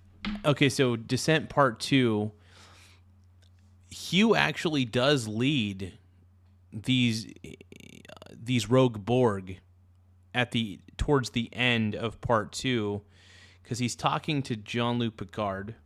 Picard's talking to Hugh. And essentially, he basically recommends to Hugh that he would be the perfect leader to lead these rogue Borg. So that's incredible. Honestly, one of the most... Descent Part 1 and Part 2 are some of my favorite Star Trek episodes. One, because they involve the Borg, and I find the Borg to be very fascinating. And two, you get you just get some beautiful storytelling. Essentially, anything that involves the Borg is amazing. Chad is asking, Garza? How is your plumbing holding up? I don't know. Generation. Those Borg were more maneuverable and fight like Klingons, which is unusual for the Borg. They were ruthless and would destroy anything in their way. Probably the Borg in the Mirror Universe fight very similar to those Borg, but are more robotic due to they're still not allowed to be individuals in the Mirror Universe collective. The Borg cube is a lot bigger in the Mirror Universe as well, which is 10 kilometers or more on each side, which might be terrifying to any species in the Prime Universe to hear. I can't even imagine how any fleet would be able to handle a cube ship that size. It's stated that their weapons that are equipped to the Borg cube can easily destroy a Vorcha-class cruiser with a single shot. The Borg invasion in the Mirror Universe started in 2371 by attacking a series of Romulan and Klingon Cardassian Alliance outposts in the Romulan neutral zone. The Terran Rebellion heard about the attacks, including Picard and Soong, who believed that the Borg could be a useful ally in the fight against the Alliance. Picard and Soong found the Borg in the Korea system, where a diamond-shaped ship was attacking and simulating the Alliance outpost. Soong was assimilated and became Locutus, and the functionality and the design was very similar to Picard when he was assimilated in the Prime Universe. The Borg diamond... So Soong was... Dr. Noonien Soong was assimilated? Is that what I heard? Ship set its destination to Kronos and destroyed any ship or colony that was in their way. The amount of losses against the Borg Diamond ship made it look like the Alliance was about to fall. In the Khaled system, a fleet of Klingons, Cardassians, Bajorans, and Ferengi made their last stance against the Borg. Without the efforts of Picard, the Klingon and Cardassian Alliance would have lost against the Borg. Picard used a Iconian probe to upload a computer virus which exploded the Diamond Borg ship. After this loss, it's assumed that the Borg would be more cautious when attacking the Alpha and Beta Quadrant, which is very similar to what happened in the Prime Universe. I've been thinking about making a series about the Borg, which involves comparing them against other sci-fi factions and going deeper into their lore. Let me know if you like this idea. Also, I would love to hear your thoughts on what you guys think the Borg would be like in the Mirror Universe, because right now it's free game because there's no canon that's created about them right now. Please check out these other two videos if you enjoyed this one. If you enjoyed my content, then please follow me on Facebook and Twitter. Heck yeah, brother. That's amazing.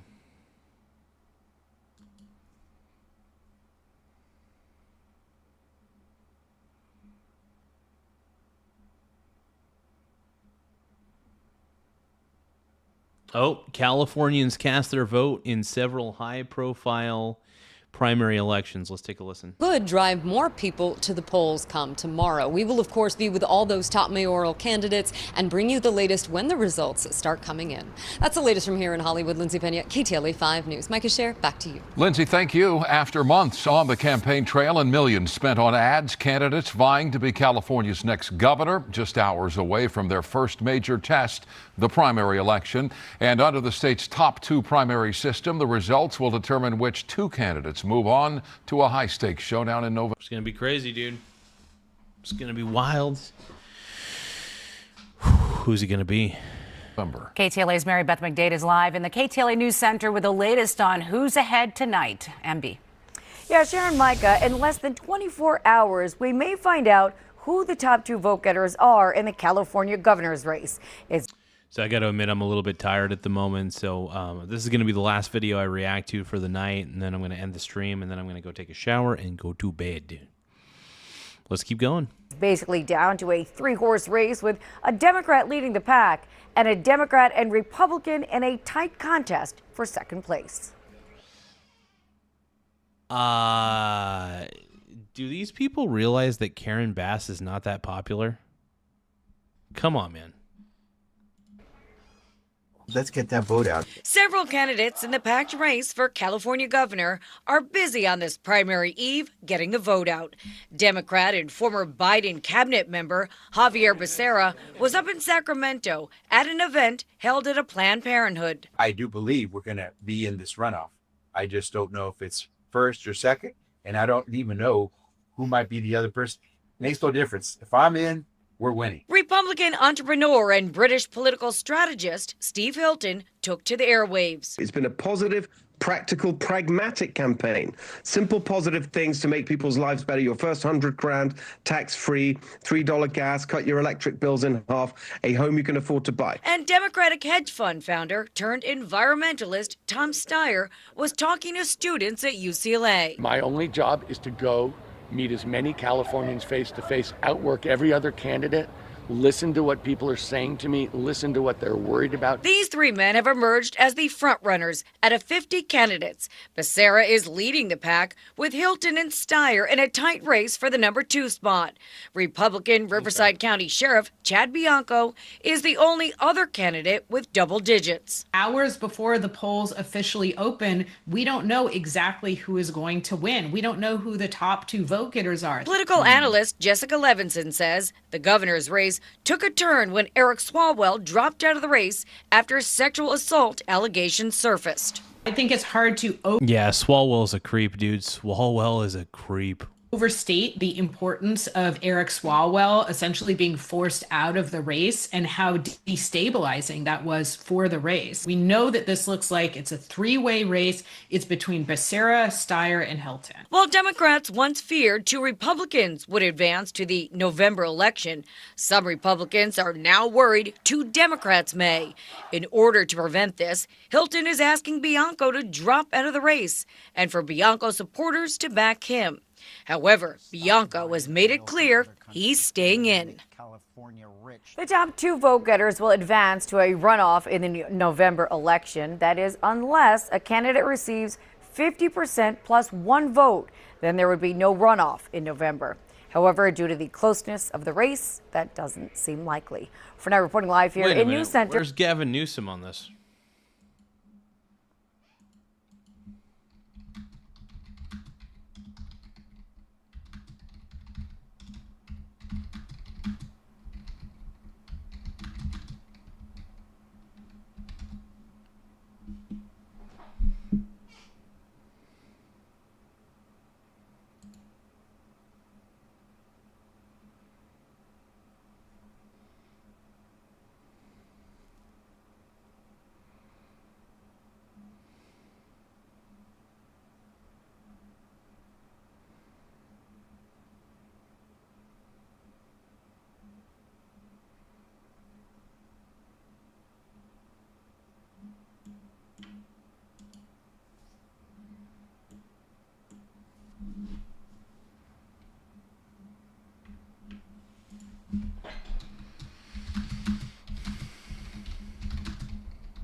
Huh. All right. Mary Beth McDade, send back to you guys in the studio. Mary Beth, thank you. The governor's race may be grabbing headlines, but E.T. says, Garza, you the best. Thank you, E.T. You the best too, man. I appreciate your glazing ways. We glaze each other, dude. E.T. glazes me. I glaze E.T.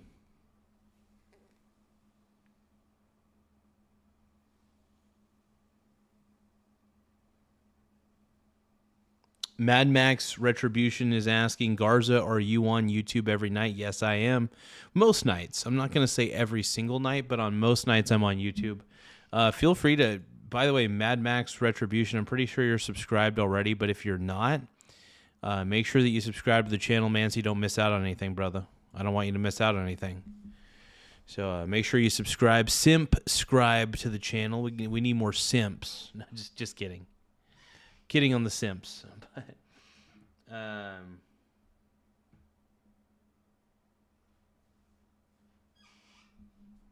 What are you talking about, Eric Klein?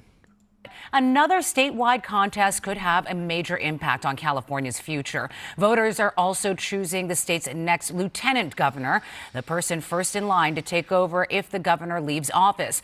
The lieutenant governor also serves on several powerful boards that help oversee California's universities and community colleges. The five leading candidates are Democrat Fiona Ma, Democrat Josh Friday, Republican Gloria Romero, Democrat Michael Tubbs, and Democrat Janelle Kelman.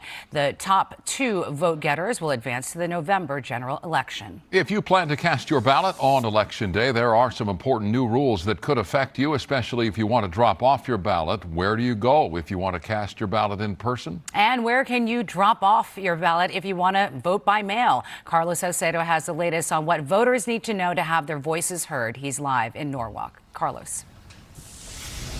Mike and Cher, happy Election Day Eve. Now, it's not too late to vote. There are still plenty of options to cast your ballot by 8 p.m. tomorrow. Tomorrow's the big day, folks. Tomorrow is the big day. Tuesday, again, you could vote in person, you can mail it in, or drop it off at one of these drop boxes. I rushed over. My boy Magic Man is saying Garza up all times trying to hold the line between good and evil. Hell yeah. Thank you, Magic Man. I appreciate you, bro. Here to make sure that I got my ballot in. You the man, bro. A steady stream of people completed their civic duty on the eve of... It's Pride Month, isn't it? Today is Pride Month. Hell yeah.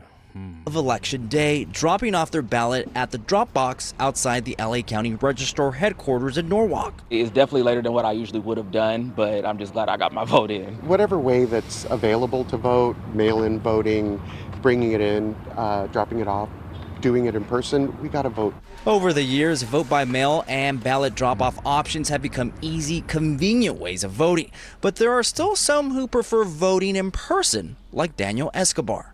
I came to vote, but it's too late, so I would have to come tomorrow. And I want to do it inside because I feel more confident with it doing it inside than throwing it in the box. Two incidents of... That's understandable. That's understandable because I know there are a lot of Californians who feel like the elections are kind of you know what, and I get their concern. I absolutely get it. I feel... You know, I don't feel very confident in the process here in the Oregon. I'll tell you that, but let's keep going. Possible election interference are being investigated by the county. Over the weekend, a small number of vote-by-mail ballots that appeared to have been damaged by fire were found inside an official ballot drop box at the Department of Public Social Services in downtown LA. Election workers also reported vandalism at a vote center at Cesar Chavez Park, but voting was not interrupted. There's so much on the line and there's so much at stake. So make sure your voice is heard and definitely vote for what you would want to see. California residents still have time to vote. You can vote in person at polling places statewide starting at 7 a.m. Tuesday until 8 p.m. Voters who are in line at 8 must be allowed to cast their ballot. Mailed ballots must be postmarked no later than Election Day. If you are mailing it the day of, request... I don't think California is that blue anymore.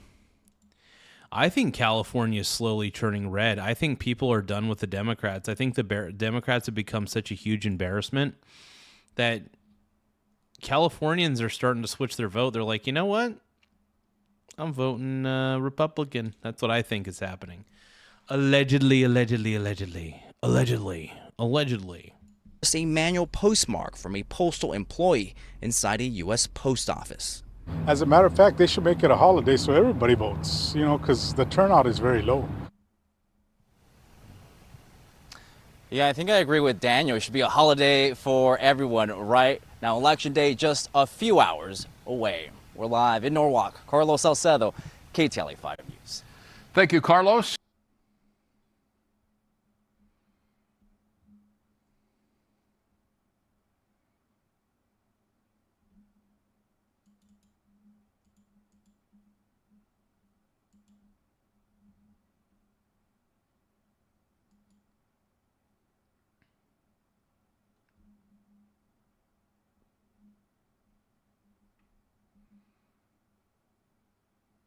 Whoa, $230 a year, no mortgage, no electric bill. What is this? Housing is one of the most costly parts of everybody's life. Tiny house living and the off-grid lifestyle has given me more freedom than I ever could have thought imaginable. It gives me I've considered living in a tiny home.